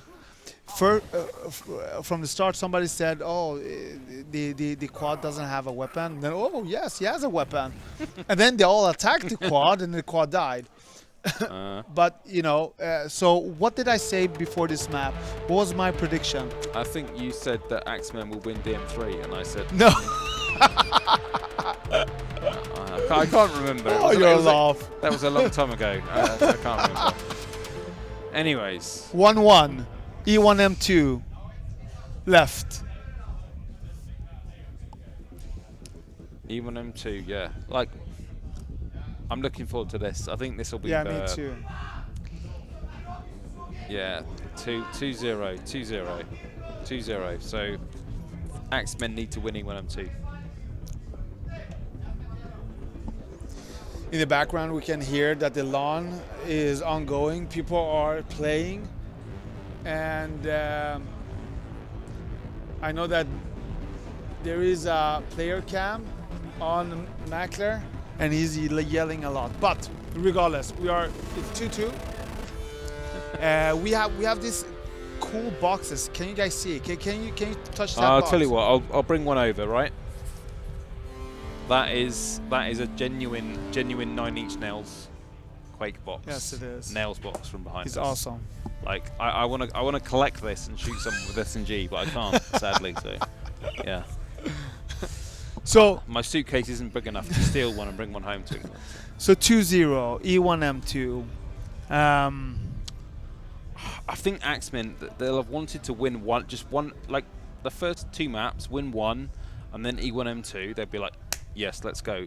They'll be feeling it. They'll be like, let's go and win E1M2. After losing 5 straight maps, do they have the energy to actually? Come on, lad. I think this time we're gonna win. I think they do because they play 5 maps every day, right? These guys, they're not people that have just turned They're up. machines. Anyway, like let's shut up. Rio takes the rocket. They have the quad under control.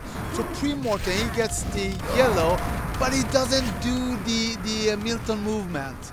You know, the Milton movement is to go to start and get the other rocket. He didn't, but He he didn't get killed by the quad either. So. Yeah, but still, they are not in a good position to take the second rocket launcher, right? No, but let's see. Like it's early days, right? So second rocket. Oh, yeah. he got it. Yeah. Yeah, he got it, but he wasn't in a good position. Yeah. Sometimes it works out. Anyways, so he's gonna. He's walking on spawns. He wants to get to yellow with this, but he's too late for yellow. So maybe goes to green. I don't know. Does he stay here for the next yellow? If he stays for the next yellow, he'll be late for quad. This is the problem, right? In QuakeWorld, when you're thinking, there's multiple things you're trying to keep track of. You're like, if I stay for yellow, I'm late for quad. But you should definitely leave the quad. You shouldn't attack the quad. No, you don't want to give your rocket launcher away. No. You don't do that. Anyways, so quad is still up. Who takes that? Is it? No, it's not taking yet. Wow. Okay. Okay. In the old SD, when I played in Suddendeath, he got killed. But we always the quad went to the SG guy. Yeah. Due to the fact that we talked about. Yeah. And I agree. Right? I agree. So you don't want a rocket launcher running around with quad and no armor. And boring, and everybody he can't will use it, and he yeah, can't exactly. play aggressive because he doesn't want to drop a pack, and it's difficult. I agree. Anyway, so TCO, this is nice position here, right? He's got a mega health and 17 rockets and a rocket launcher and yellow armor. This is the biggest stack you can have in E1M2. You can't have better than RL, mega, yellow. Right, early days, first 2 minutes, he thinks I'm getting the next quad. That's what's in his head. All I'm doing is getting the next quad with this massive stack. Teammate goes in, blocks a guy upstairs, shoot this guy, he's dead. Another guy dead, surely, yep. Yeah, the enemy has 1 rocket, a nice cannon. Takes the quad. What does he do? Does he go yellow? Or does mega. He might go mega to kill the rocket, or does he go to yellow? No, mega. Oh, he's going mega. No, go back. And this is the thing, right? If you hesitate, you easily get 1 or a half rocket on you, and then you have to immediately mega go back. health spawning in about 5 seconds, right? Because he doesn't know. No, he doesn't know. Why? I'll tell you what he knows, because he had the last one, so he knows when the next mega is. But if he knew, he would attack. That's a historical story. The mega's gone now. Let's focus on this. Get the next yellow. Secure it for a teammate, right? Kill all the enemies coming in. Teammate gets yellow. That teammate will go for the next rocket launcher. He'll go for the quad. That's what happens. Yeah. Right, kill these guys. Get the next quad. That's what you want to do. Right, here we go. 90 odd.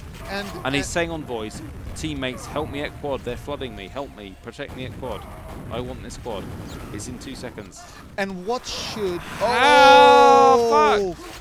Carapace snuck in behind. And that is what they call in England a schoolboy error. Oh, he got a rocket as well. It's like even in 1999 we were hiding in the quad box behind you with a shotgun. Just don't fall for that one. But regardless of that, Baresi killed them both. Yeah. and saved the pack, but unfortunately he had to take it, right? But TCO for that quad, honestly, he should have had that quad. Just don't get a guy behind in the quad. Anyways, this is quite even. You know, the Axemen are leading with 17 frags, but it's quite even. Let's go to the Axemen and see. You know, are they stressed? What's the feeling that the Axemen have right now? Let's listen to them. Okay. Ja. Opp. Ta det. Jeg kan ta. En kvar. Den er på start på GA. Okay, they're a bit louder. Weapon at start. Yes, exactly. Han er i vann. Yep. He's in water. Han er på RA. He's in RA. Jeg har 3 på GA. Om 10. Ja. Bra, Yellow in T. Did you hear that? In 10. Ja, men hota, han er nesten død. Jeg er på Frank. Okay. So that's why he's attacking, but they are still there.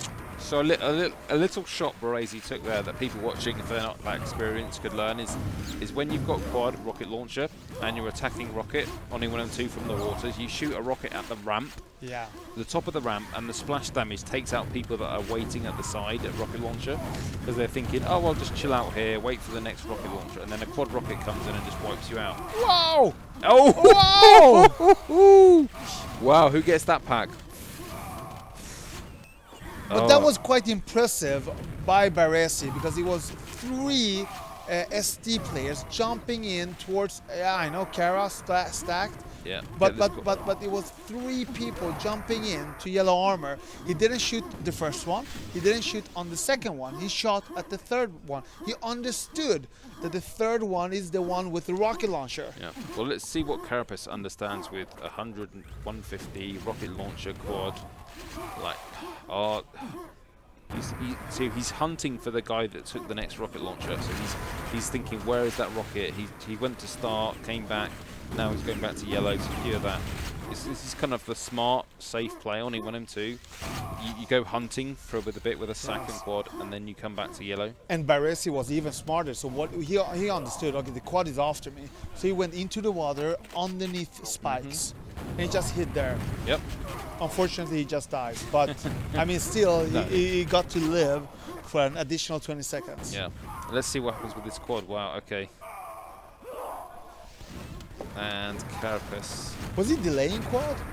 No, he probably didn't want to stand right in the box because then you don't get the same angle to shoot at the stairs. Yeah. So if you're in the box, it's harder to shoot the stairs than if you're like a little bit out. Anyway, he goes, cleans yellow armor. Oh! RST is hot on the button. Yeah. But is a good map block right now. There are 4 rockets, 6 frags different. This was the example of where he made the kind of Carapace made the kind of safe plays there. He had quad, went to yellow, got yellow, mopped up a few frags, took some damage from his teammate. Okay, let's forget that, and then came back to yellow, got the next yellow, and that's why he's still alive, right? That's where our POV hasn't switched from Carapace because he made the smart plays. He took the yellow, did some damage, went back to yellow, got the next yellow. TCO gets this. Yeah, but he's dead, yeah, so he can't do anything with a quad with no weapon. No, but you know, he shot a bit on Carapace, so Carapace actually died in the end. So there are 3 rockets against one rocket now. So the odds are evening out after that quad by TCO. So now they have 2 rockets against 3. Yeah, the problem with this is that so Gannon's got a full yellow, so he just needs a couple of health packs and he's at full stack. Good attack, killing 2 rockets. Only RST left with a rocket. He's 4 health. That's it. He has 4 health. Carapace steals the yellow in front of him. Yeah, but I think that's the right move, right? Just take everything. When it's that panicked, you've got 4 health. Even if RST took the yellow, 1 shotgun would still kill him anyway. Yeah. So just take everything. The point you want is don't let the enemy take it. So I always think don't let the enemy take the item, even if your teammate needs it more. Don't let them take it. Jesus, this is gonna be a tight game. Yeah, we're gonna. And this is one of the beautiful part regarding Quake. It's always tight in the last game. Our RST goes down as well. 20 frag difference now. And don't forget last QHLAN where SD actually went to overtime or double overtime. Yes, double overtime. I think. Right? On E1M2. Yes. So they actually know how to perform and how to handle this kind of situations. Is he going to rocket jump up? No. He should. Yeah, no. Let the teammate take it. Get the yellow, get the green, I mean, and run. Run. Yeah. So and then he's now. got the quad. See, look. If he'd rocket jumped up to that yellow, we'd have like 10 health left, and it wouldn't work. So he's now going in, clean the yellow. Yeah, watch out for spikes. There might be a guy coming spikes. Next yellow. Thank you. Clean this guy. And now he's in this is the position you want to be in now. Lots of health, lots of armor, quad, rocket launcher, SMG. You can now do everything. Oh, yes. killing 2 rockets. Bang. Wow. And they're all dead. That's the benefit of the stack, right? So that's why he's got 52 health left now. But earlier he had like a yellow and a full 100, so he's used the stack well. So Rio has really taken the spot from BPS in a good way. You know, well, I'm not going to diss any player and say he's taking. No, his spot. I'm not dissing BPS. I'm just saying that you know. He's taken up the mantle, right? He's taken the opportunity given to him because he's a good player. Like I said earlier, I think he's underrated and can do a lot of damage. So it'd be good to see the score. Maybe we can see the scores in a minute and see how many frags these guys have got. Because I think he's doing well. Rio goes down with a rocket. TCO did a good rocket run there. Couldn't do much without big fight crossing. Carapace comes out on top. Yes. And yeah, Baresi going straight to crossing with an RL. Milton would be screaming right now. Yeah, but there's times you've got to go to crossing, there's times you don't. Anyway, so Carapace wants this mega, takes the mega in time to go to the next quad. This is the kind of perfect solution where you get mega just before quad. Teammates helping you. So guy comes in with rocket, you kill him, teammate gets the pack. You take the quad, you go to yellow, take the yellow, you go and attack bridge area maybe with this quad after taking yellow. And the frag difference is now, what, 31? It's yeah. a lot. Yeah. And you don't see the Axemen flood anymore. They have actually stopped that. Is that because they're tired, playing 6 straight games? It's like I said earlier, that they're not tired of playing 20 games. Like they'll play. Ooh, nice. Well done. Takes out the quad. So that's a scenario when you have quad and you've got an armor and you feel invincible. But on E1M2 you're never invincible because there's not that many megas. There's no red armor. Like all it takes is a guy that hits a couple of rockets on you and you're in trouble. So it's maybe one of the reasons I like this map is because you don't get the super stacks. And that's why we have like legends from this map as well, right? The name of the map is what? I'm going to say you want me to say Castle of Vanna, don't you? No. For me at least, it's the Castle of Angua. Castle of Angua. Oh, yes, right, it is. Because you're new. You've only just started. No. I was there when it got Castle of Vanna as well. Castle of Vanna is the real words. Anyway. and that's when you do a perfect game here. But who? Let's be honest. Look at the scores, right? Yeah. So who's go for the scores, Andeh. Whose castle is this tonight, right? Look at the team scores. It's now like when I said earlier it was 30 frags, tight. And it's now like 10 frags. Again, the scores is at least not the castle of Primortem, right? Because he's actually the one that has the biggest difference from his teammates. All right. Can we? Yeah, there he's like 26, and the rest is like 40, 50. So, it's very harsh because. But that's there are 5 guys. So if they could go back 20 minutes, they would say, okay, who should have we actually picked out of this map? what they would say if they knew, if they understood QuakeWorld, Sassa, what they would say is there's always one guy that gets less frags on E1-2 because you can never all have rocket launchers and all cleaning house on E1-2. Save that for the post-mortem. Yeah, like no. Touche. Yeah, you never have the whole team is fully stacked, all getting frags. There's always one guy that's running around helping the teammates, right? That's what. Dude, 5 frags, 6 minutes, 4 frags, Yeah. 6 minutes left, 5 frags, 4 frags. Crazy intense. Yeah, we could spend the next 6 minutes counting down the frags, I guess, or we could think about what's Brazy going to do with this mega. He's going to go to yellow through spikes, and he's saying to teammates, "Help me at yellow, help me get into yellow." That's what he's saying, right? I don't know. The quad's coming up soon. He's in 2 minds. Do I go for quad? Do I go for yellow? Oh yeah, they have really slowed down the pace of this game. He's going to go back to yellow, I think. There are 2 rockets from SD in Mega Room. What? And what are they doing? They're just leaving the fucking quad. Timmy comes. Yeah. And he knows he needs to attack. This is a classic attack. He needs to do this quickly and jump. He's opening the door. He's fine. He's fine. Oh, fuck me. Oh, he killed him. Trust me. Oh, Jesus, my quack. That was a good attack. Calm down. It's all fine. Look. There's no way. Look, the point is the scores were that close. This quad doesn't matter.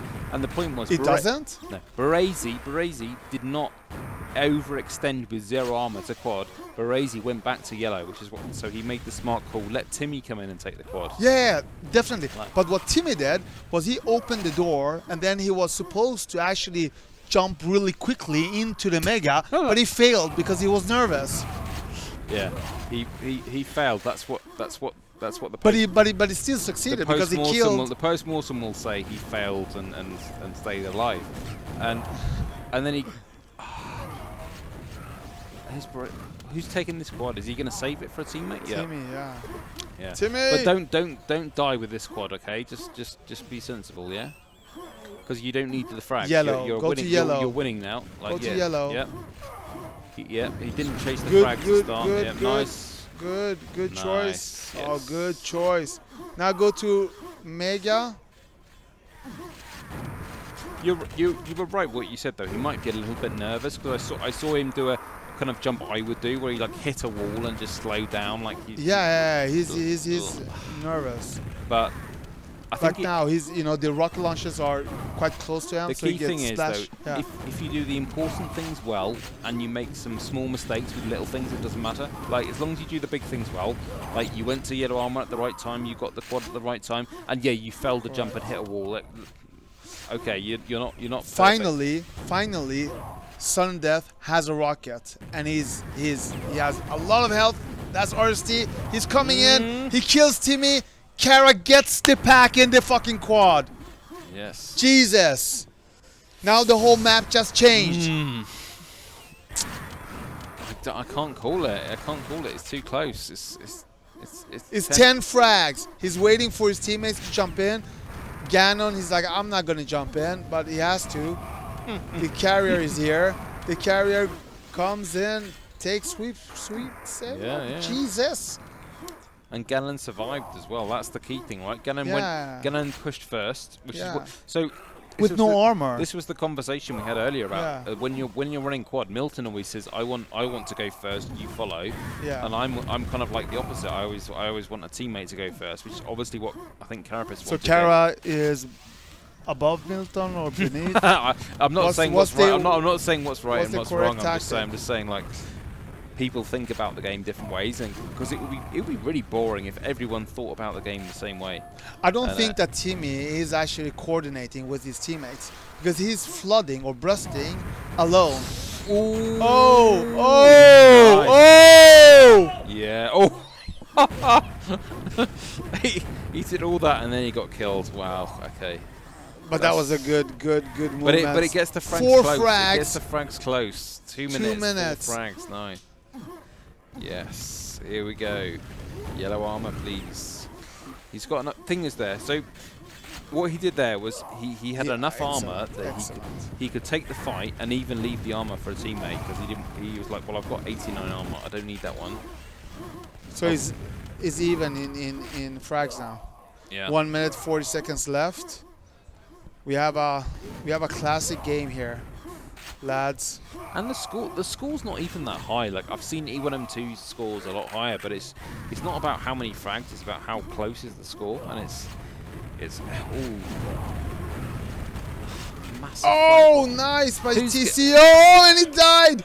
He died and gave the rocket to Ganon. Ganon has the quad. Oh, but he's still low health. Don't count. Oh, nice. He killed an yellow armor. Now we have 1 minute left. Is this tie?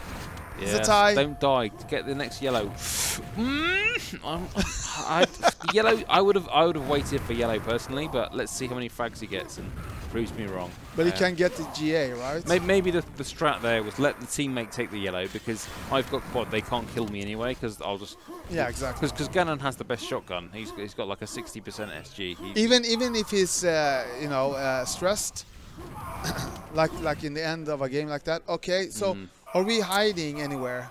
So rocket launch is there. Sorry, are you hiding with a 1 frag difference? Oh, 0-0. I'm not. So Suddendeath is tie is one. Boom. Ganon went down. So we have quad in 5 seconds. Carapace is there. RST. Baresi is there. Carapace dies. Quad over. I don't know what to say. I'm gonna shut up. Oh, it's tie. What should they do, mate? Oh, he killed one. Don't fucking flood him. Now your +4 is over. Yes. Rio did it. Nice. Nice. Great job. and I have to say, in the end, pre-mortem, he did a fantastic comeback, and you know, and got back in the ranking as well. The whole team did a great job there. Wow. How do you feel after that? I'm touch my hands and you will see. I'm not sweating. touching. I believe you. I believe you. It's fine. But I would I thought prior to the game that it would be like 3-1 or something to SD, but 3-0. They played 6 straight games and lost all of them, and 5 of them they were pretty good and really close. But in the end, you know, they have to go back to Norway to the snow and practice 1 more year, come back, maybe get some advice. Yeah. Well, So look, from Milton. Honestly, a game like that. Yeah, sure. Look, Axemen could have won that game. Like. No. The scores were that close. No, it was all sudden death the whole game. I agree. No. But you know, eventually you have winners. I mean, still, how close it is, you still have a person who always wins on all championships on chess or whatever sport, right? And it's the same thing here. Yeah, because it's QuakeWorld is a strategic game like chess. Same thing here as well, and you know, it was probably written from the start. Yeah, maybe. I just think that game, like, amazing last claim. It's a shame. I really wish Axemen had just got that extra 5 frags, got that win, going to a 4th map. It didn't happen, but like they'll look at that and think, wow, that was so close. Like, even 10 seconds left. What was it? Score tied, and then Rio just got 3 frags the last 5 seconds. Wow. Yeah. Oh, I'm drained from that. Wow. Yeah. Yeah. Let's go back to Jehar and Andeh. Thanks. What's up, Jehar? I'm doing all right. Almost as good as you must be feeling at this point. Dude, Relieved, that finish, right? A little bit. I was like, yeah, you probably saw me. I was, almost standing up. Yeah, what a game. But I'm so proud of Axemen as well. They really brought it. Yeah. I mean, this LAN, it's probably their best performance the last 20 years or something. They probably had some really good LAN, like in Norway at some point. But at QHLAN, this was a really good showing for Axemen. I'm so proud of the boys. I love them all. And, yeah. Yeah, well-earned 4th place. And it must be said that Rio also showed up. Oh, yeah. Yeah. Dude, he won that in the end on E1M2. I think the first games today were like, I'm playing today? Oh, shit. Okay, well, and then now he's in the groove. Yeah. We're all warm now. Oh, we are. We are. And we're just about ready for our grand final. But first, I think we're going to get a word from from Suddendeath, even. Yeah. All right.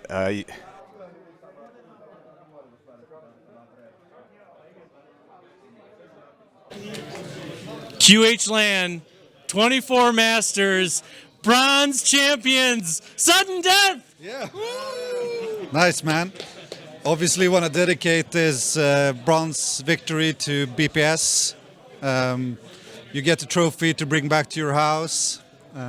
Really proud of our achievement here. We did great in the semi-final, and then, what a match. Yeah, it was super fun to play, really intense. Lots of mistakes both ways. It was really fun to play. Yeah, I really had to dig deep for that one. Maybe some people heard it. Yeah, it was a very good game. I feel very shaken up, and I need a drink now. Champions, that's awesome. But one thing, what comes to your mind? The Axemen. Overperforming. I think they're playing very, very well, and all the practice games they've done have really paid off. They are no joke. Yeah, they're definitely showing now that they belong with the best teams, and hope they continue to reign on. Yeah. Yeah, I mean, it's incredible to see. I mean, they've been practicing the most this year, and it really pays off. These guys have just climbed the ranks from Division 2 to 3, or from 3 to 2, and then now to 1, you know, and they are top 4, and, you know, amazing. I used to raid with these guys back in vanilla World of Warcraft, so it's fun to beat them in Quake as well. Yeah, I was really impressed, especially by their team play. They play really solid together.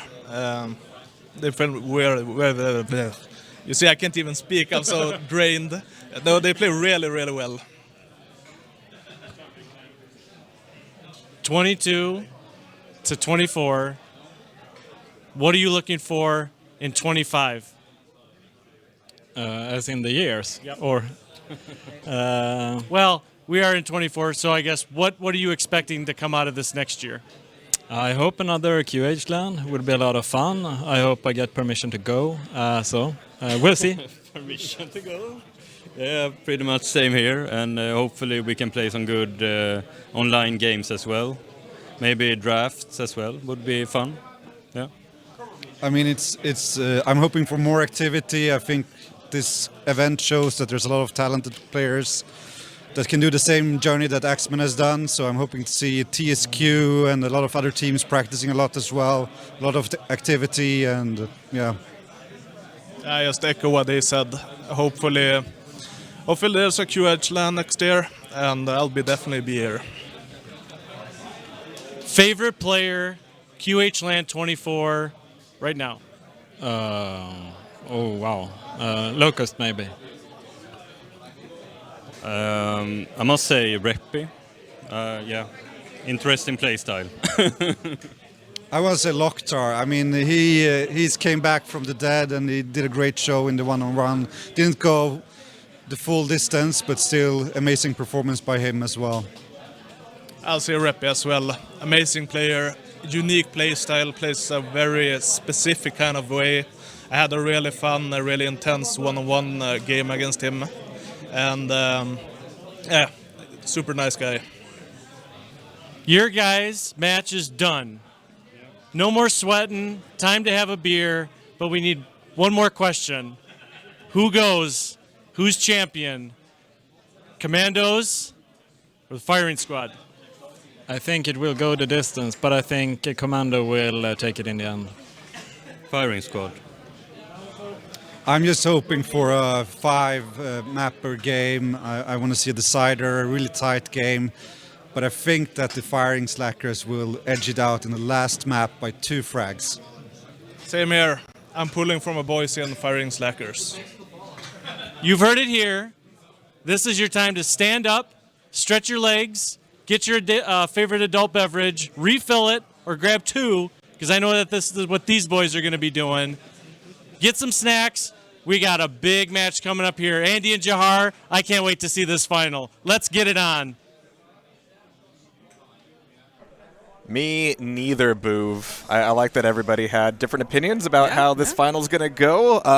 You know, I like that. I like that because that only means that it's not a certain thing. Like, there's no real favorite, I don't think. Like Commando, they are the reigning champions, but this is like an all-star team that the Firing Slackers have put together, and it could go either direction. Like, nobody really knows. They practiced together before the LAN, and it's been very even. They've also practiced like during the LAN, and that has also been super even. So there's no way to predict this. Yeah, I'm not a big fan of doing the predictions anyway because you're always wrong. I think Sassa's a bad influence on you, Andeh. Yeah, sorry. And speaking of, we do have to thank Sassa and HangTime for hanging out with us tonight, as well as Bouv, everybody else here who's been making our lives very, very easy today. Yes. And the list goes on and on and on. Also, Lord Lame for all of the channel subs. So you're not here. You know, Lord Lame. You know what? Always dropping bombs. Always dropping bombs and never showing up. Like Jesse is here, Lord Lame. Jesse made it here.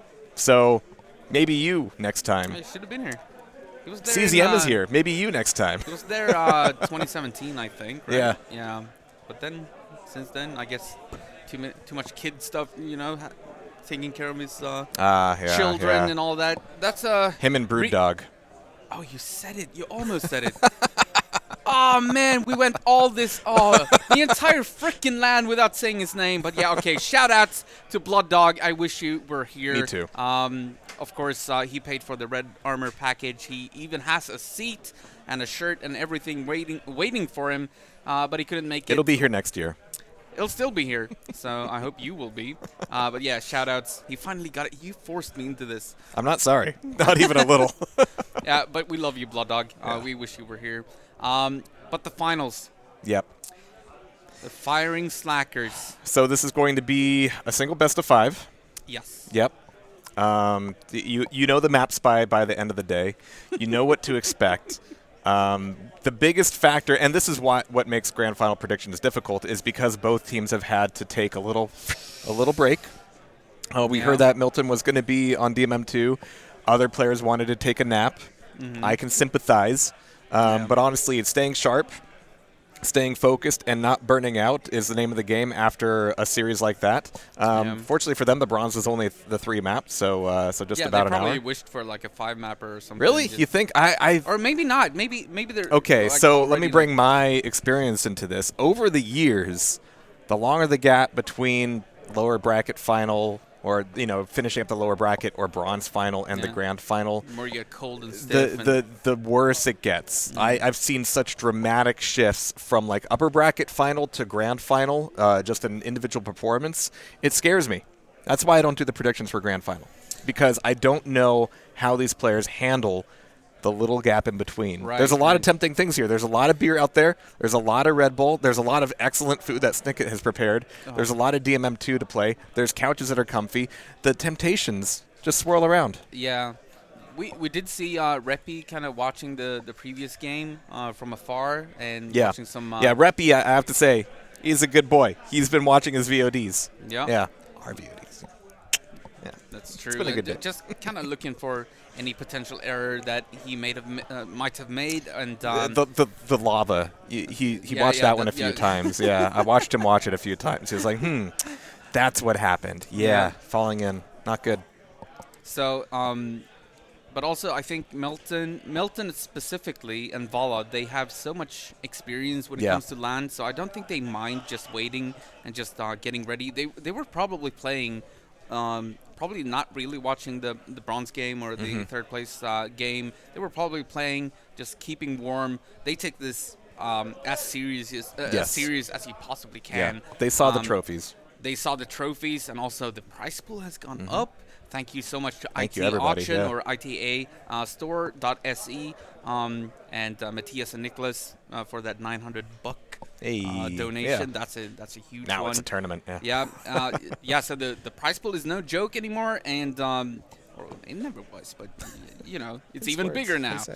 But the trophies like It's almost as if we were back at like QuakeCon 2016. You remember those Cobalt ones? It's been a good feeling. Shout Yeah, out to Cobalt absolutely. as well. Yeah. Everybody has been making this QHLAN the most polished experience possible for all the players, for all the attendees, for us. There's food. I couldn't be more pleased at this point. But I'm going to have to find a way, because we're going into the 4-on-4 Quake QHLAN Quakeaholics 2024 Grand Final.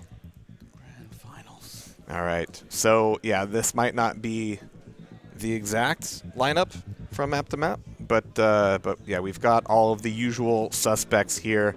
Yep. Paradox, I don't know what he does in between matches, to be honest. That's actually one of the biggest question marks. Looking for, like, waiting for the strippers to arrive or something. That's usually what his answer. It's like, not in that much like interviews, 2016. Yeah. No, but like, you ask him like, yeah, how you doing? He's like, I'm fine, I'm feeling it. And when do the strippers arrive? And I'm like, dude. Yeah, he's a fun guy.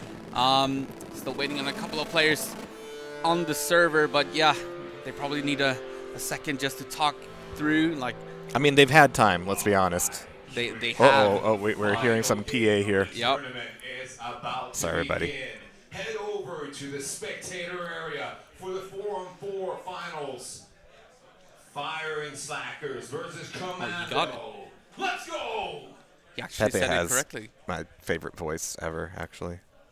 Yeah, he's Peppe has the best voice. Yeah. Peppe is actually the coolest guy.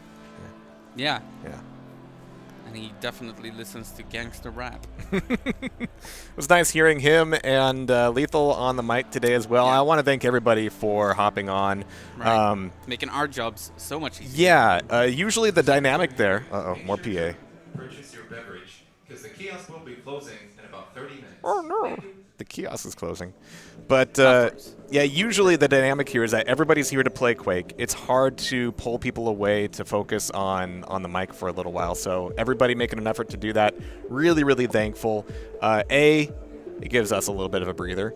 But more importantly, we're doing this for posterity. We're doing this for the historicity, and it's nice to see as many of these faces and hear as many of these voices as possible. Getting Sassa and HangTime. Yeah, exactly. Like that's what we're a here throwback. for. That one's going in the books. Bouv is handing a hat to me? Okay. I don't wear baseball caps. I don't wear baseball caps. All right. You're the baseball cap guy, not me. All right. So we're doing this.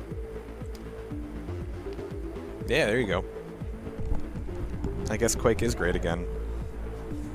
All right. All right. Wait. Cool. There's the QuakeWorld or Quake 1 logo. Yeah. All right. They're Why not? nice, yeah. Why not? Why not? Did John sign it? No. Okay. Cool. He should have. It hasn't hit eBay. He should have. All right, we've got just about everybody on the server. Yeah, I think they're trying to settle map picks and everything like that. Map picks. Well, there are a couple to choose between. All right. Yep. A couple plus one. It's a one. difficult decision. And Commando are the ones that are gonna get the first one, the first map pick. I agree with Dursey. Caps are for baseball. This ain't no baseball. We actually have a time limit. Not on the tournament, allegedly, though. Yeah. Just on each individual map. Is it going to be E1M7 for the first map? You think? Well, I know who would have wanted that. He's been, yeah, it's HangTime. Yeah, probably. Yeah, right. It's going to be DM2. It is. DM2 is going to be map number 1. There's Milton. Oh, we got everyone on the server. It looks like it's not going to be XantoM for DM2. It's going to be DK, I imagine. I think that's what the swap is about. There we go. We got DK in, yeah. Yeah. So it's going to be DK, Martin, Milton, and XantoM versus Paradox, Zero, Razor, and Reppy. Do we have them on the Discords? We do. Yep. Everything is set. Everything's ready, fire to go, so we are. So let's not risk missing it. Let's hop right into DM2 here.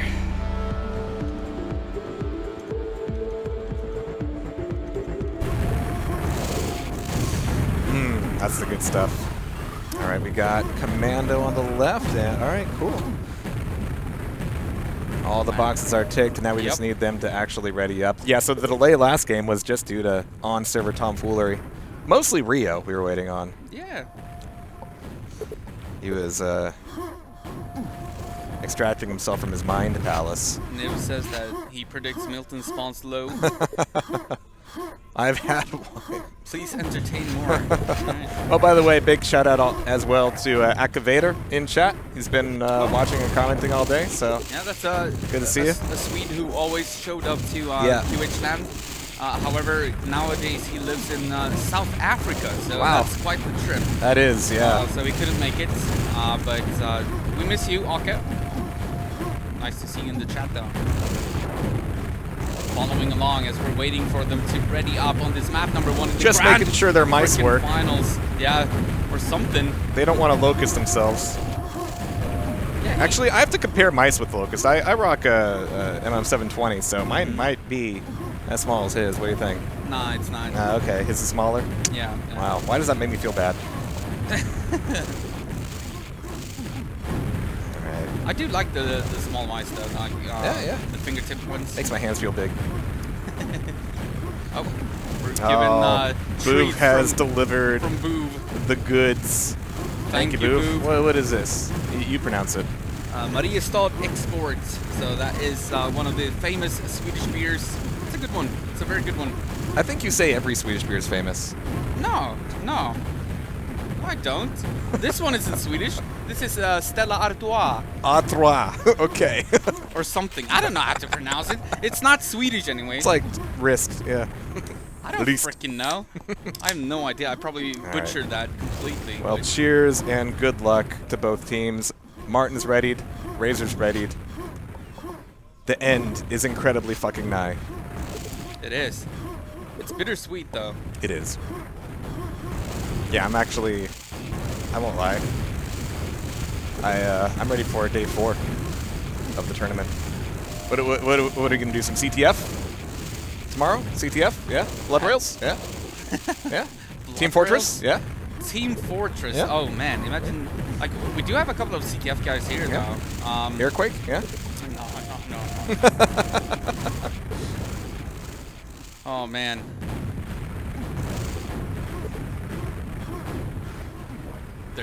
They're starting to get ready, and I'm getting hyped. Yeah. By the second, this is kind of the finals that people were looking forward to, just because like I mean, Suddendeath were also like up there because they got second place last year. But the firing squad or the firing slackers, it was a team made to beat Commando. That they had one mission, and let's see if they can actually make that happen as we are in the countdown for the very first game on DM2. Here we go. That's the wrong button. There we go. It's going to be quad. It's going to be sitting there for a moment. Somebody looking for a boost. Somebody looking for a rocket. We've got 2 rockets on the map at the moment, and XantoM's got one of them with that quad and a yellow, and he's immediately checking spawns down in the lava. So not a bad start here for XantoM and crew. No. Oh, nice. Start. The other rocket did die, though. Oh, everybody tried to rack get him it. up, rack him up. No, never mind. XantoM does get the secret red armor. But one of the rockets did die. So XantoM is alone on the map right now. He's out at that point, he's gonna have to pull out of here. It's going to be finishing up this quad with a bit of red armor left over. I do like that. And he's looking for a spawn on the way. So yeah, he's just chilling here for the moment. Looking for some of the easier frags as he's got the only rocket on the team. He's got to be a little bit careful here. Setting up on this quad a little bit early. But you can see that everybody's down on the water just kind of defending him here as well. So he's still got YA. Whoa. He's got some spam rockets coming in, trying to snipe him off of the quad. Yeah, Razor's pushing in, being super aggressive, but now XantoM's got it, and Razor's going to get punished. No, actually that was Reppy. Where's Razor? Yeah, he just disappeared. I actually died to somebody else. Okay. And look at this. Commando already with 4 rocket launchers early on this DM2. So for the firing slackers, what they need to do, they need to find a way to break this as soon as possible, because the frags can really run away. For every single second that they have 4 rocket launchers, you're going to bleed frags, and you don't want to do that. So they do kill Martin, so that's 1 rocket launcher gone for the firing slackers. They managed to kill 1. And Reppy and Zero do have red armors, and actually Zero's trying to come up the path. It's not going to go his way. I think he was trying to sneak into secret. but that's going to be the home of XantoM for the time being. So still more armor stacking up on FSR. That's going to be good for them. Might not help them for this next quad fight. No, they need the weaponry before that. Yeah. This is going to be a free quad for Commando. There's no reason for them to actually even try to attack this. So it's going to be a Martin quad from the looks of things. A little bit of coyote time on that ledge. So Martin, yeah, with the pickup. Reppy has managed to grab himself a rocket launcher, so he's going to be public enemy #1 as far as Commando is concerned. Yeah, oh my god, but Martin's just taking up all these spawns. Yeah, Reppy's probably going to hide in the back room, just trying to survive here, because they just need, as long as he survives this quad run, they can set up maybe for the next one when they should have 2 rocket launchers. As Martin gets a couple of more frags. That was a very, very good quad run from Martin. But Reppy's still alive with that rocket launcher that he had, so he survived the... Oh, actually, he does go down to Milton. He had a fight against Milton. XantoM did die, but he got a new rocket launcher. Still 4 rocket launchers on Team Commando. This will be another free quad for Martin. 0 dies. Looks like Reppy might have gotten that pickup for the pack, but he's going to need armor. He's hanging out in secret at the moment, and maybe we shouldn't even tell anybody, but that's going to be Martin taking away that quad. Is he going to find him? He's looking. He's still in secret. He's hiding in there. You can see him through the X-ray here. There's a lot of noise here on path. I think they're just trying to keep keep Martin Martin away from the door. Let's see what happens. Oh, he's gone. He's gone. Yeah, he just escaped. And Martin, yeah, he's going to go down as well. So Martin dies with the quad. Okay, it's Reppy time. Okay, so the camera found Milton, but I think Reppy is going to be the one who can make something happen. No, he's taken a lot of damage. Yeah, he's going to go down. Milton and Martin are actually both back here at hot red. I'm a bit curious. Reppy was trying a little bit too much on his own. He probably should have waited for at least 1 more rocket launcher on his team. Like, he is very good, Reppy is, but alone against 4 is going to be difficult, even for him. 4 plus the lava. Don't plus forget. The lava. Lava. Oh my god, Milton. All right, here we go. Up here should go to the Commando team. They have all the rocket launchers. It's going to be XantoM because Milton was super low, actually down to like, yeah, something like 4 HP. Milton's been very gracious with the 4 quad HP here. On Milton. Yeah. It's always scary to make that jump because if you do fall, that's 5 damage on you, and if you have 4 HP, you're going to fall to your death. That is how, yep, math checks out. I think Zorak can confirm that. Yep. Yep, thank you, Zorak. CCM as well, maybe. I hope. 104 to 22. How does that happen in 4 minutes? Well, Holy that's shit. what happens when you have 4 rocket launchers against nil. And they haven't been able to break it just yet whatsoever. They made a couple of attempts, but mostly alone. So Reppy tried on his own, didn't work. Racer also made an attempt on the high rocket launcher, didn't work either. Nobody has any armor except Razor here. Yeah, he's going to be looking to try to grab the next low rocket launcher. Okay, he managed to get it. Yeah, he did get and it. And XantoM dies from Zero's buckshot, so that wasn't a pack drop, unfortunately. No. Milton's going to be on this quad, and he knows that Razor's going to be the one to find out. Paradox has some armor as well. Nice defensive rocket there from Racer, taking a weird angle. I think Milton was expecting him to be in the back room just trying to survive. Milton has such good game sense that he understands that there's a rocket on the field for the firing slackers. But nice play from Racer, just staying away. He's now at the telly entry. It's actually all the way down at telly on the other side of the map. I'm following the overlay in the bottom right. Yeah. And oh, he actually does go down eventually. Razor dies at the hand of Martin. He did get a couple of kills with him. So DK doesn't have a rocket launcher. XantoM doesn't have one. It's only Milton and Vala. Only Milton. Yeah, that's all. Yeah, actually now it's only Milton, but that's like enough. All right, we'll see if they can pick anything back up. It's going to be Reppy getting a grab as Milton's circling back towards quad. He's going to be just in time. Do these guys want a fight right here, right now? No, but they're going to be getting on the pad anyway. Reppy, oh no, he's going to go down, so it's going to be Martin takes a rocket to the face, but he's going to get the pickup. So he does get the quad, and that's all the rocket launchers gone again for the firing slackers. That steal was almost entirely worthwhile, but no, Martin's just going to be sitting on low now, and this is really going to slow down FSR. Now, 3 rockets. Make that 2. Yeah. Martin's just chilling here, kind of playing a carapace. pretty conservative at the tail end of that quad, taking away Hot Red. Yeah, this is so annoying for the firing slackers because they don't get free access to the low rocket launcher because either Milton or Martin has always been like down there at low rocket launcher, just killing them whenever they try to get that. And well, yeah, this is going to be a steal. Actually, that's a trade, so that's not too bad. Okay. So Milton, the only rocket launcher again. A lot Actually of damage. taking some damage. Yeah. How many times has Milton died? He has died exactly 10 times? yeah, Okay. yeah. A couple of times, but Oh, now on the quad. Yep. now on the Pulling quad himself indeed. into it. Looking for spawns at the water and low as well. There's 2 players down at low. I think Reppy might have tried to escape through. No, he's still there. Okay, I thought he was going to go through the hallway. Ooh. Almost a misfire from Milton, but so far so good. Got the red, so he's feeling I think we've hurt his feelings or something. He's actually... Everybody's in the back room here. Whoa, the entire whoa. team. I had to enable the X-ray for that because every single member of the firing slackers were in the back room. It's lousy with dudes. Milton had to be careful there, but oh, actually they're gonna attack for this low, and they're gonna get the kill on Milton. They also get the pickup on the low rocket launcher, and they need that. We're almost 9 minutes into this one, and they're so far behind, so they need to establish some form of control. That's the only way they're gonna be able to get back into this. I will say that Milton hasn't been doing a lot of team frags this year. Maybe he took what we said to heart.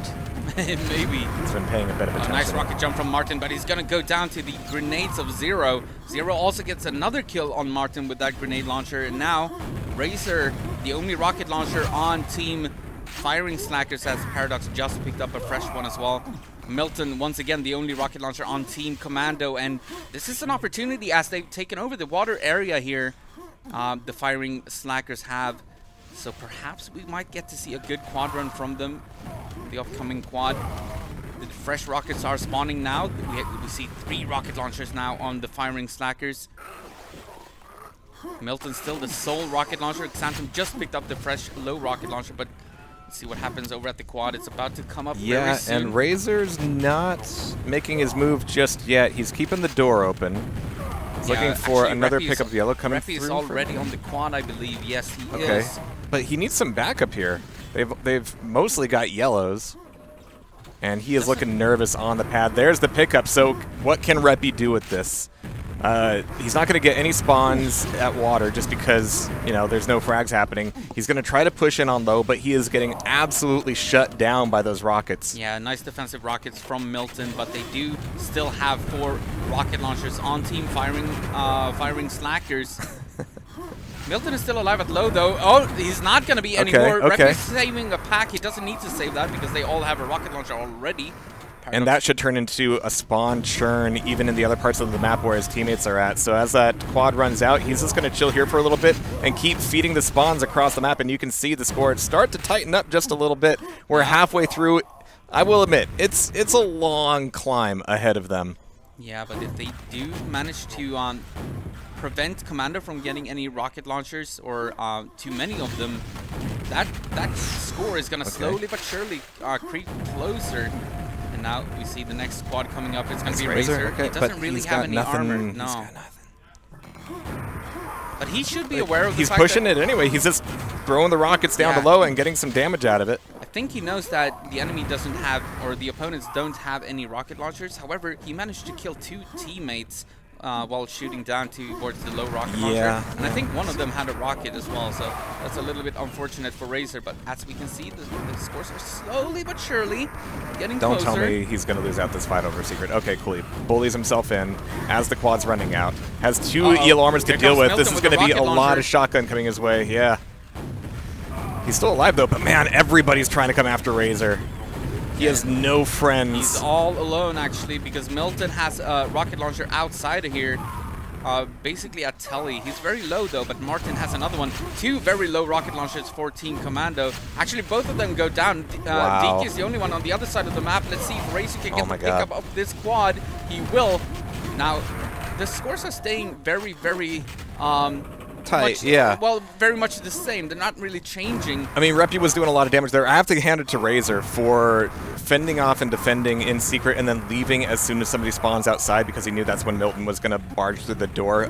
He played this out very, very well. Managed to get the quad as well. So the reign continues. It's only Reppy and Razor with rockets. No, Zero managed to get one as well. So you could see that the weapons and the stacks are very even at the moment.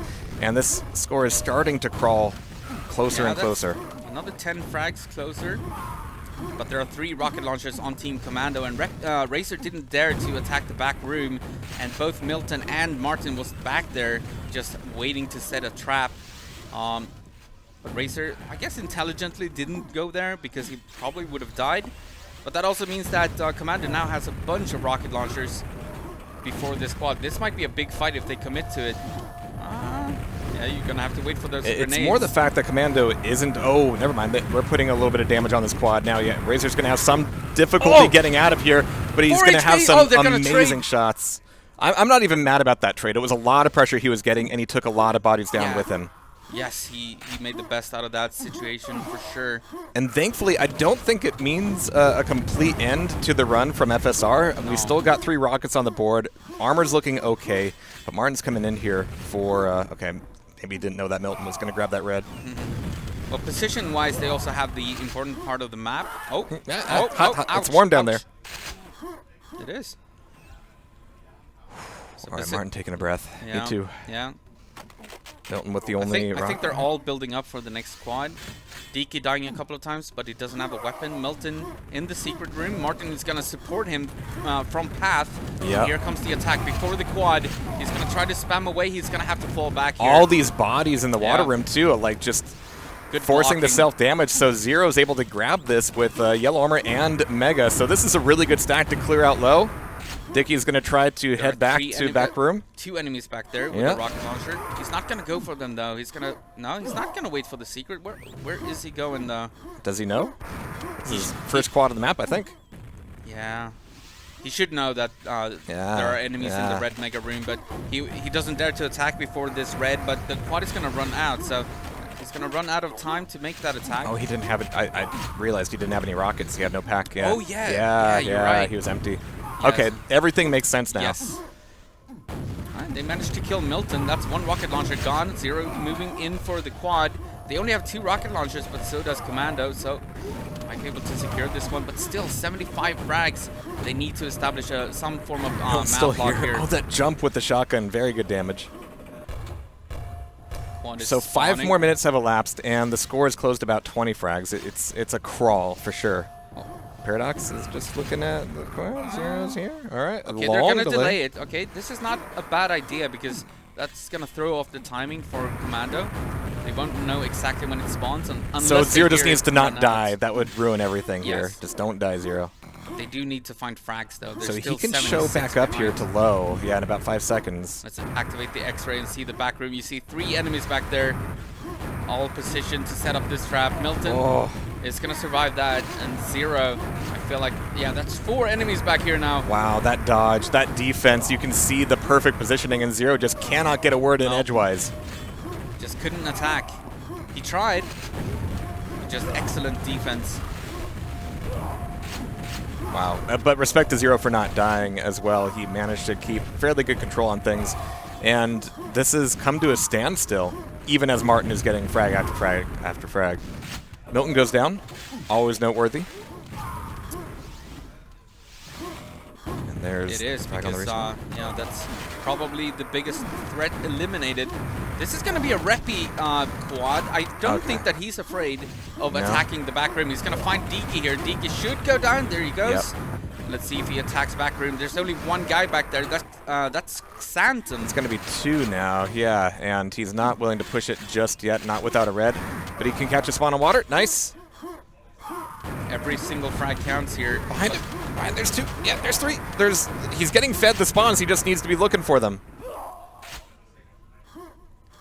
Yeah, but the clock is ticking here. That closes another 10 frags regardless. Yeah, but it's happening too slowly. They need to pick up the pace here. They need more frags in quicker succession.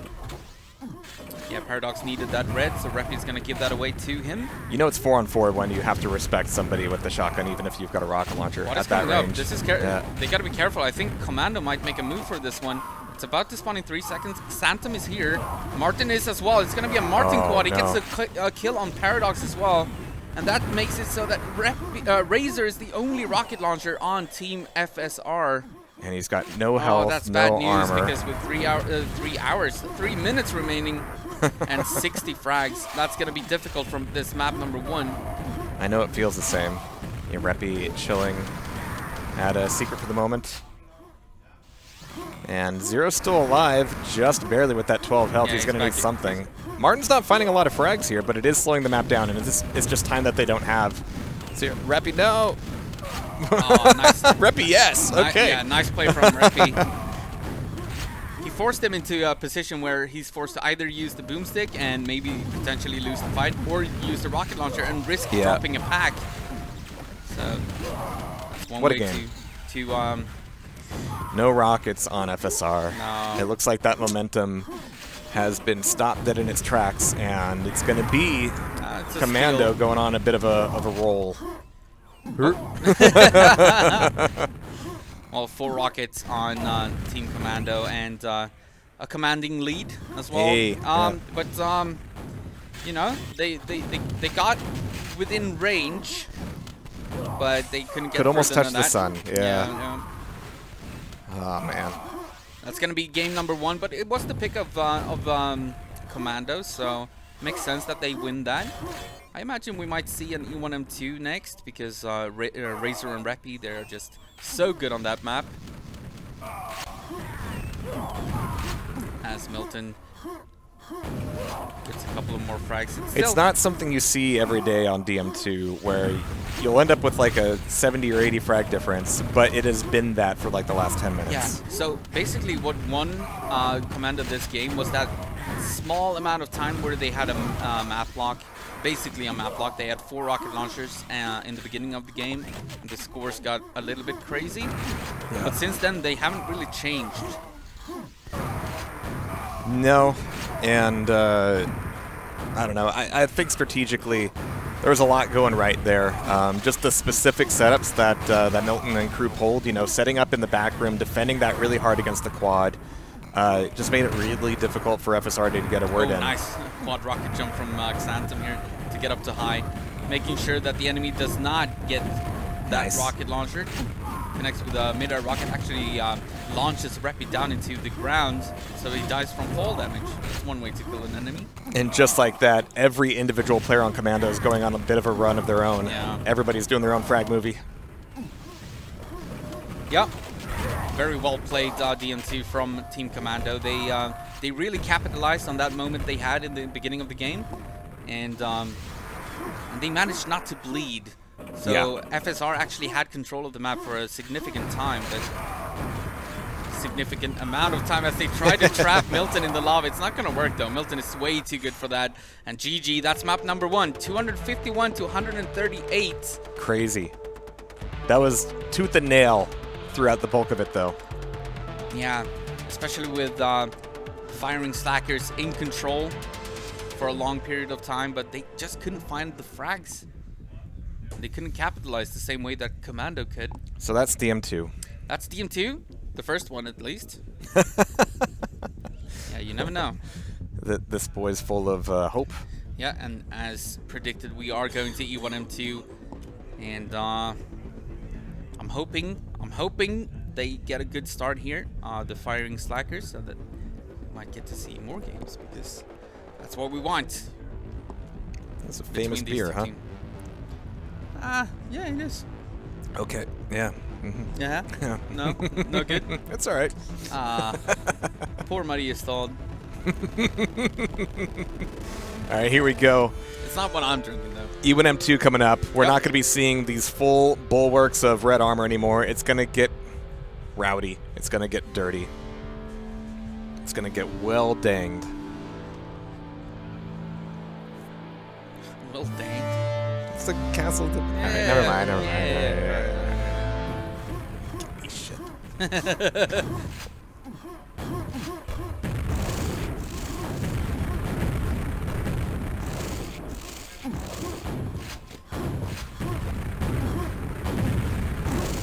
Actually, you want to do something really naughty? Listen to Into the Strats?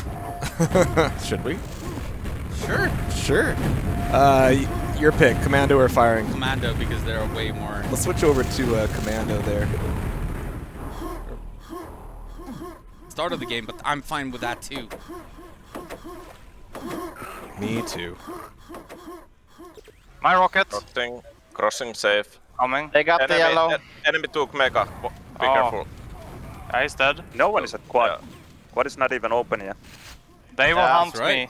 You, Nice. no, You take down. They will hunt me at Mega. Quad. Yellow soon. 2 at yellow. Crossing safe. Quad dead. They're coming from spikes also. They got the yellow. They It's got 3 the lane. yellow. I'm waiting Mega. Yeah. Help rocket. Can't.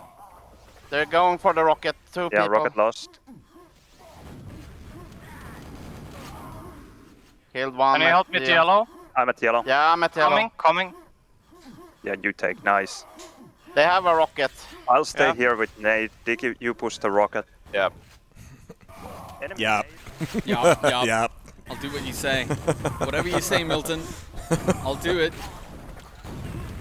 Alright, so early on, a tie game early here, but XantoM with this big stack that's not going to be there anymore because he got flooded down. Deke with a fresh rocket, however, and Quad is coming up. So get ready for that. Should go to Deke unless we see a serious flood here. Well, He's Paradox expecting is it. trying. Oh, that's what I like to Wow. see. Oh my that God, is a dead everybody quad. dying. Everybody dying.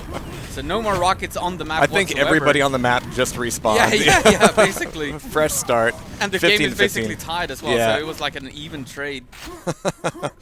But even after that, XantoM's going to be a bit weak, as is Milton, actually. So first rocket after that, Quad is going to go to Paradox. He's only at 12 health. I think he's well aware of the dangers of crossing. Yep. Oh, looked away at just the wrong time, but he didn't drop a rocket at least. Nope. That means, once again, no more rockets on the map whatsoever. Next one is going to spawn in 7 seconds. I'm actually curious who's going to get that. It looks like Commando are here. Milton is going to get the grab with that yellow armor. See what he does with it. Quad is coming up, and they should be aware of the fact that there are no enemy rocket launchers whatsoever. So maybe if his team helps him, they could get to the quad. But no, never mind. It's going to be Paradox with the quad. And that shotgun's going to be good enough. Is it good enough to justify... Okay, so quad shotgun against Mega Rocket, you think? That's a tough one. If you keep your distance, maybe, but I guess Milton's rockets are just way too accurate. Yeah, I think we've demonstrated that over the weekend, yeah. Alright, Racer does get the fresh rocket launcher for Team Firing Slackers. Milton over here just waiting for the yellow to spawn. Chill and... Oh, never mind. He knocked off. Yep.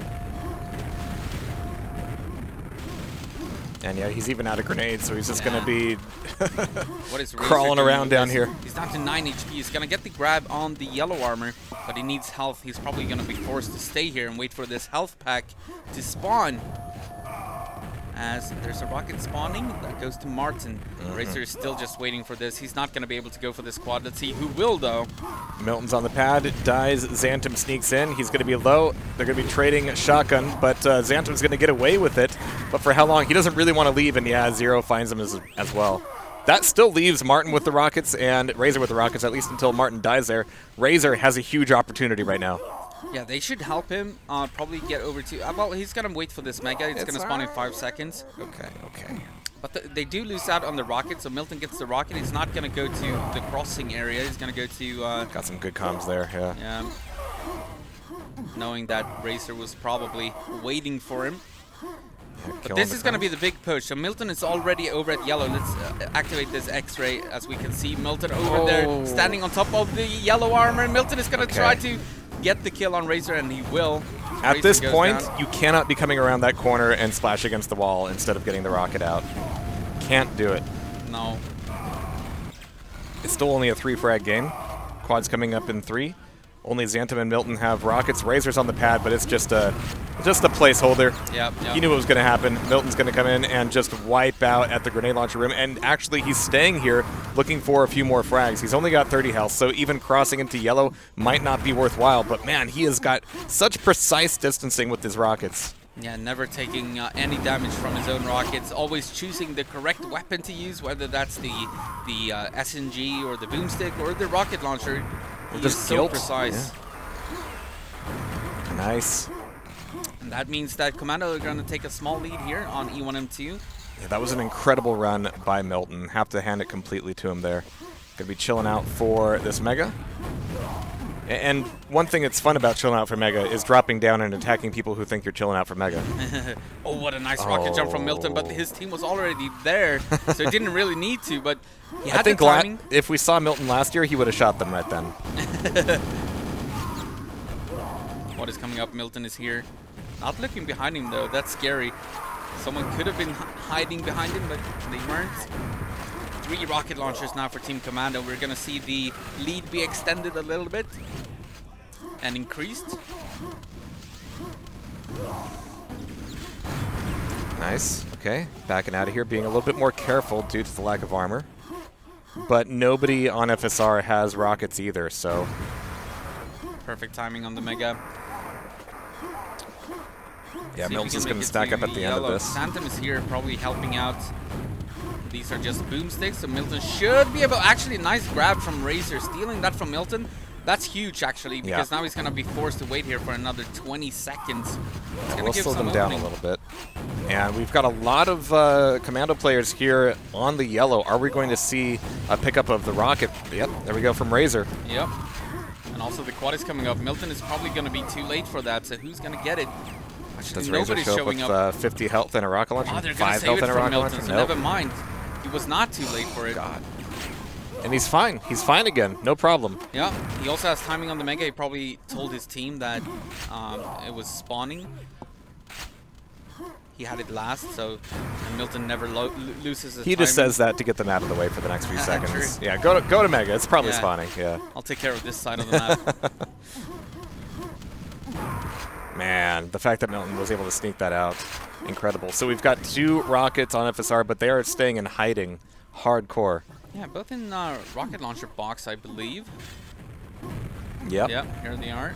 0 is anyways. Holding one open for a Paradox. Razor just left. Yeah, they're gonna swim out instead. That's the sneaky way of escaping the rocket launcher room. We're back on Milton though. Once again, he's gonna go for the yellow. Not sure if he's gonna make it to quad on time this time, because we might see an attack here from the firing slackers. So it's gonna be Martin instead with just a boomstick. Actually has a super nail gun without nails. Martin might be able to get Sis down here if there's many more spawns in the grenade room, but nope, he's going to be able to break back out and wait for this yellow. Zero's still got a rocket launcher on the FSR side, but not a lot of armor. No, they need to get some yellow armor control, the firing slackers, because it's been all Commando thus far. They're even going to attack. Oh my god, that's a coordinated attack onto Mega, and Paradox had no chance of surviving that.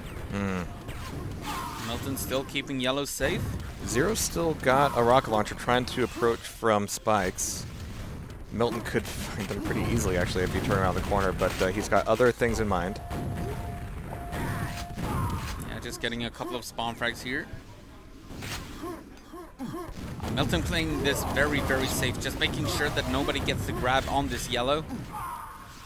That's his yellow. But that also means that Razor is going to get the quad. This is huge. Yeah, so as Milton, you had to make a decision, either keep yellow safe or go for the quad, and he chose the first. The room's clear. Razor's waiting for either fresh spawns or somebody to force the decision for him. Yeah, he's at cross. Well, Milton is over at the door. So Zero's got a rocket as well. XantoM goes down, but still 2 rockets to deal with. Quad is running out, so Razor needs to be careful here. Don't overextend when you don't have... Oh my god, what an attack! Oh, that's not gonna work! That's balls deep, just rocket jumping in against 3 enemies. He did get one kill on a rocket launcher, but then too many boomsticks. That's a little bit crazy. That's what you call overextending. Yeah, yes! That's exactly what overextension is. Oh my god. Nice grenades coming out of Razor, though. No more rockets for FSR, so XantoM's hanging out here. He's going to get the pickup. Fresh spawn, no armor, no weapons. Doesn't matter. He's going to come back in, chill out for yellow. No, just checking. probably wants to go for this rocket. Yeah. It's going to spawn in 7 seconds. Yeah, he's not even going to wait for the green armor. Wow, what shotgun out of XantoM. That quad buckshot. The super shotgun is very, very strong. He shot smart. Deals a lot of damage. Precisely. All this, and it's only 37 frags between them. Yeah, but it E1M2 is a grind. Yeah. It is E1M2, so making up frags here is very difficult because a lot of fights are just trades. Oh. That was close. XantoM securing a rocket launcher for his teammate. He's gonna pay with it for his his teammate had to leave because of the splash damage, which allowed Paradox to get in. That could actually end up being a big play for them. We've got Reppy on this quad, no weapons, but he's got a little bit of yellow armor. The spawn's taken and stolen by Milton. The chase is on. Milton goes down. Where's the rest of this buckshot going to come from? It's not. It's not, and I think he was looking for the enemy rocket launcher, but at the same time, any frag you can get at this point, 9 minutes remaining, you need to make up frags somewhere, so might as well use the quad. Might as well use the quad, yeah. But they're not establishing any form of control, really. They do have one rocket launcher over at Mega, but that's not control. They need the yellow, and they need more than one yellow. Will Reppy show up for this next quad, though? That's my question. He's hanging out at Mega. He's going to have to drop. He's got the Mega, so maybe. Mega and no green, unfortunately. If he gets support, let's see what happens here. Reppy's already here. Okay. And he's got a body block from Zero. Yeah. So it is going to be a Reppy quad. And there's never any spawns in grenade launcher when you want them. This is so frustrating, having to wait for this yellow, but he's going to get the grab. He's as stacked as you can be on E1MT now. That's a good kill. That was one rocket launcher. That was the only rocket launcher for Team Commando. Now they need to make up for 40 frags, which is doable on E1M2, as long as they keep control of this yellow armor room. I feel like having 3 people in the grenades was too many, like for map coverage to do anything about those respawns. That's going to allow Milton to get a rocket launcher. He's fairly weak, but it also means that FSR is not getting any more rocket launchers. So this is tough. I feel like it's all on Reppy right now. Reppy was in the right place. I don't know about Razor. I think he gets the fresh rocket launcher. Razor's never in the right place. Shots fired. Well, it's going to be a Reppy quad. Oh, yeah, baby. Nicely done. He's the only rocket launcher on the... Spawns? Come on. Yeah. Jeez.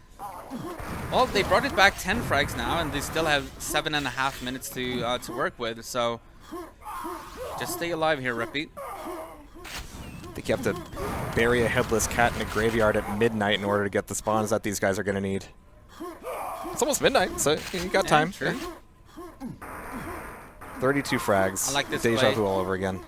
So he's doing what he should. He's securing the yellow for his teammates, and they can use that yellow to get a rocket or something, or just win the. Oh my God, he's having to splash himself so hard. Yeah, he's got to run away from run here. Away, run away! 62 he's HP. still firing defensive rockets. It's so dangerous. I don't like it at all. Well. He's going to deal a little bit of team damage, but who cares? As long as he gets this.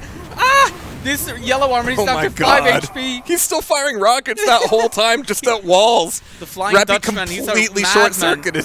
He's a madman. Holy shit. That means that Milton is going to get this quad. He doesn't have a rocket launcher, though, but he's going to grab this SNG. He's going to go have a little picnic at the exit. Okay. Reppy's still alive. How? So is How? Razor. Yeah, I don't know. I don't know. Jeez. Yeah, Milton not finding anything right now. No. That's wood. This is almost a wasted quad, and he knows that it's about to run out, so this is going to be a difficult attack. Oh, but he makes it work. What was Reppy doing down there? He was hiding. Okay. But Milton finds him in the last second of Okay, that but I quad think run. that must have been a play. If Reppy had the target on his back, look at this. Razor and Paradox now have rockets. Yeah, Milton was chasing the wrong guy. Right. And now the firing slackers, because of Reppy's play and just avoiding Milton, they do have control of the yellow armor. Milton is going to get the grab on this rocket launcher, but that's the only one on his team, and he's only got 59 HP. He's going to be forced to wait here for the health, so this should be an easy quad run for absolutely free. Firing slackers. Razor's got a great stack. Oh, Does boy. he know that there's players at rockets? 2 of them? Well, he's gonna run into Milton. Can he connect with the shots though? Where did he go? He's got 7 rockets. He's right on your left. Yeah, Oh he my is God. gonna connect with him. That's a pack as well. Will he be able Get to out of the save way! it? He's got 26 HP. Oh, that's such a dangerous save. So he saves the pack, which is nice, but like, oh, that's ill-advised with Yeah, I'd give that 8 HP. reppies out of 10. But the damage is dealt. The score is good. Martin has a 15 rocket. frags now. Yep. 5 minutes. What was it, like 75 frags at one point, or like 50 Yeah, or something? yeah. This is really close down. Racer goes down though. Paradox needs to stay alive. He's got YA. Nice play. And Zero's got grenades as well. So they need to show up on the squad. Oh, now the spawns happen. Now when they need to get into quad, now the spawns are happening on grenades. Why? Yeah, when you don't want to see them. Oh, the no. only time you don't want to see them. Yeah, this is going to be a Martin quad run. Paradox needs to run. He's at yellow though, so he's on the other side of the map. Yeah. Yeah, Martin's staying pretty defensive with this, actually. Yeah, he's taking away that mega first. Yeah. Now though, will Paradox survive this? He is over here. Martin is going to attack from below. Is he going to connect with the shots? Yes, no! he will. He will get the kill on Paradox. That's a pack as well. He's going to leave that for his teammate. And Why are you dropping? Why is it raining men? Oh my God! It's really raining men here. That was so unnecessary. Just leave him be. Yeah, maybe they communicated that the quad had to be very low or something. Oh my God. Oh, Martin. They really chased him down. Guys, like, there's "Nah, a you're difference not between surviving he's this." won and he's won. You know, that like That brings us back to 27 frag that difference here. was heartbreaking. That did not need to happen that way. Quad is coming up and it's gonna go to Deke from the looks of things. Okay, that's gonna be a dead quad. What an Yep. SNG. He just went down to all that SNG spam from Zero. Nice. Well done, but right now it's just burning time that Yeah, FSR yeah. doesn't have. And Milton's ready to defend this rocket. Wow, Paradox doesn't give a fuck. Yeah, he's just trying to bulldoze through. Oh. I like this play from Milton. So sometimes people do this too often, defending the rocket with a rocket. But in this situation, with 3 minutes to go, He's got 25 health and 50 rockets in his bag. Yeah, but also just because of they know that the firing slackers, they don't have a single rocket launcher. So as long as Milton stays here and makes sure that it remains that way, it's going to be difficult for the firing slackers to make up these frags that they're lacking. So Milton is just going to stay here. I don't even think he's going to go for the quad. He's just going to stay here. There's another rocket for you, Deke. There you go. Yep. Now you got 3. Yeah, Reppy's got the pickup here, but what can he do with it? He's got nothing. Except great movement, but it's not enough. Nice play from Deke. And that's 3 rocket launchers still for Commando, and we might see this lead actually be... Milton is sipping with his other hand right now. Yeah, it doesn't have to do much. Just, okay, here's another rocket launcher for my team. XantoM, you grab it this time. All right, you want to listen in on Commando as let's do it as we close off map 2, or get close to it at least. Should I clear him with yellow and? XantoM is out. He's in Mega now. This is the firing slackers, but that's good. That's good though. Yeah. They need to make up frags. So they killed me. Had a yellow. Okay, yellow is super low. I cannot attack. There's a grenade at quad. Take Yeah, the kill him. rocket. Help me at the quad. Yeah, go to quad with the rocket and everything. Yeah. I died. Yeah, but big chance that we die there. Did you drop Sant? No, but fine. It's fine. It's fine. We are just slowing down. I'm Don't alone panic. at the quad 4 times in a row. I know. I know. I'm coming to rocket. It's finding into. Yeah, I know. Yeah, I died. Didn't drop. Yeah, I died as well. I dropped. Yeah. So now hiding. Yeah. Okay. Let's hide. I'm in exit. I'm start. Right. Yeah. I spawned by quad. Yeah, kill one. Let's go exit. Come on. Let him come. Yeah, pushing. I'm hiding start. He's dead. He's got the pack. Kill. Quad is dead. It's a rocket. The rocket start is weak. Yeah, that's the only one. Yeah. I killed Racer. I killed one. So calm. I killed one. I'm in Just so you rocket guys know. waiting. Mega. Hiding water. Nice. Yeah, they're I all have hiding mega now safe. Yeah, I'm Team camping Commando. rocket again. Yeah, I'm start. They're coming here. Enemy coming to rocket. He's dead. Well played, guys. Really good stuff. Yeah, I killed them at rocket. Oh, quad is coming to rocket now. Yeah, quad is in rocket. It's okay. Yeah, It's okay. We've won this game. We know. They're gonna get the yellow, but yeah. Killed one. Okay, 4 at quad. GG. Good stuff. Good stuff. GG. Look at that fucking boomstick! Alright. Nice. Nice. Fantastic job there. Yeah, I have to agree. That was really, really well played. Pulled it out at the end, which puts them on tournament point. Commando, who could imagine? Well, yeah, well, I think everyone, but yeah, the firing slackers, they need to put it into the 6th gear or something. I haven't driven a manual in a while. I don't know how many gears you Swedes have. It's usually 5, but okay, if you get a that's fancy the car, standard. it might be Yeah, 6. yeah. Nice Imperial 5. Yep. Imperial. Oh man. Okay, so DM3, the map that's really 2 maps in one. Oh, they're gonna make a swap, so I guess XantoM is coming in. Okay. For DK. Okay. Final chance. That's there's a lot of weight on that swap. Do you want to be DK right now?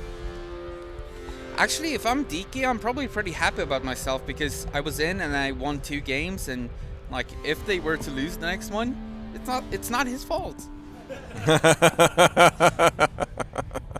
Okay, I like the way you think. Yeah. Twisted.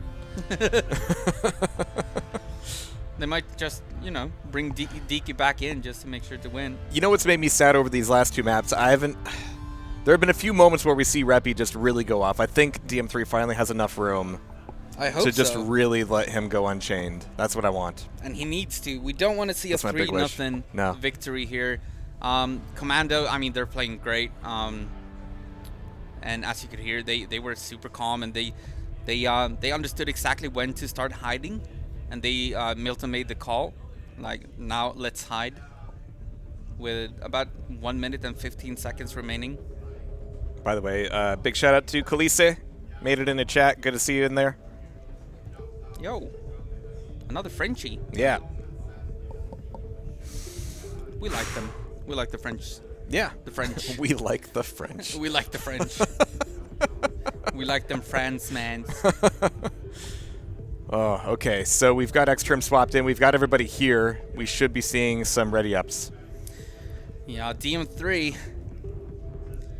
I'm sure the firing slackers were a little bit unhappy about not winning E1M2. I think they believed. Yeah, I think that was like their little ace up their sleeve, that they're very, very, very good on E1M2. Which I'm sure isn't a secret at this point. There's No, only 3 maps. it's not. It's not a secret. But they're especially good on E1M2. Yeah. So they're very sad, I would imagine, about losing that. But they've beaten Commando on DM3 in the past. Yeah. So it's not an impossible feat by any means. At least not for these players. I mean, for many of us humans, it would be. But and I have to take it back. Like I said earlier, that Milton hadn't really been going off. He's mostly been playing support. But you listen to the comms, he's also the one directing the show. Oh, yeah. No, he has such good game sense that... And when he makes a call, like sometimes he might be silent when the game is just running and he doesn't need to make a call. But when he does, everybody listens. Like, you're not going to ignore Milton's directions. So if he tells you to go to yellow, you're going to yellow. If he tells you to start hiding, you start hiding. Yep. What do you think? Is that a readied up stance? See, yeah, he's got his drinks on his left hand. He was sipping in the rocket room. He absolutely was. I knew it. And yeah, he's got the cutout for his headset. It's more aerodynamic that way. You get less interference from your microphone. Right. Very professional gamers here. All right, so we're ready for ready up. Do we have any holdups in the chat there? Banana in my ass. Banana, that's a new one. Banana in my ass, okay. That's a new one. Seems healthier. So we're waiting on Milton and Zero, probably taking a breather, especially the firing slackers, like losing 2 games in a row like that. Look at Milton. Does it look like he needs a breather? Look at him. Look at him. Look at that man. He's fired up. Like he's all right. I think Zero wants a breather just because, well, he didn't say, but he's not ready. When you lose 2 games in a row, you need to reset, especially mentally. Well, it's time to reset the map scores. That's what it's time for. The suspense is killing me. There we go. Thanks. All right. I couldn't take much more of that. Here we go. Potentially final map of the QHLAN2024 4-on-4 championship.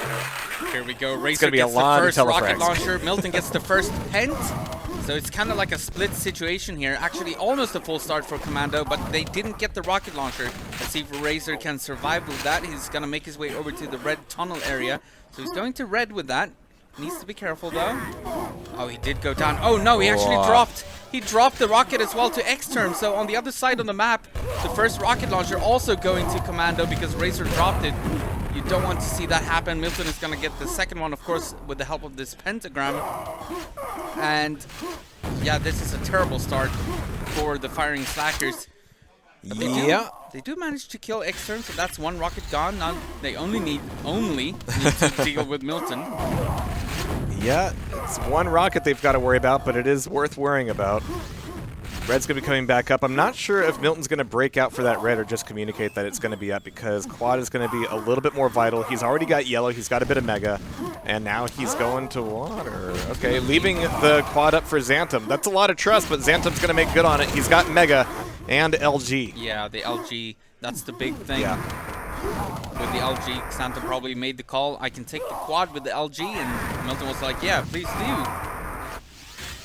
And now he's going to secure the red armor, so XantoM looking good here with this Quad. That's going to be a bit of a lead early on here, but of course they had a very good start, so that's to be expected. Zero with the fresh rocket launcher pickup. Not sure he's going to survive this though. XantoM is kind of on the hunt here.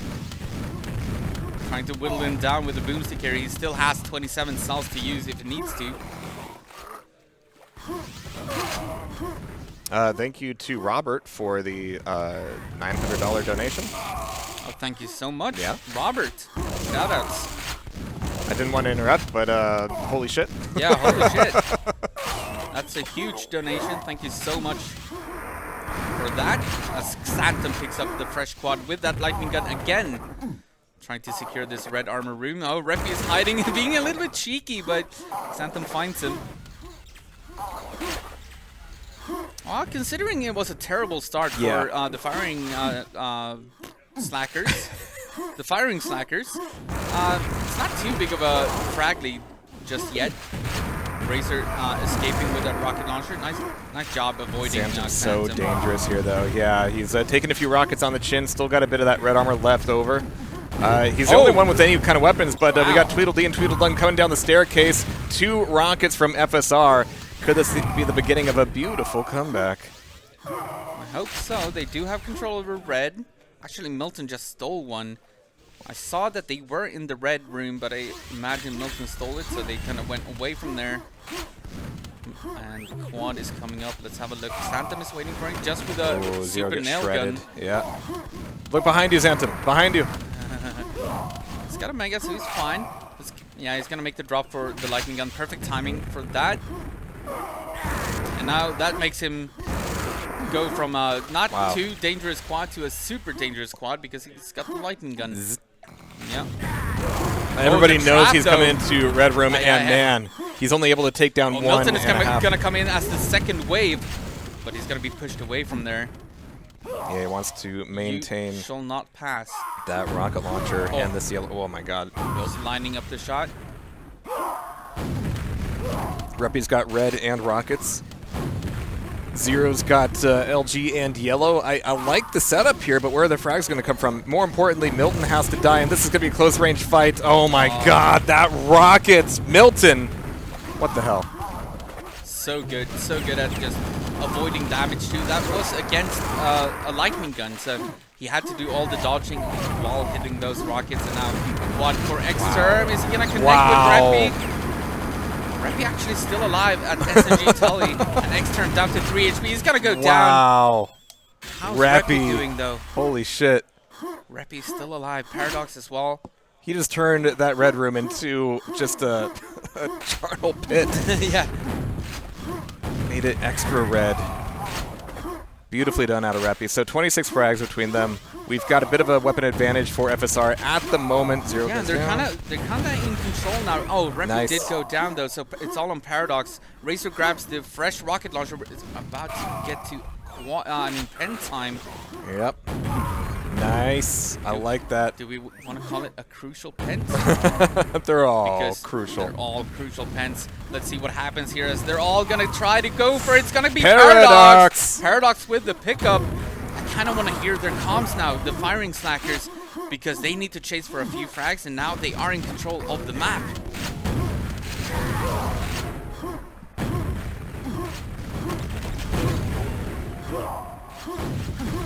Nice job by Paradox here, just chasing around. Getting a couple of frags, securing this red armor room. Pent is about to run out. Yeah, and as it does, let's see if we can listen to Paradox, see if he sounds hyped up as he should be. So we get yellow. One more rocket in the yellow guy. He went I'm at SNG. I got the pen mega. I got the pen mega. How's red?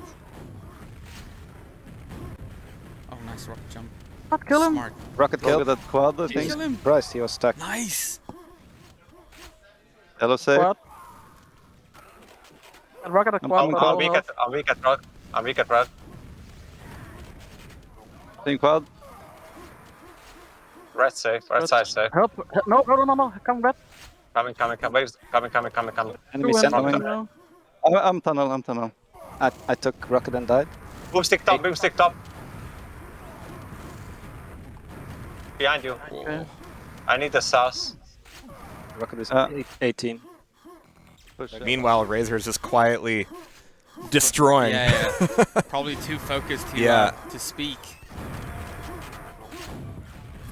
All right, so Paradox and Zero making a lot of calls there. Reppy also reporting that he managed to grab the rocket launcher and die without dropping. So that's also denying the rocket launcher from Team Commando. And as you can see on the frags, only 9 frags. Single digits, and Razor is in a really good position to decide where he wants to be and be as careful or as excited with his frags as he wants to be. But he's going to get taken on down. That only leaves an LG in the hands of Zero. 2 rockets for Commando, and that quad is dead on arrival. Martin's going to be left here on the red. He's going to have to wait a little bit for it, though. Is anybody going to come his way? Probably not. Zero's the only one who could do anything about it, and he is far away.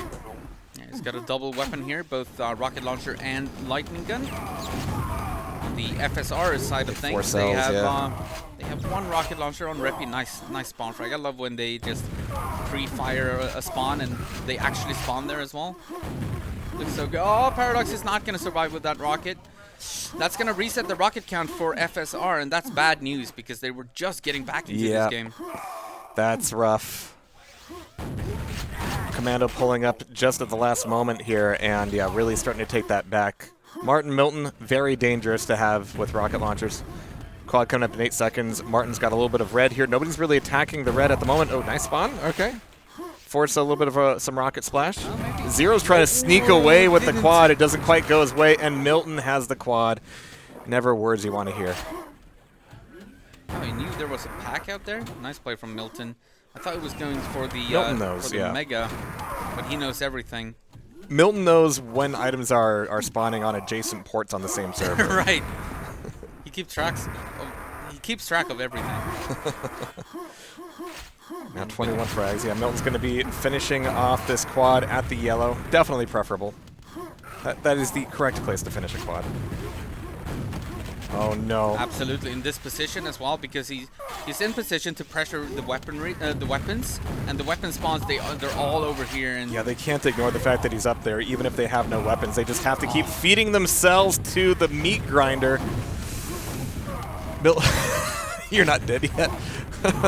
Oh my god, they just keep bashing their heads on this brick wall. 9 frags just a second ago is now 37. XantoM with the pickup on the quad. He's going to go down immediately though, but Martin has control over red, so they're fine with the quad dying in this situation because as long as they remain healthy. What a play from Paradox though to get the kill on Martin. As Paradox get a kill, and Reppy also has a rocket launcher over at the bridge. I don't know what happened. That is a complete and total mess. They didn't need to be feeding so many shots onto Milton. Like, some of them were spawns, but some of them were coming from water as well. Like, you know, just sometimes don't poke the bear. Great play from Reppy to deny Milton entrance to the quad area, and Milton is going to have to fall back here to try to get some health. There has to be a Swedish phrase along the lines of "don't poke the bear," right? Or moose, or... Yeah, but I think I think there is, but most of us would just kind of say don't poke the bear. But here's the pent. It's going to be picked up by Reppy, and there we go. This is what I want to see. Reppy can just be as silly as he wants now. Purple and throbbing. He can rocket jump to his heart's content, and you know he wants to make something good out of it. Delete Milton, delete XantoM, get that armor and rocket off the board. He needs to find them though, and he's going the wrong way. He's going the wrong direction. They're on the other side of the map. They're at S&G, both of them. 2 weapons at S&G, and Reppy has no idea. So Reppy's gonna grab this red. They're still there, yeah. And they're still at S&G. They're just making sure not to die to this quad pent. And now the quad and the pent are over. And Milton and XantoM are both still alive. Reppy is on the wrong side of the map. I don't think they realize. Now they're going to realize because Milton is going to take this fight against Reppy. Is he going to connect with the mid-air rocket? No, he's not, but he's still going to get the frag on Reppy. Reppy goes down. That's a trade. Milton gets one of the packs. The other one dies.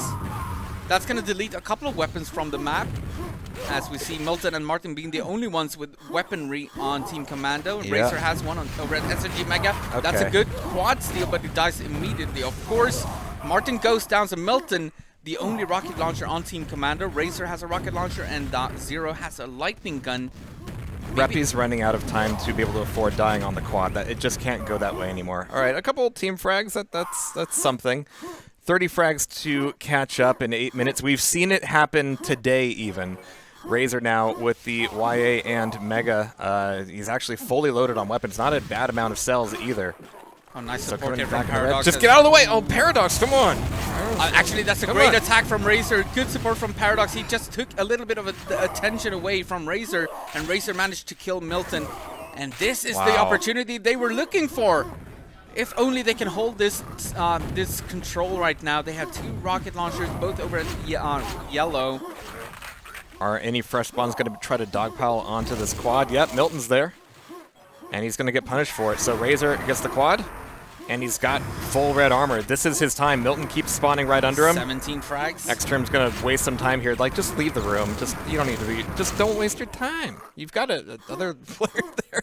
So 16 frags. This has gotten close once again. He's going to take a quick pit stop for this Mega. No spawns in the server room just yet. Looking from There is a lightning gun up there. I don't think he realizes. Yeah. But XantoM is up there, so he was not mistaken. He heard the lifts, and there was a guy up there. But look at the weaponry on FSR right now. Nice. Good switch to LG. We should see the scores turn here, unless something crazy happens, as XantoM has a lightning gun over at Pent, and XantoM has one at yellow. Nice discharge. Kind of. Yeah, that's himself, 2 teammates, and 1 enemy. So that nets you a -3. A -2, actually, yeah. Yeah, bit of self-discharge. Never fun. 7 minutes left on the clock, 7 frags. Razor's right back on the quad. He's managed to hold on to his life and weaponry in between, and he's headed right back outside. Oh, there's actually an enemy right down here. Oh, no, he doesn't find him. So Martin was hiding over at Pent with a rocket launcher, but Razor couldn't see him. I was too all's slow on the quiet X-ray, in front of Razor right now. Yeah, not finding the frags. They're only 3 frags behind now. He's following a teammate, okay. Nobody's getting found at all. Well, if anybody's up here, they're going to know he's coming. But no, that quad's going to run out. Really risky time for him to go up there, actually, yeah, with like the quad running out. when the quad runs out. 3 frags. Oh, it's gotten so quiet. There we go. Yeah, it's way too early to start hiding. You need to start developing some form of control if you're Commando. But this is looking so good Perfect for FSR shots. as they do take the lead for the first time in this game. We still have one more pen to go, though, which I dare say might Oh be my crucial. God, he's hitting everybody down there. Yeah, Don't be in the teammates, water. Enemies. Who Gone cares? fishing. Razor. He's got this full quad, count. and he's looking for hiding players again, but honestly, I don't think they've had enough time to go hide yet. He should be able to just make a clean route through the map and honestly head back to red. No, he's staying out the balcony here. Oh, he gets the kill with XantoM. the super nail gun. XantoM did a lot of damage there, so that will necessarily change what Razor's doing. Yeah, going back through server is going to be much more vital for him. So that's going to slow things down just a little bit. We've seen Commando, drop down a few more frags. This is the narrowest of leads to have at this Pent point. is coming up, and there are 2 rocket launchers on each team. The Pent will Razor's gonna actually have be 200, crucial this time. Let's see if everybody goes for it. So far, nobody is. XantoM Razor's has out no there. armor. He's going for it. It's going to be XantoM Oh getting the my pickup. God. XantoM gets the Pent. Oh He's going to be no. invincible for a little bit. Let's see if he gets the quad as well. He's going to spawn in 2 seconds. He's going to make his way over there. He's going to get the purple glow. All of that armor, all of that mega, all those weapons, and it's ruined by one guy diving at a perfect 10. That was a full ready, just got, or a mega or something. I didn't even have time enough to see that, but that was a good kill. They got every single power-up. They have 2 rocket launchers, 1 grenade launcher. And once again, we might see the scores swing the other direction. So he ends this at yellow. I dig that, and he's like peeking out into water just to take down Paradox. So yeah, no weapons for FSR. Only 3 frags up. There's no way they can hold on to it at this point. No, there's no way. The only weapon they have is Reppy. And pick him up and start bashing over the head with Reppy. Yeah. Somehow, actually, Reppy, with that rocket launcher, made it all the way over to red tunnel. And died. And died. Zero's going to die as well. So yeah, we keep getting reset, and now we have Commando moving back into the lead. XantoM taking this quad, and he can just freely deny weapons. He doesn't have a weapon himself, though. Oh, he gets discharged by Razor. Razor actually had both weaponry there. He had both the LG and the rocket launcher, decided to discharge. I'm not sure he knew that XantoM didn't have a weapon, so just tried to play it safe. We're within 1 frag with 3.5 minutes to go. Actually make that a tie game after Zero gets a frag with a super nail gun. And now suddenly, Milton is the only weapon. Actually, he also goes down. Not a single weapon on Commando right now. FSR. Razor. Okay. Getting back into this one out of nowhere.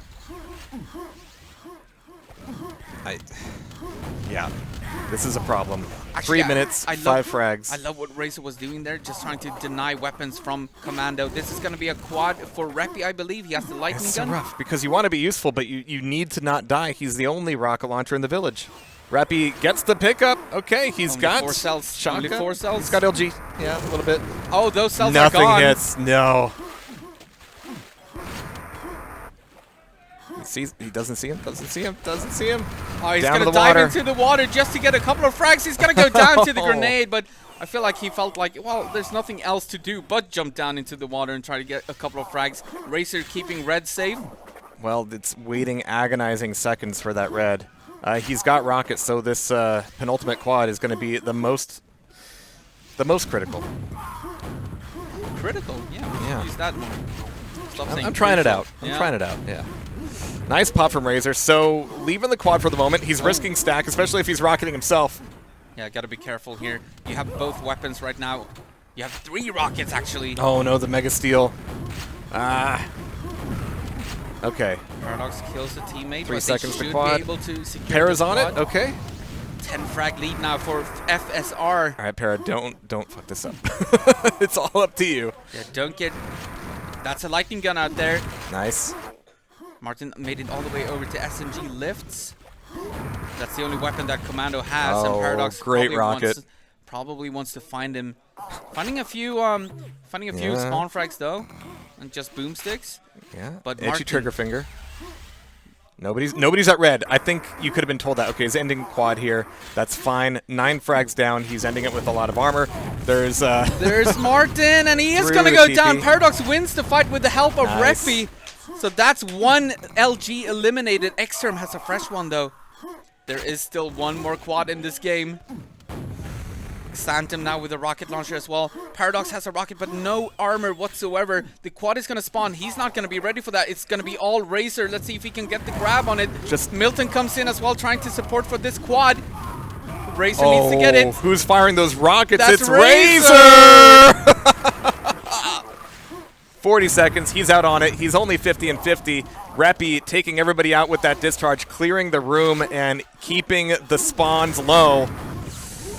Razor, even if he dies here, no, it's okay. It's okay. He's done the job. That play on the quad was the job. Flying 13 in. frags, though. 22 seconds. Yeah, they should be able to slow spawn their way to victory here. Martin is the only one with a weapon. He's gonna go down. Paradox wins the fight, and that should be the last important fight of this game. And we are gonna see a 4th map. In a 3-map pool. Let's rotate the board. Here we go. FSR is on the board. Congratulations. GG. It's happened.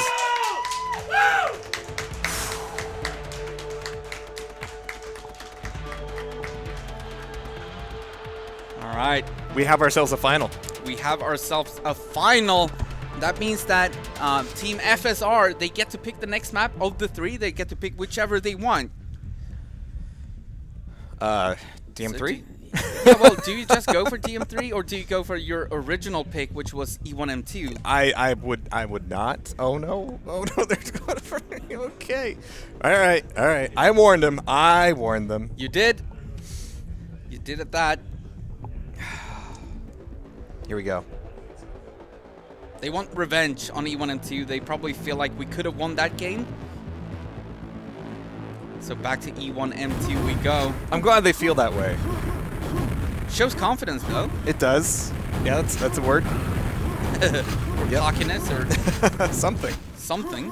All right. So this time, yeah, the breather, absolutely well deserved. There's something about like, okay, they were on match point before, but now they're on match point with some hope.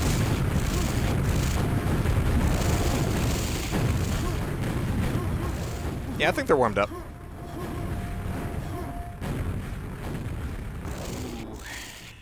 Another E1M2. Not a single player has gotten ready just yet. I feel like, oh well, Razor. DQ again? Okay. Razor's like, let's get this. Let's get on with it. Yep. Is there any emotion coming out of Milton?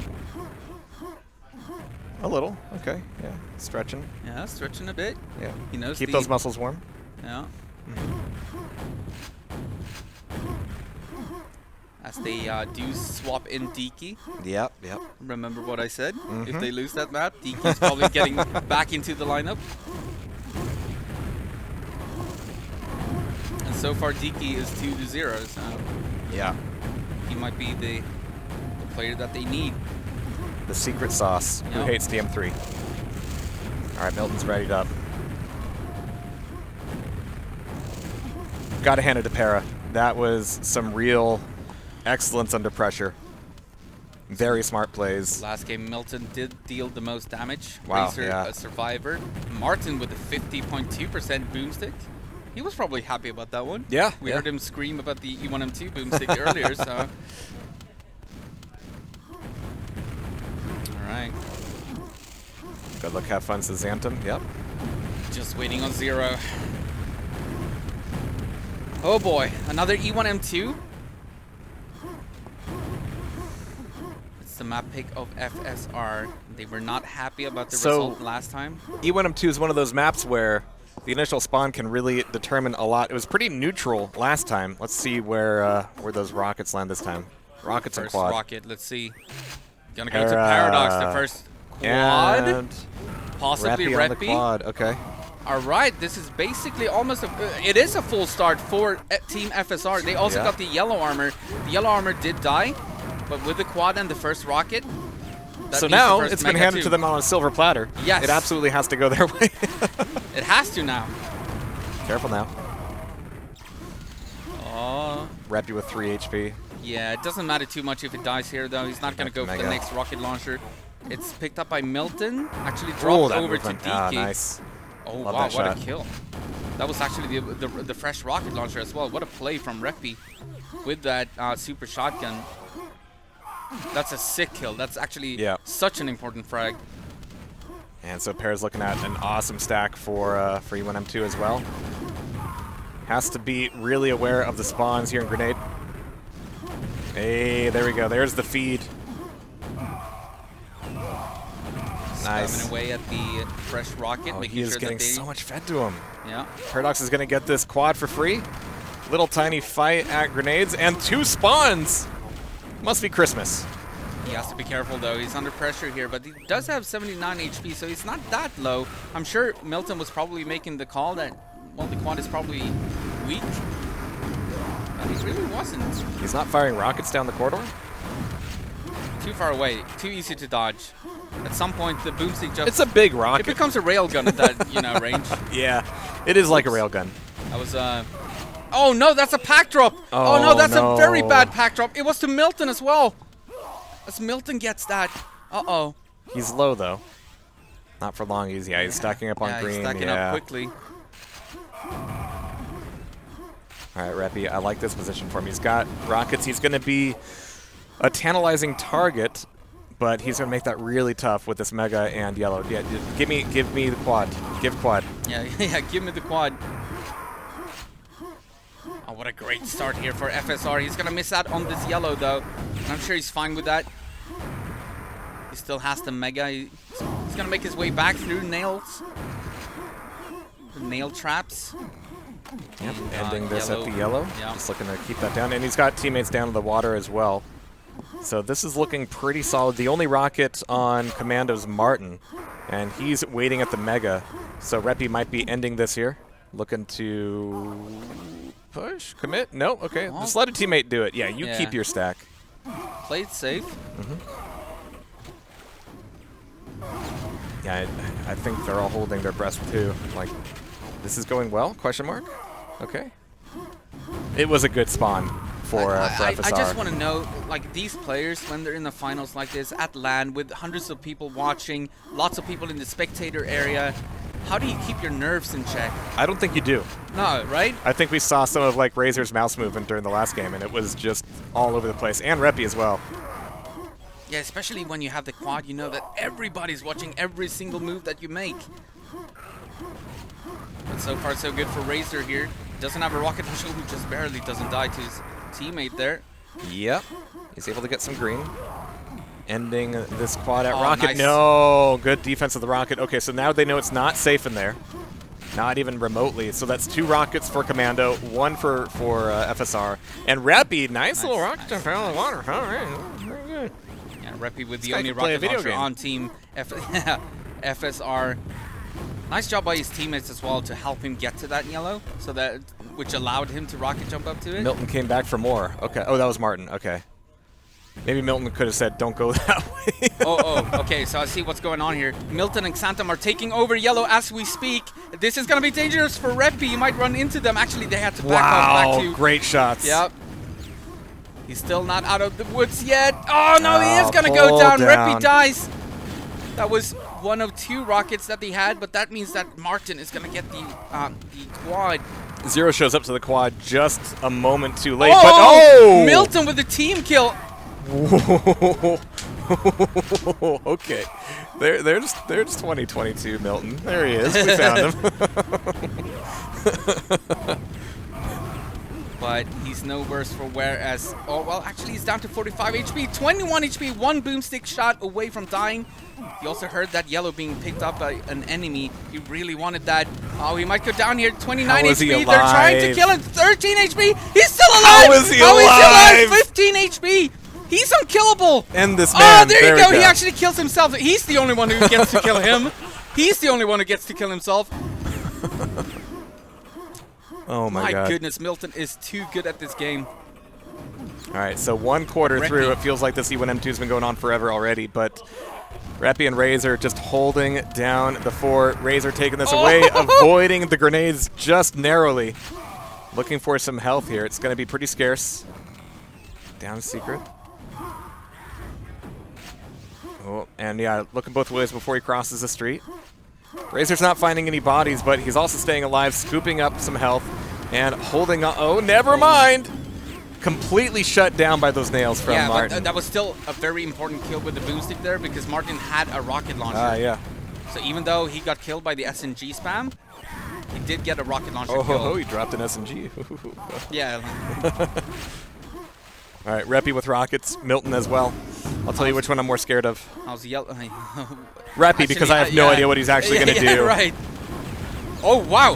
In comes Milton flying. Look at that movement. He just zoomed right by Reppy, and Reppy couldn't connect with him.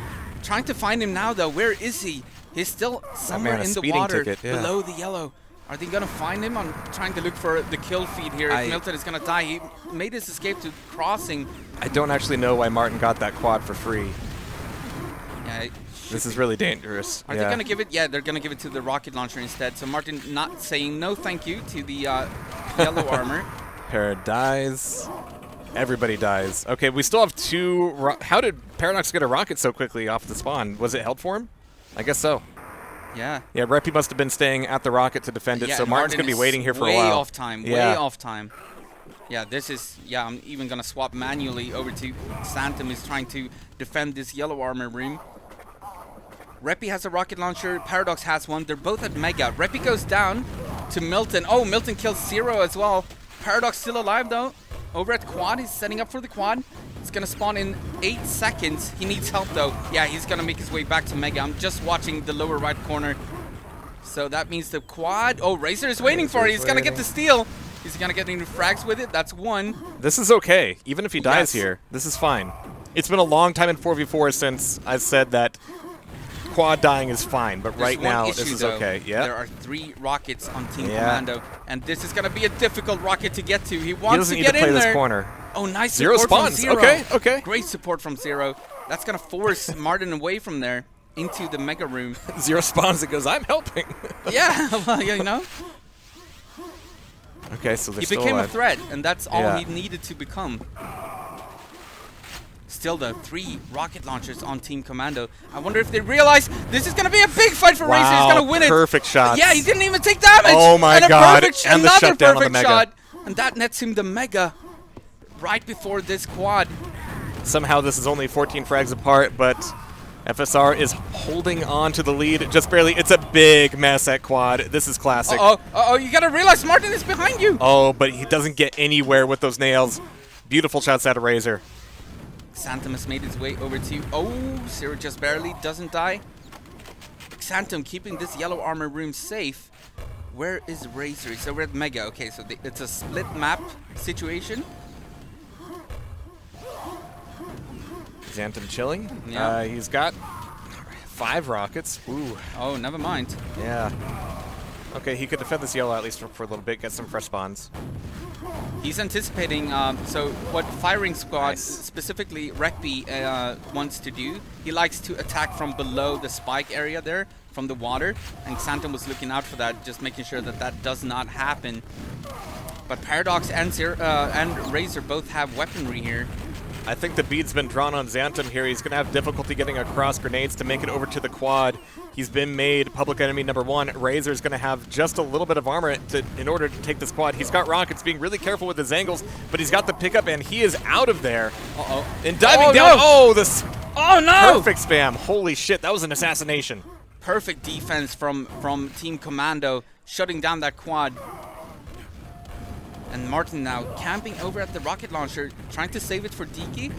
He's going to kill Razor here, and Diki is probably going to pick up this Diki rocket. says thank you. Yeah. I wonder if Martin stays now. They are still behind 15 frags, but they are probably aware that FSR does not have a single weapon. Yeah. So that's why Martin elects to just wait here. Chill out, hold it for Milton, who's going to be... Actually, he's on the Quad. Grenades. Yeah, Milton's moving away from rockets right now, so it's got to be XantoM or Diki to pick up this next rocket. Where is that rocket? Martin's getting a little impatient here, a little shaky. All right, XantoM's got the pickup. Nice play from so Martin. So now they can both move to Quad. Martin doesn't want to give up that rocket, though, not on those stairs. Razor's going to get this pickup. No weapons with it, but now it's like Quad shotgun versus these rockets. Can he find them, though? He has a pretty good stack. If he gets some support, that's one of them. Oh, he shoots his teammate. Boost. He's going to go for the fresh rocket instead. It's going to spawn in 5 seconds. It might be a good idea if he can get the kill on Martin, and he does. Yeah. He does get the kill on Martin, and now he might be able to save this for a teammate. Somebody come take this rocket. Yeah, somebody come grab it. Anybody. Where are they? Reppy's coming. Reppy's coming. Is he? Yep. Okay. There you go. 23 frags up for FSR. 9 minutes. Anything could happen, but I'm feeling like we might go. I don't want to jinx it. Quad is coming up, and Razor realizes he needs to help out for that. Uh-oh. Yeah, okay. He's in trouble. He drops a pack He got as well. Martin down. Oh, that's another pack right there. XantoM is trying to defend it. I believe Martin got the pickup on that. Yeah. XantoM with the quad here. Ooh. It's a nice grenade. Gotta be careful. It's not enough to justify the shotgun cess, though. Razor's going to go for it. They're just feeding at this point. XantoM's still being really careful. He's behaving as if he can't take too much more shotgun. It's so smart, though, because that's going to force the communication that the quad is super low. But in fact, he actually had a bit of health left. It was a ruse. Yeah, it was a ruse all along. But Reppy does have a rocket launcher over at Mega, so it's still a very, very even game here. 22 frags between the two. XantoM's making a lot of noise at this yellow. Is he going to be punished for it? 55. No? Okay. Actually, Reppy's just around that corner. XantoM had no idea because Reppy was not making noise. But how do you not hear him? How do you not hear him, Razor? Come on.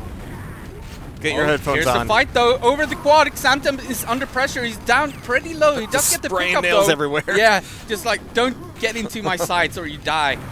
Ooh, just barely misses that. Reppy against XantoM. XantoM still alive. So is Reppy, though. Oh my god! Reppy wins it with 6 HP. He's going to go down as well. I do believe he did manage to pick up the pack before dying, though.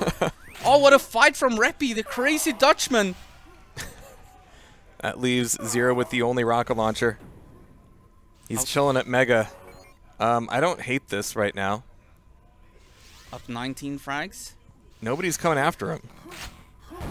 There we go. All right, Martin goes down. Milton with the other rocket launcher. Dickey goes down. Okay. So Milton is going to the start area. They got to be counting his rockets at some point here. He's only got the 4 left. Nade's coming out from quad. Who's got that? That's Dickey. Dickey on the quad. No, Zero's moving back in here. 3 rockets. 2, 1 rocket. And he's going to be switching to shotgun just in order to secure yellow armor. This is good. He could take this fairly safely. Oh, the telefrag from Martin. Almost ruining the party, but Zero's here to finish his dessert. No, he didn't? Okay, all right. Well, okay. I got the yeah, it's too fast for me. Yeah. It's too fast for all of us. 23 frags up. You're right. They're getting their revenge here. I was wrong, Andeh. I was wrong. Well, it's not over until the fat lady sings. It's only 20 frags. Paradox with a super shotgun, Racer, and Zero with the rocket launchers. Oh, Reppy gets the fresh rocket launcher. Might go down, though. 1 HP on Reppy somewhere. Uh-oh. Wow. Nice play from Martin. Kills Zero. Those 3 rockets to Zero for a little while was almost like DM2. Yeah. All right, but Reppy 1 HP. He doesn't care. Nah. He does not care. It's all up to Razor. What can he do with this quad? He's going to just barely get the pickup. That was close. And he's still alive. They're still coming after him, feeding him frags, and not actually even doing that much shotgun damage. He's still feeling okay here. Oh, XantoM trying to hide in the exit. It's not going to go his way. Oh, that's a teammate. Yep. Sorry. Sorry. I'm Canadian. Oh, beautiful rocket shots. And he's giving himself a lot of space. For Whoa! Milton goes down as well, though, but the pack goes to Martin. Are you sure? I thought he was on nails at that point. I think he was a little smarter than that. Yeah, but Milton shot the rocket. I'm sure he was smart enough to realize that he had a teammate behind him. So the fact that Milton bored was probably intentional. He's that smart. Bored with the teammate. Yeah, but he also got the kill on the enemy quad, right? And sure. Yeah. Okay. Yeah. And Martin at this survived. point, I don't know. These little 2-for-1s. But it's not worth it. Martin. Okay, he's got rockets, yellow armor. How did this happen? He's got everything. Nice defensive rocket from Zero. Martin down to 17 HP. Whoa, He's gonna go down. Paradox!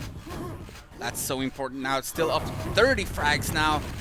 4.5 minutes to go. 4:20 even. Zero's chilling a little as well. Yeah, he's looking for... Well, you can't really expect spawns to be fed when nobody else has any weapons, and Milton's got a rocket launcher on the map. You're kind of going to be left by yourself there. So yeah, you can see Milton, XantoM getting all these frags. Paradox and Zero doing some heavy carry. Dickie's managed to pick up a rocket as well. Oh, nice shot. 68 health. Gotta be careful. That's gonna force the communication. Okay, well, got lucky there.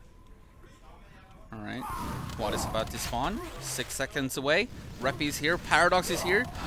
Oh, Paradox is in the box. It's him against Martin with the shotgun, and Martin with like what, 1 HP? Yeah, 3 HP is going to get out of there. He's going to die, but that's not going to be enough to really move the needle for Commando. Oh, Paradox doesn't care. Para balls. DK with only 1 rocket. That's his last rocket. Never mind, he actually has a few more. Now he has 1 rocket left. Milton has a rocket launcher as well over at Mega. Uh-oh. 35 frags in 3 minutes. Can they do that? It is technically doable, but every little exchange here, I swear, Reppy and Razor show up just to ruin everybody's day. Milton with the Mega, though. Milton's going to go into ham. Let's have a look at the scoreboard. Milton on 51, XantoM 50, Reppy on 70. All right, so this Mega, this yellow, Ooh, this boy. quad. Can he make it on time, Milton though? might be a little bit late. No, nope, never mind. Who am I to doubt him, right? Right. Perfect timing. And he just slips on through the staircases without touching anybody. Nice defensive rockets, but Milton just too much of a stack. He's Nobody's kill on everyone. spawning in Mega. Okay, but he's getting these... Oh, down to 8 HP? That's so Milton-esque. Of course he's going to survive that. Back up to 83. But they need to find frags, though, if you're Commando. 27 they need to tie this game up. I want to hear what Commando are saying right now. They're chasing for frags. Milton with a fresh Mega again. Finding another one. Yellow. Waiting rockets. Okay, team yellow. I'm at quad still. They spawned at yellow. I'm waiting rocket. It's late. I'm at quad. I think they're hiding. Yeah, probably. They have 1 rocket. But let's not feed. He's correct. Yeah, I need the Mega. Yeah. Enemy quad now. Quad is weak. Quad, He has only SG. Some frustration. Yeah, we need to go for it. They got yellow. Yeah, they have a rocket at DL too. Quad. I'm in Mega. Quad there. Yeah. Razor 7 HP. I died. Yeah.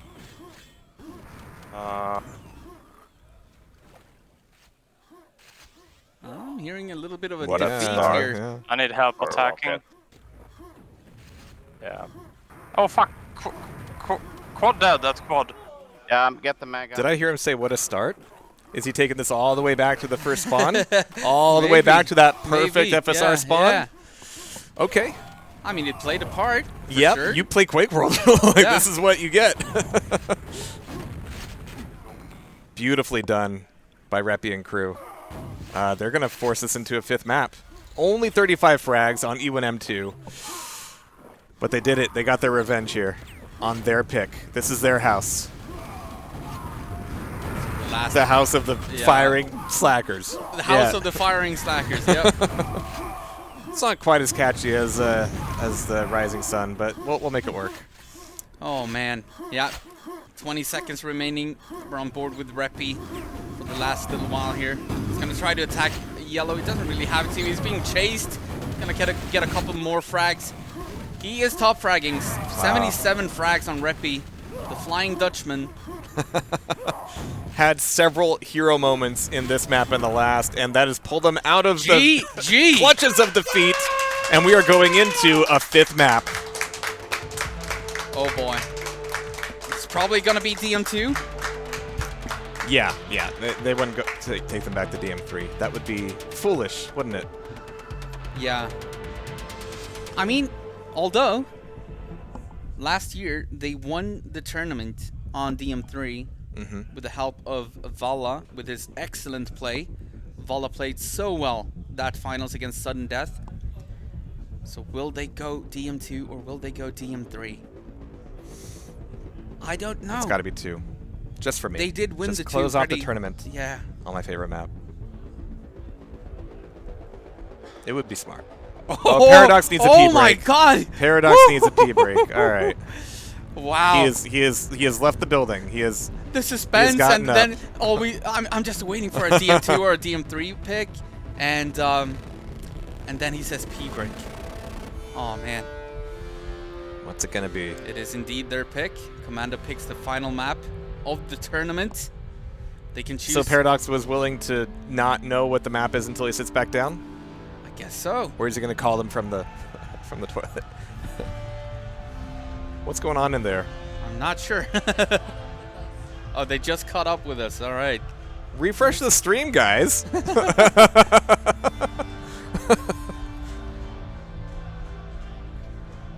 I'm trying to understand the chant. I think they're cheering him on in the shitter.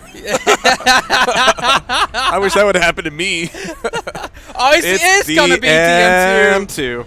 Oh, Jehar is happy. Jehar, whatever you want to call him. He's happy. We're gonna see DM2 to close off QHLAN2024. It's very thin walls in that bathroom too. I can attest to that. All right. DM2, he's going to be coming back. Surely. What if you just like, yeah, nah, never mind. I don't know how much of that is coming through the mic, but they're chanting Paradox. I love it. I love it. More chants. We love that. We love chants. We love all of this energy in this building. And I hope you guys online can feel it too. What? Oh, no, that's not where the bathroom is, Paradox. All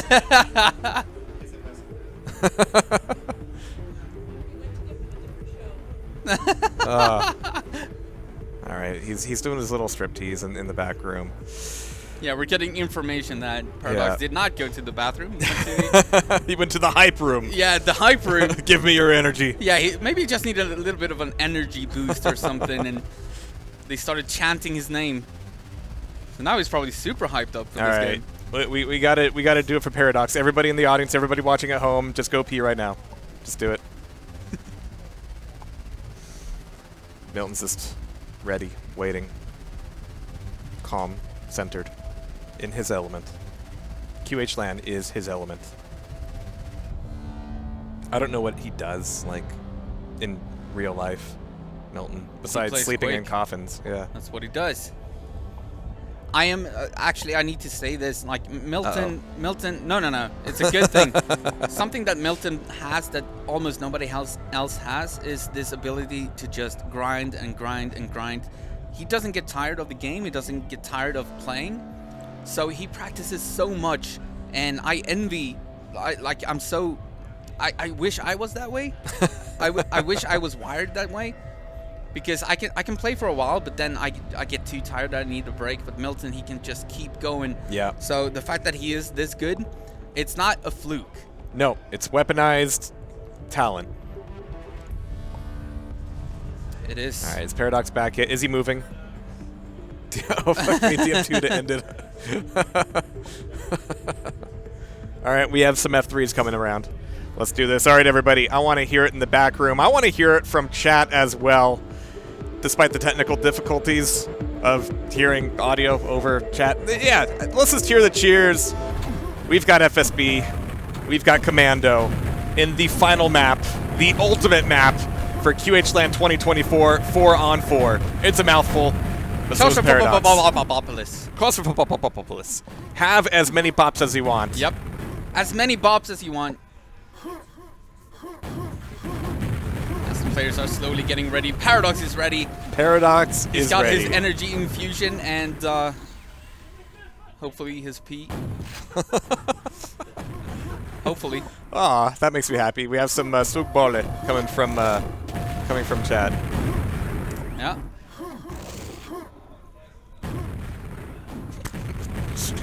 Hand job. Good luck. Yeah. So Banana. All right, HangTime. Take the alias off. yeah, it has to be HangTime, right? It just has to. At this point.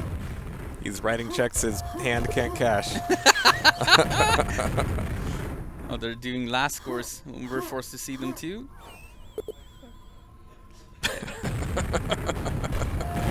So this is Hemo.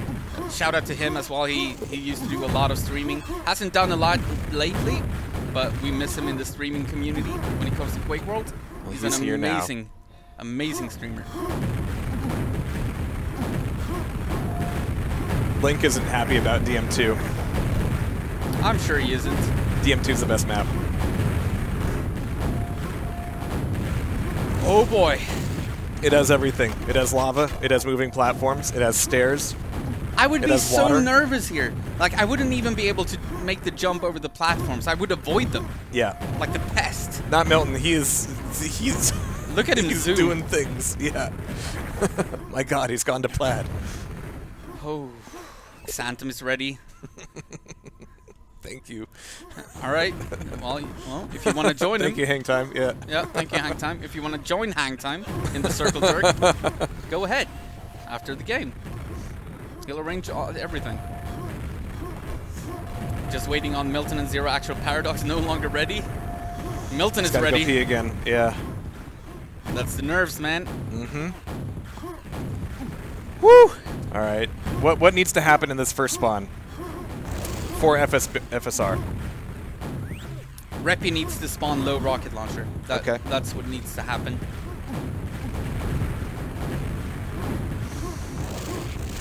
Oh man. This is gonna be the last game of QHLAN2024. This is it. It's on DM2. We're in a 2-2 tie. And we're gonna reset the counter. they like to make our job just a little bit harder, but here we go. Let's hype it up in the spectator room. The last game. 4-on-4. Here we go. Reppy low spawn. No, he's not gonna get the low spawn. It's gonna be Zero instead. That's okay as well. As they're probably gonna get. Oh, they're gonna get high as well. It's a full start. It's a full start. Paradox with the quad and the rocket launcher from the high. So he gets the high rocket launcher. They're gonna save the mega for him as well. This is the perfect start for FSR. And you can hear the cheers. Taking the stair climber to the mega. They're so happy about the full start of the FSR team. So 2 maps in a row, they've been blessed by the initial spawns. Yes. Milton's going to say something about that, I'm sure, but let's see if they can keep it running. Paradox doing the reverse on the back red. All right, he should be able to get the kill on XantoM doesn't need to be there. I think he doesn't need to be there. All right, Milton has a rocket launcher in the big room. He had to fall back to low, so he's probably not going to challenge for this quad. This quad should be all FSR. It's not coming up just yet. Milton down at low, trying to defend against Zero. He's got Zero trapped.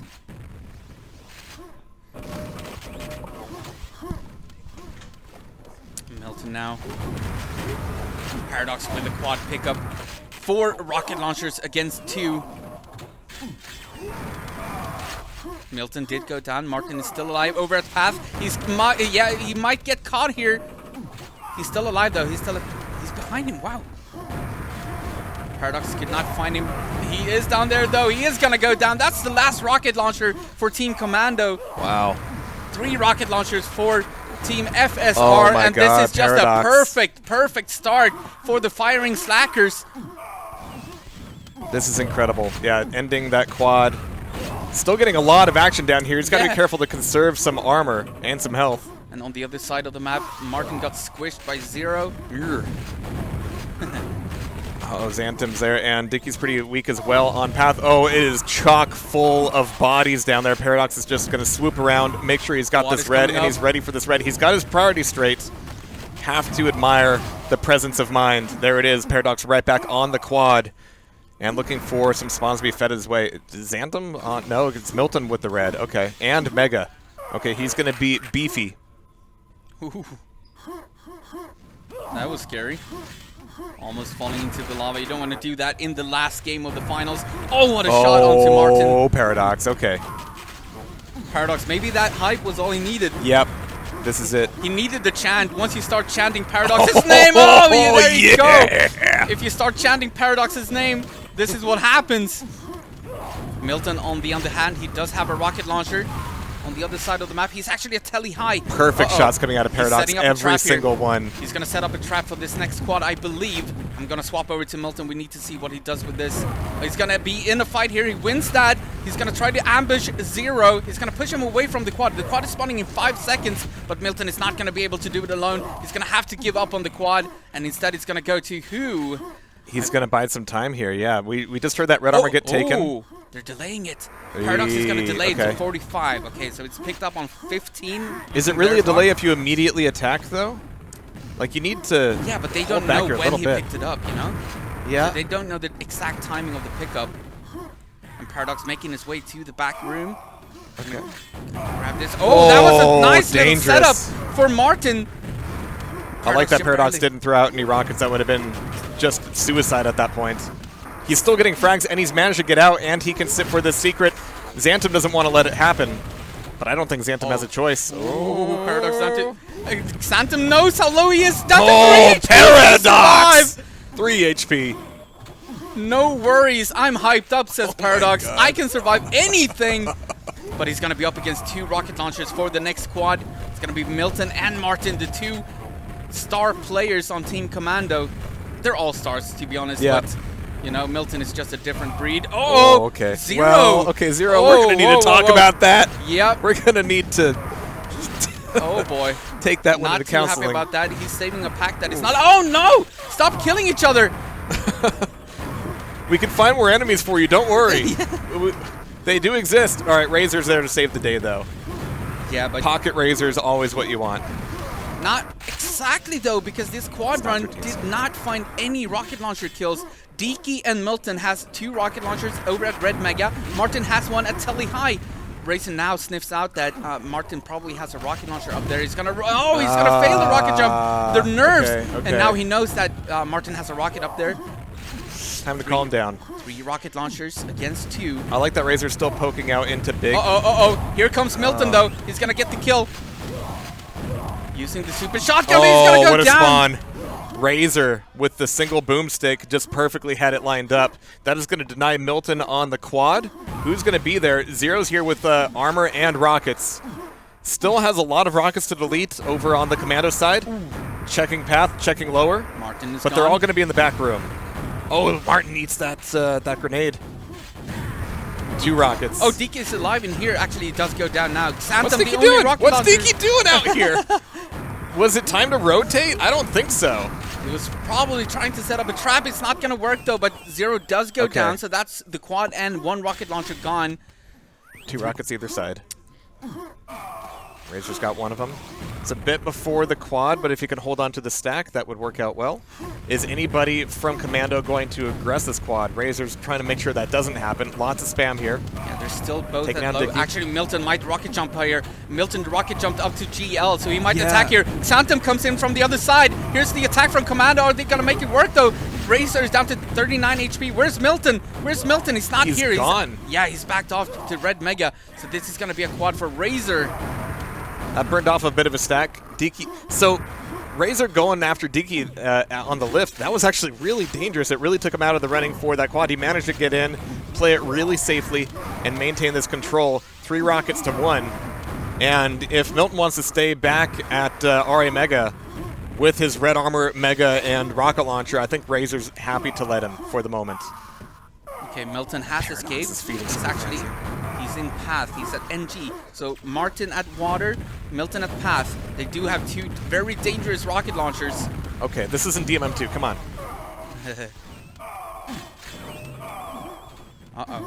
So Telly, Martin has Telly, Milton has secret. Razor might run into Milton here. He will. Will he be able to defend against him though? Careful. Yeah, he's gonna back off. He's gonna miss out on this quad though.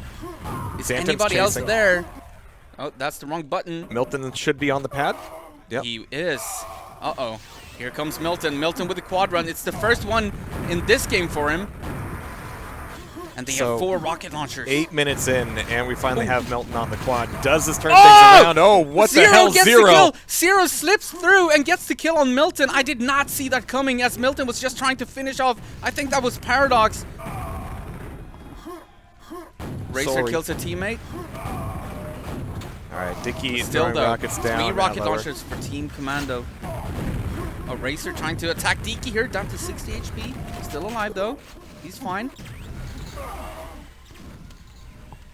Yeah, Dicky's been everywhere here. I'm not really sure what the directive is because he's not sticking in the back room like everybody else is. He's able to consistently get a rocket, Well, they're but actually then he doing a takes it forward. takeover right now because Martin is in quad way. He's getting ready for this quad in 10 seconds. Dicky is trying to provide support here because he knows that Martin is behind him.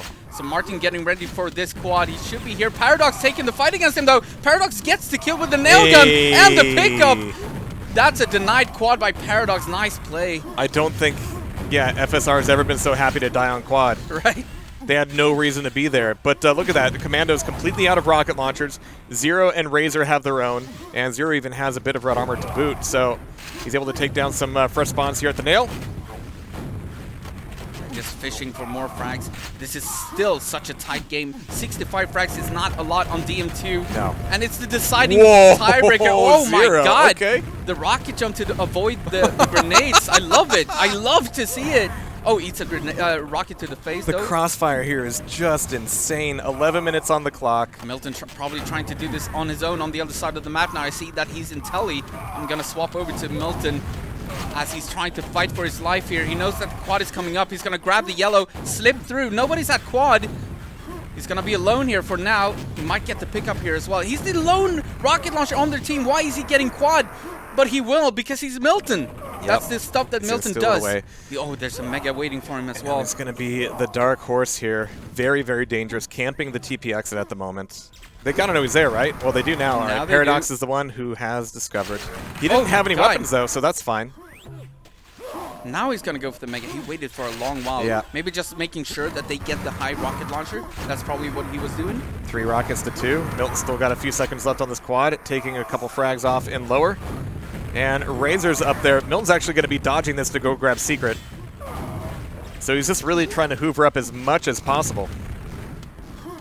As we hit the halfway point exactly, 72 frags up for FSR. Doubling the frags of Team Commando, but that can change in an instant on this map if you develop a map lock. But we do see 3 rockets against 3, 1 dice. So make that 2 against 2. Nice shot from Milton. He's getting ready for this quad. It's going to be another quad run for Milton as he's trying to bring Commando back into this game. He wants it. That's 2 he snuck away with, and yeah, each individual shot's gonna be so dangerous. Takes down Reppy, takes down Paradox. Razor's still got armor and a rocket. Zero just got Secret, actually. Milton's on the chase. Yeah, no weapon on Zero, but if he finds Razor, he's not gonna though, I think. Razor is in the back room. That burned off a lot of time, though. Yep. But 4 rocket launchers on Team Commando. This could be the comeback. Oh, just barely got that steal before dying. Zero did. Milton has hardly any armor here. He's got to be really careful with the boars. Uh-oh. Here comes Razor trying to attack Milton. Milton is forced to run away, Yeah. so he's not going to be able to be in this fight for this quad. Going to the back room, or towards the back room to try to get some armor. Just barely finds Paradox. Let's see what happens on the other side. We are going to see a quad here. It's up. Being left up, yeah. Dicky. Reppy is going to make the jump for it. The Flying Dutchman down to 10 HP, actually. He's so close to dying here. He does have 15 rockets. Nice. Good shot. He's going to get a no. Just barely misses. Slightly delayed spawn from Dicky. He did try to see if Reppy would leave, but he always comes back to the scene of the crime. Reppy single-handedly keeping the score in the 60 range. Milton and Martin both at red Mega, just preserving their Nice. weapons. XantoM goes down. Reppy waiting for this Secret. What are Milton and Martin gonna do now, though? They know that they need to attack at some point. They need the control back. Honestly, the thing that started this whole thing off was Milton being in such a good position, but then just using his rockets too close range. He really did a lot of damage to himself. Whoops, sorry. Did a lot of damage to himself, and then he had to leave, which left that quad open for Reppy. So be careful with your rocket launchers, kids. He's going to grab it, though. It's going to be Zero or Reppy. No, they're going to leave it for Reppy, I believe. Yep. So Reppy with the quad here. Milton did go down. Oh, he wins the fight against Martin. Perfect shot. And I thought he was going to bore, but no, Reppy does not bore. That's not something that he does. I mean, he does. Let's be honest. But not here, not now. Not when there's 7 minutes left to take the entire QHLAN 4-on-4 championship. What's the score looking like? Paradox top fragging. He needed the hype from the room. He needed the chant. Currently top fragging. Paradox back. The old legend in the grand finals. And top fragging in the tiebreaker. QHLAN 2024, when the old legend started to care again. Yeah. Love you, Lokhtar. True, that's true for him too. Reppy is really anxious for this yellow armor. He here. gets fidgety when he's not shooting somebody. Yeah. He wants to press that button. He wants to shoot rockets. All right, Razor with this two YA packs and up here. quad. Yeah. So he's trying to save them. He knows. That could be huge. Oh, yep, there they come. Thing 1 and Thing 2, taking away those rockets. Razor gets one more frag, but there are 3 more rockets to kill if you can find them. Well, you know where they are. Except Dickie. I don't know where Dickie is. Yeah, okay, He's actually in secret. Don't tell anybody. It's a secret to everyone. Oh, they are just evading him like nothing else. Oh my god, yeah. Nice play from Beautiful Dickie with timing. the rocket jump as well. Perfect timing on that, but here comes a big fight between Razor and Milton. Milton is going to win that. Down to 7 HP though, so he does I don't go know down if he to really 0. won that. Yeah, it was more like a mutual. Yeah. Diki coming in as well. No understanding. They know that they need to get a lock now. They need to take over the map. Diki trying to push for it. He does get a kill on Paradox. Paradox spawns behind him though, but Diki's still alive. He does go down to 0 though. Nice play from 0 as he gets the kill on both XantoM and Diki. Martin, the only rocket launcher alive for Team Commando. He does get the quad, however. He's in a fight against 0. He gets the connection.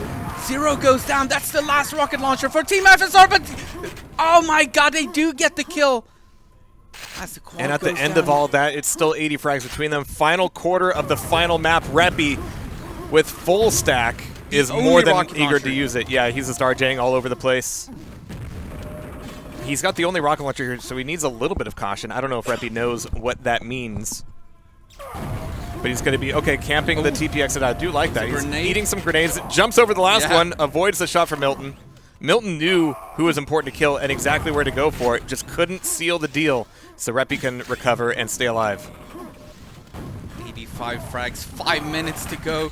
It is doable for Commando, but they need to take control of the map. But the Team FSR are just doing such a brilliant job securing this side of the map. Martin comes in trying to fight Reppy, but no, says Reppy. The Flying Dutchman gets the kill and the quad. Down to 46 HP, but he doesn't care. He's going for more.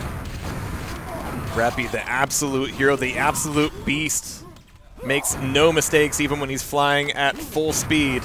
Dickie goes down, Milton on path. Oh, he and gets he finds him with the direct rocket. Cannot evade the lift. Reppy needs to survive this with the 12 HP he's got. Oh, even the shotgun couldn't take him down. Was that 1 pellet from Milton from 12 to 8? Shit. Yeah, that's 4 damage. Oh my god. Zorak confirmed? Yeah. 118 to 212. It is getting way too close for comfort here. I don't want to say it, but very soon we're going to have to say it. Yeah, I can't say it. I can't say it just yet. Razor with the only rocket launcher on the entire map here. Over at Telly area, he's going to get a couple. Actually, oh my god, Milton died from the squish from the bars. You don't often see that. Razor getting ready for the quad here. He's going to get the pickup on that. That was an attempt by Dickie to make something happen there. He has been kind of the monster to do some damage randomly, but it just isn't enough. Oh, nice shot by Razor, and another one on Milton, gets the spawn frag. Razor now with a yellow and the quad. Only he and Reppy has rockets, but that's so fitting. The 2 firing squad members teaming up with the 2 slackers members, forming the Razor's like, just end me, all right? The firing slackers, yeah, he was like, yeah, I know I'm dead. Milton with a rocket launcher, but it's now 100 frags. I think the wind is going out of the sails of Commando. It may very well be so. Milton in the sea. Oh, he gets denied immediately. Perfect timing from Reppy. 2 perfect rockets into the face of Milton. And what is going on inside the heads of Team Firing Slackers right now? They are about to come out victorious. 2 minutes, 20 seconds. And Paradox is just going on a tear. Everybody is feeding him frags, and he is eating up every single one. And we could hear the chanting of Paradox from the other room. It's enough energy, I think. He needed the energy for the spawn. He hears it as well, which is what probably hypes him up even further. Is he still top fragging? No, that's the Flying Dutchman, but it's close. He has been absolutely killing it, though. Just no mistakes. Sure, yes, they got just about the spawn that they wanted, but they've also just been playing impeccably off their minds. And they have 3 rocket launchers. There is no way that they're going to let go of this game now. They have control. Milton, Diki, Martin, and XantoM, what can they really do? They have nothing. And they must be so demoralized from this. They dominated the first DM2, but the second DM2, Paradox came out strong. They got the full start that they needed. And with the full start, they just kept going on from then. They never lost the lead. They've had the lead for the entire game as the Razor is dancing around all of these grenades. Still alive, 52 HP. What a mess. He is going to go down. Nice play from XantoM, getting the kill on the Razor. Everybody dies, but FSR still has 3 rocket launchers somehow and red armor, so it's a party in the fuck closet. In the fuck closet. Final minutes and final moments of realization for Commando. I'm going to rename my location file for the secret box. That's a fuck closet now. Look at this, FSR, all red armor, all rockets. What a way to walk across the finish line. Players from Commando are just standing still, listless at the spawns. The hope has gone out of their eyes. Faces glazed over. With whatever fluids you prefer, Razor 20 seconds. is going to have the last quad of the entire LAN. The last quad of QHLAN2024 is in the hands of Razor, and how fitting is that? He's the one who brought the team together initially. He is going to go down. Nice play from XantoM. Once again, ruining the fun for them. But 5 seconds away. 5, 4, 3, 2, and 1. And that's it! The Firing Slackers are going to win QHLAN 2024. They dethrone Commando, and they're not going to be able to repeat. And I don't know what to say. Oh, geez. All right. We're going to have to be a little careful with our mics here. The venue's going to be blasting some music. Hopefully enough of that is coming through, but not too much. Jeez. Oh, I got to hit a button. All right, let me do this.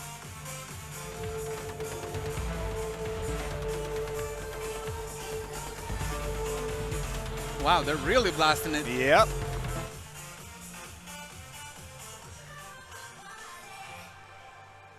I'm gonna follow this camera in, actually. That's what I'm gonna do. Where are we going? I know.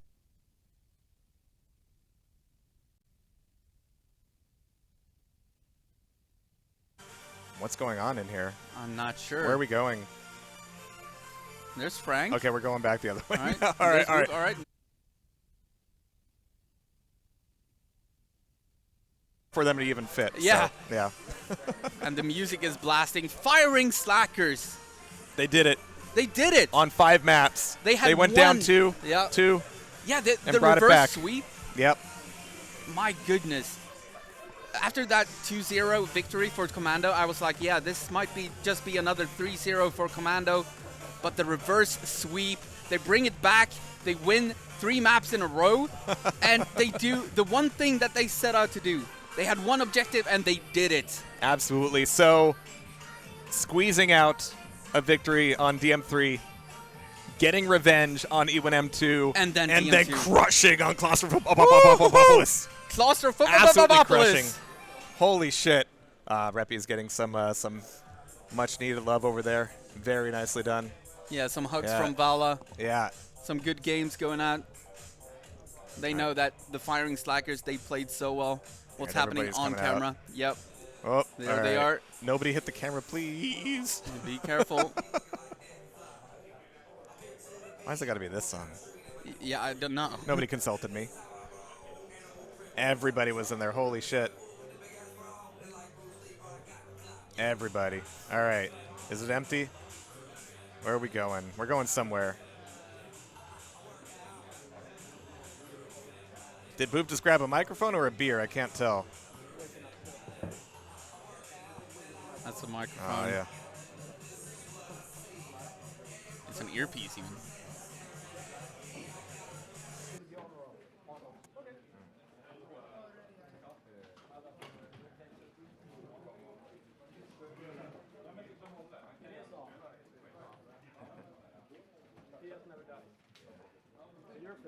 Yep. Doing the background video for the green screen. No audio? No, it's just the ambient. Gotcha. Getting good shots? Yeah. Got most of the players, well, a good chunk of the players were getting more tonight. As people come in. I'll have the Ranger model prepared for people who we don't get. Yeah. It should be good to go. Did you get Alice? Yeah. Some extra persuasion. I've been the one doing the persuading, but we're getting stuff. Yeah. I haven't been filmed yet. We need to do you again. Okay. The other guy should be back here in a little bit. So if you grab someone, then grab me in the same batch? Yes. Yeah. To be effective. Anything else? Enjoying yourself? We've got a laundry list. No, I mean it's a long list, but we're getting there. Yeah. Quality's gonna be superb. Yeah. Oh, I had those mics off. All right. All right. So yeah, Bouv is going to be flying blind for the closing ceremonies here, but we trust him. He can handle it. We just saw every QuakeWorld player in the room squeeze out of the viewing area. I think there was another stream showing off that, so go check that out whenever you want. But for now, we're going to be getting set up for our awards, and well-earned they are. Oh, there's the man. Oh, look at his little head. Look at his little head.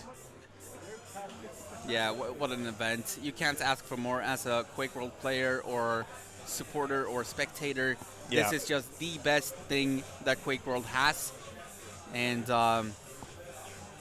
it's a model for any other community, any other competitive game, yes. any other scene. This is how you do it right here. It's almost emotional the way that we have to close this. And the fact that we have to close it, not the way we have to close this, the fact that it's the last day and we have the amazing tournaments and all the amazing people over here, as it looks like Bouv. All right, we're getting arranged. All right, we're assembling the team. We're getting into our Power Rangers poses, so we're going to kick things over to Bouv here very, very shortly. Thank you so much for joining us. It has been an incredible 3 days. It's been an entire week for us just to make everything happen, but it all comes down to this, a 5-map turnaround, 4-on-4 victory. Reverse sweep. It's what you love to see. It's definitely what you love to see, and the entire event, massive shout out to Sniket and all the food that they have been cooking for us. They have been so amazing, and really, I have no complaints. Nope. We had an extra day even, a media day. We got everything we wanted. All the right decisions were made by the big brains this year. Yeah. All of them. There's just no complaints. What an incredible event. If you've never been to QHLAN, whenever it does hapen again, This is pretty good. If you're watching from home, this is not a bad way to do it. So, I don't blame you for being there. Just saying. But do come. Do come next year. Do come. And if you can't, if you're Blood Dog and you can't because you have too many kids, then at least you get to watch the stream. And I hope that we do a good job bringing you all the content that we can from the LAN. And of course, massive thanks to you as well for doing all this. I know how much effort it takes from you. I'm going to sleep for a while after getting home. Yeah, for multiple reasons. Yeah, I know. But yeah, massive thanks to you and the entire crew. Frank, Mance, Bouv, of course, Krista, everybody. He is scrambling here. And right now he's actually trying to herd cats, specifically the paradox-shaped cat. Yep. All right, we've got 3 out of 4. We got 4 out of 4. Okay, I think we're good. Everybody do your superhero pose. Doing this blind. Have to do the thumbs up thing. They don't have it. Yeah. Okay. Go. All right, cool. Your QHLAN2024 4v4 champions! Do this. Let's go! For the fans. Peppe, what are you feeling? Ecstasy, like joy. I don't know, like I can't even remember how the games went now. It was like a blur now. But I remember, I don't know, just very happy that we won, yeah.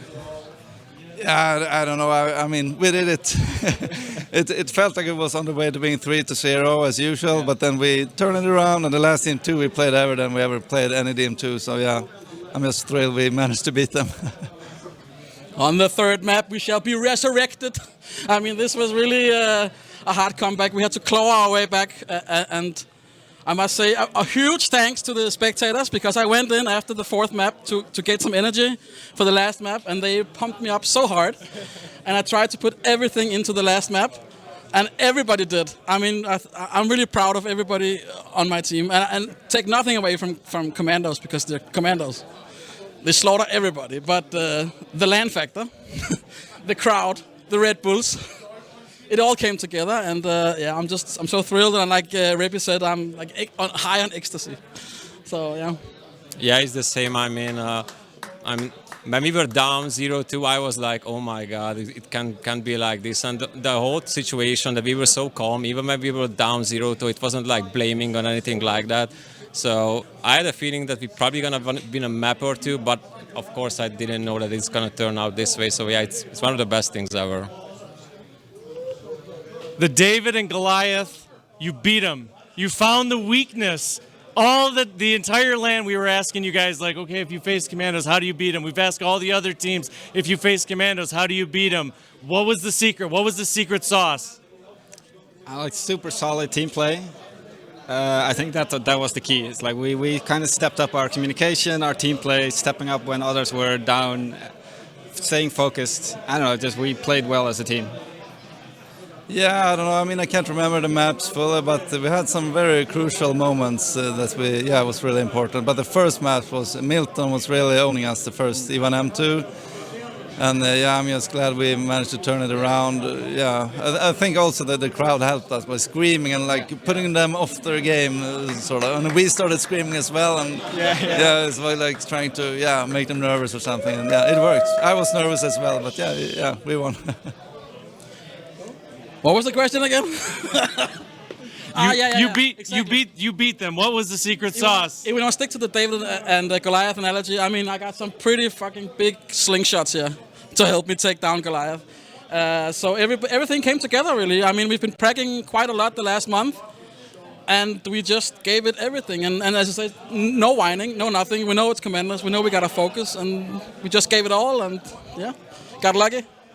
Yeah, that was the thing. Actually, we wanted to just stick to what we practiced for days, and actually probably like weeks. We put a lot of energy into it. Even like probably some relationships suffered at home back then, but it's like we knew what we came for, and that's how we wanted to like go through. And even if we lost a map or two, we knew that there is a thing that, like for example with Ivan M2, we knew we are a better team. Even if we lost Ivan M2, we know we're gonna beat them. So we knew that we just need to somehow go through the M3, because we're gonna win Ivan M2. Then we go down to the M2 and we see what's happened. So yeah, it was all down to the team play that we built up through the previous weeks. So the Cinderella story worked. Two separate teams from QHLAN2024, where you were third and fourth. You combine forces and you can overtake the first place. 4 minus 3 equals 4 minus 3 equals 1. I'm going to take this opportunity for each of you to say something in your native language, your shout-outs, your thanks, whatever you guys want to say. Maybe my brother is still watching. Eichel. That's it. Yeah, I want to shout out to my mom. She watches every game I play, and I know she's really proud of me. Thank you. My own language. Tack mamma. Hon kollar inte, men ändå. Tack, hej. Ja, og til mine 3 danske fans derude, tak for støtten. Det var virkelig noget, der gav et godt boost. Så tak. Köszi mindenkinek, ami nézett. Nagyon király volt, hogy nézte mindenki, bíztatotok, úgyhogy hajrá.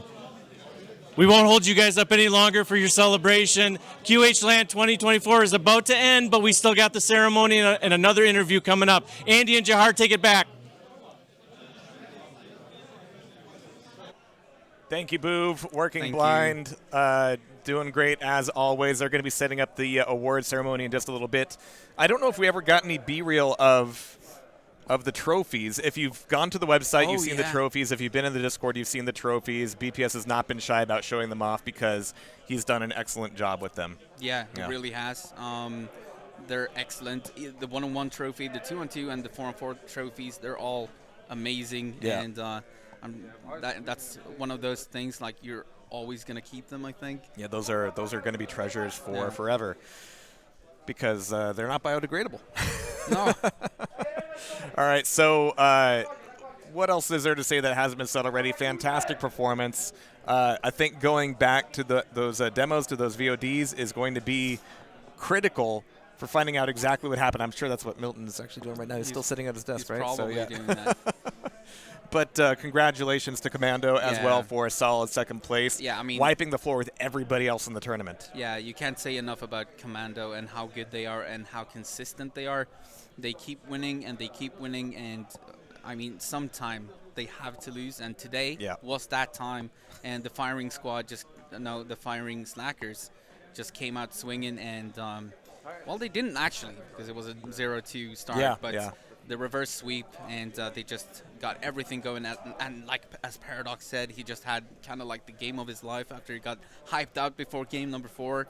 The crowd helped him out, and I'm lost for words, man. What a tournament. I love 4-on-4. I love 2-on-2. I love 1-on-1, but 4-on-4 is very dear to me lately, and there's just no better game than QuakeWorld, and played in a beautiful way by these two teams. So.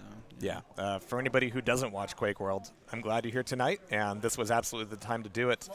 And of course, it must be said that Suddendeath taking a very solid third place. Rio really coming in to put on his cape in the pinch. Yeah, Rio did an amazing job filling in for BPS. Also, huge shout-outs to the Axemen. They took 4th, which is probably the best they've ever done, and they keep climbing the ranks, and now they can fight with the big boys. And I'm so proud of them too, just because they're my friends. I played with them, and they've developed so much, and they're just so good. QuakeWorld, man. We're all going to see them collect their trophies. They have something planned. I'm not sure exactly what it is, but I'm sure Lethalwiz is going to figure it out.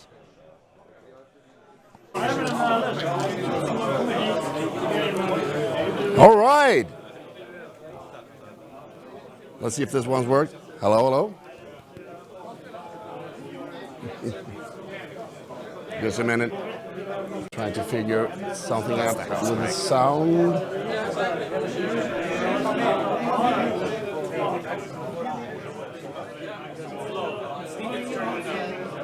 All right.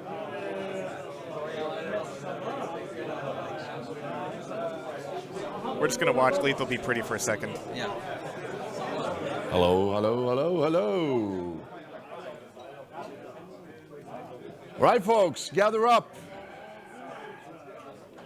What a fantastic final, and what better way to end QHLAN Masters 2024 in Stockholm, Sweden, than with that 4-on-4 final. Amazing games. I'm exhausted, to be honest. But it was great fun. So if I could have your attention just for a few seconds. So I know it's late, but we have to have a prize ceremony, of course. And I would like you to gather up so we could get you guys up here for some, so everyone can show their appreciations for the winners. So I'm going to go through the 1-on-1, the 2-on-2, and the 4-on-4 tournaments that we've had this LAN, going all through Thursday, Friday, and today, Saturday. But before I do that, I just want to address a few things. First off, the prize money. We've had an amazing prize pool, almost 4,000 euros. Yeah. Fantastic. An extra shout out also to ITA Store, who provided us with some 900 euros, I think, which is amazing. And the rest is crowd. Yeah, give it a shout. Applause for that. And also to the community as a whole who has made contributions which are might not be super vital for us to continue playing Quake, but it kind of proves that this is a thriving and living community, which is super cool to be a part of.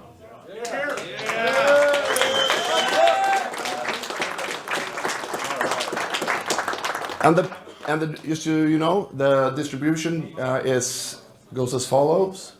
These prize money will be distributed. It's split 3 ways between the 3 tournaments, and the winner gets 50%, while the second place and third place will get 25% each of those thirds. You go do the math. I know I messed this up last year, so I'm not going to even try it again. Math was not my main. Okay, so I'm just going to go through. I just wanted to shout out. I mentioned ETA Store, one of our sponsors. Thank you so much. I know some of you guys are here. It means a lot to us.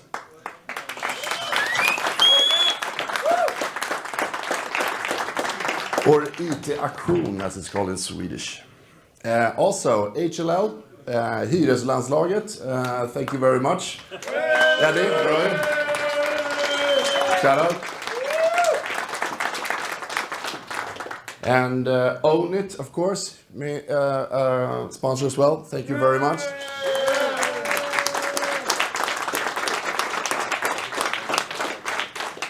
And also to Giveaway. Thank you very much.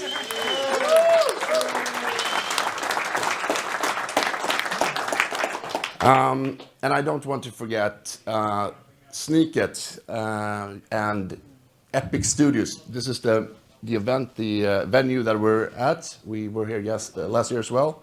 Fantastic venue, and Sniket has made such an amazing job with all the crew from his crew.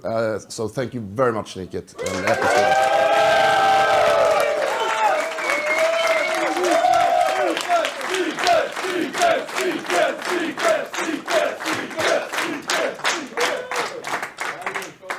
We're at your mercy. I hope we can do this again next year.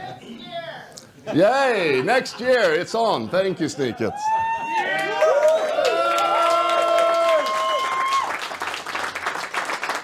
And for all you, we've had some amazing food here. I mean, we have to give a shout out to Amanda and Helena, who's been, this burger that I had today was fantastic. Thank you, Amanda and Helena, who did a great job with their food.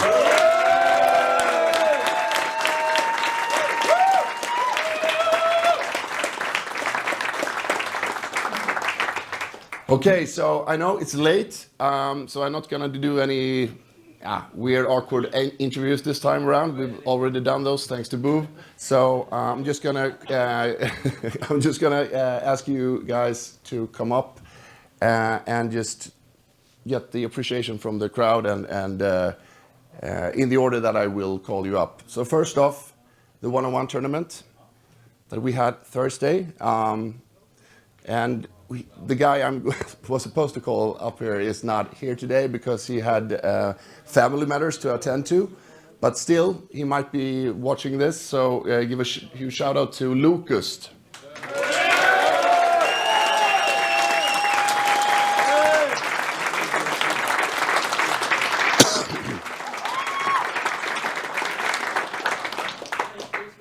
So Lucas was a winner, and I called him out first year. A fantastic back-to-back winner of the dual tournament. But I know that the second place and third place finishers are here. So I want both Lokhtar and Reppy to come up here.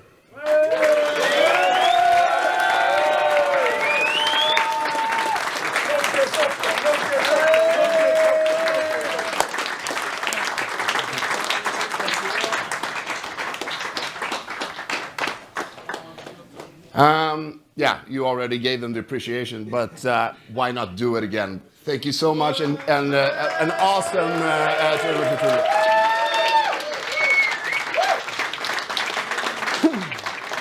Lokhtar second place, and third place for Reppy. Fantastic. Thank you very much. Thank you. And off you go.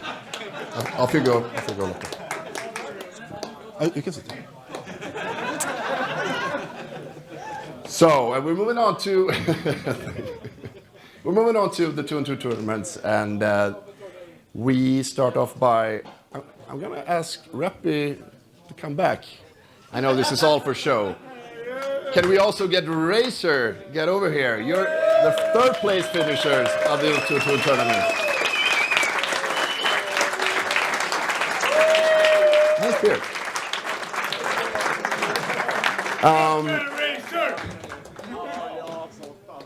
Sadly, we can't get the second place finishers here because, as I said, Locust has some family matters and, yeah, BPS as well. So he had to attend to those, so they won't be here. But we should give them a huge applause anyway. BPS and Locust, silver medalists.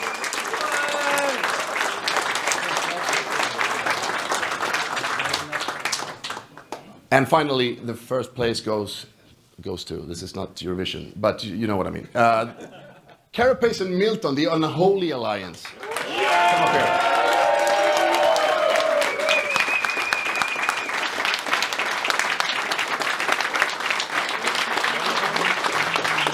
Yeah. Just something, a surprise to remember this event from. Oh, you get your own. Yeah. Very nice. One of the two you might be able to share is for quite some time. I hope the other one will be finished soon. Thank you guys so much for the 2-on-2 tournament. Fantastic. Great entertainment. Kan vi köra ett pris till min dotter eller?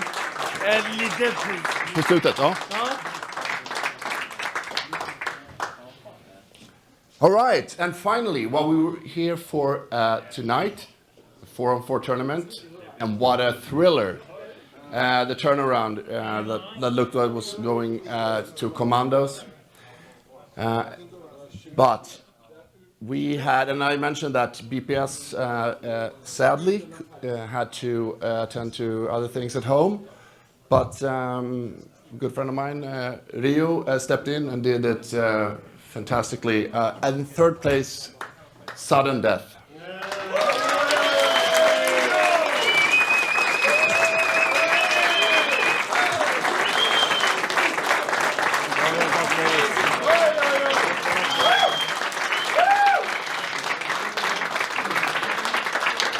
Great work, guys.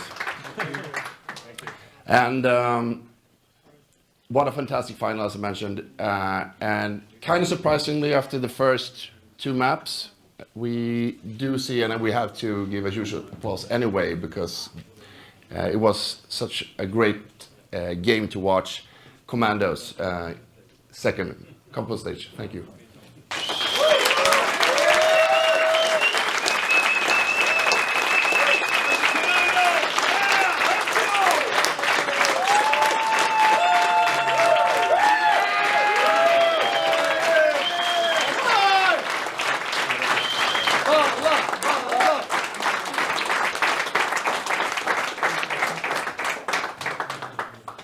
And so the gold medal went to, of course, firing slackers.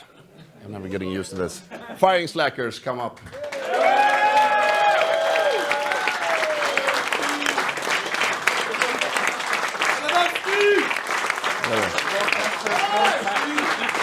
Okay, yeah, so everyone give a huge applause to the finalists, and both the winner and the silver medalist.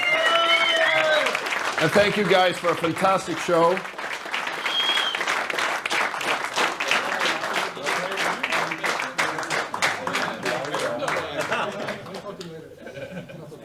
Well played. Well played, everyone.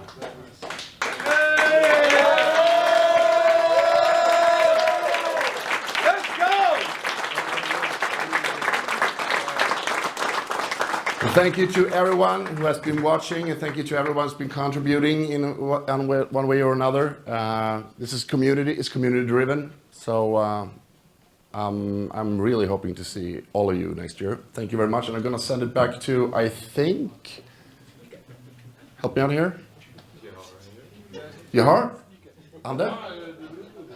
I have no earpiece, so I have no idea, but I see them going there, so yeah. Thank you guys, sending you back to Jehar and Andeh.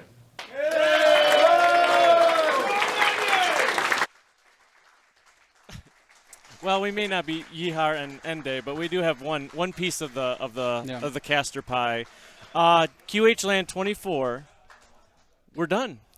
Absolutely done, but we have one more interview for the viewers on Twitch. And no, it's late for everybody. We thank you for sticking around and watching that amazing 5-map 4v4. Oh my gosh, I don't think this event could have been wrapped up and had a nice bow put on it. Besides that, so it was the perfect way to wrap it up. Oh, absolutely. So from your perspective, your focus is mostly on the casting, but you also do a whole lot more than casting during the year. Yeah. So yeah, this is going to be difficult. Well, we'll get through it. We'll get through it. So this is one of those things that I wanted to just, take this opportunity to ask you. When QHLANs are not running, what are your focuses on for this upcoming year? What are you going to try and work on? I'm going to try to sleep. Because I haven't gotten a lot of that. But no, keep running tournaments. Keep doing what we do in QuakeWorld. That's all it is. Running tournaments, playing. I play a lot. And I try to get better. And I think I've gotten better at the game myself. And that also helps in my casting as well, because I get a better understanding of what the players think. So yeah, that's basically it. So when it's all said and done, you're gonna do some stuff during the year, playing, hosting leagues, hosting tournaments, keeping the community going. Yeah. What about our viewers? What are the viewers thinking if they're watching this and they're like, oh, I'm interested. What steps do they go to get into QuakeWorld? Well, you can always get to discord.quake.world. That's a great start. Everybody's going to be willing to help you. And nquake.com to get a client and everything you need to get set up. And that's all you need. Everyone is so helpful. So, yeah. So you heard it here. If you're sitting there and you just got done watching this broadcast, you just got watching these amazing matches, 4v4, 2v2, and 1v1, and you're just like, oh, what can we do? I want to get in on this. So I'd like to kind of go down the path of what was your favorite memory for this year, for maybe in 24 or in QHLAN? What was the thing that really stuck out in your mind this last year before QHLAN 20?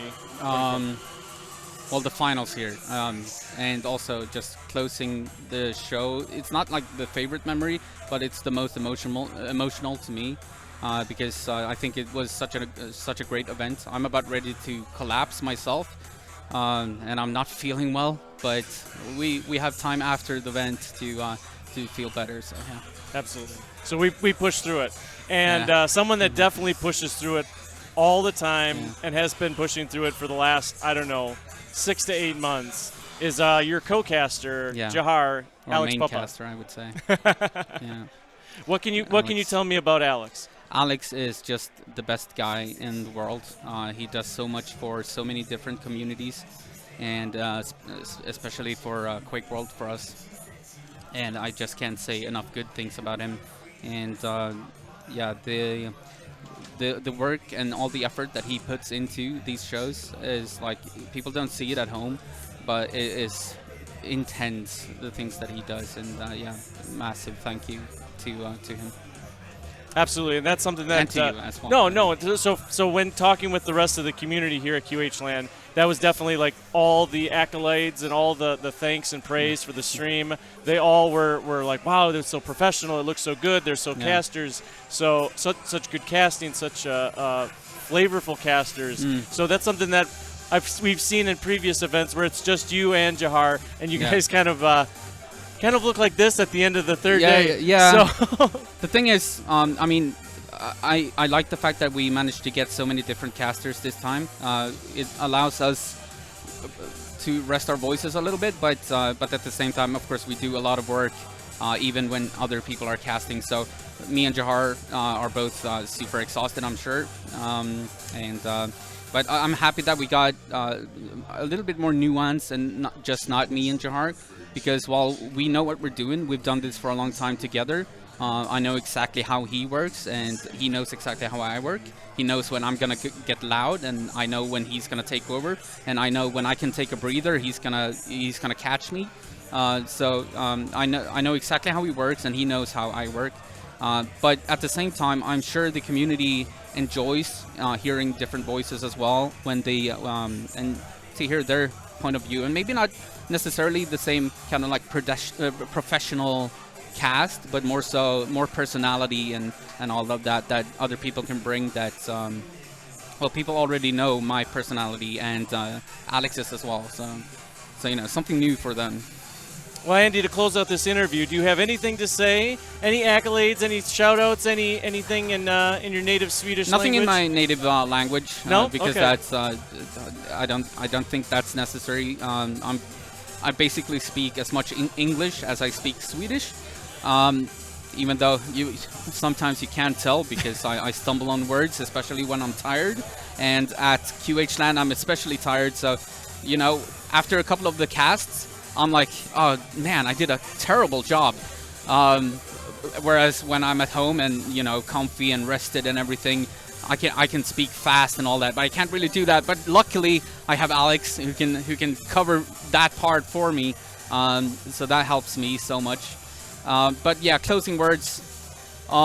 There's no better game in the world, according to me, than QuakeWorld. It is very, very dear to my heart. About like 95% of my best friends in real life are from the game QuakeWorld. I met them through there. Like, take BPS as an example. One of my closest friends in the world. He's had my back so many times when I've needed it, and I'm so sorry that he couldn't be here for the end. But yeah, I met him through QuakeWorld. QuakeWorld means so much to me, and yeah. I don't know what else to say, really. Like, yeah. Well, you don't have to, because we're going to throw it back to you, Jehar, for your final words for from QHLAN2024. What do you got for us, Jehar? At this point, not a lot. What's going on? This room is like really hard to balance right now. Thank you, Bouv. Thank you, Andy, for the kind words. Thank you, everybody, for watching. I'm going to... there we go. We'll do a little bit of a scooty scoot. It's been a crazy event. Last year was crazy as well. I was really thankful, especially that we got to build on the knowledge that we built last year and kind of iterate.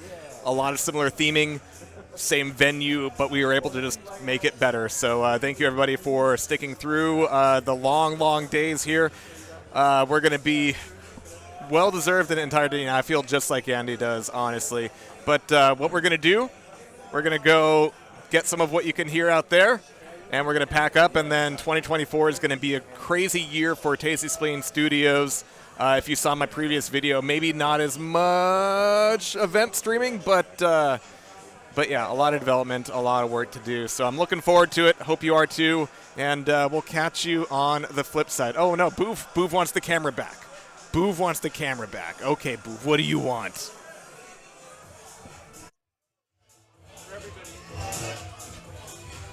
For everybody here at the Tasty Spleen Studio, for Althrin, for Mans, for Rotten Rose, for BouvToTheMax, and for Andy and Jehar, we thank you for watching this broadcast of QHLAN2024 here in beautiful Stockholm, Sweden, in the wonderful Epic Studio. We hope you guys had a great time over these last 3 days of 1-on-1, 2-on-2, and 4-on-4. It was a great whirlwind of Quake, and we hope to see you very soon. We love you. We thank you. We're going to see you very soon. Goodbye, everybody.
All right, you nerds, get out of here. Go to bed. Go play Midnight Guns or something. Go do it. I'm gonna go party now. I mean it. Go, Go on. Goodbye. I'm not your dad. That's what you think. All right, see everybody soon.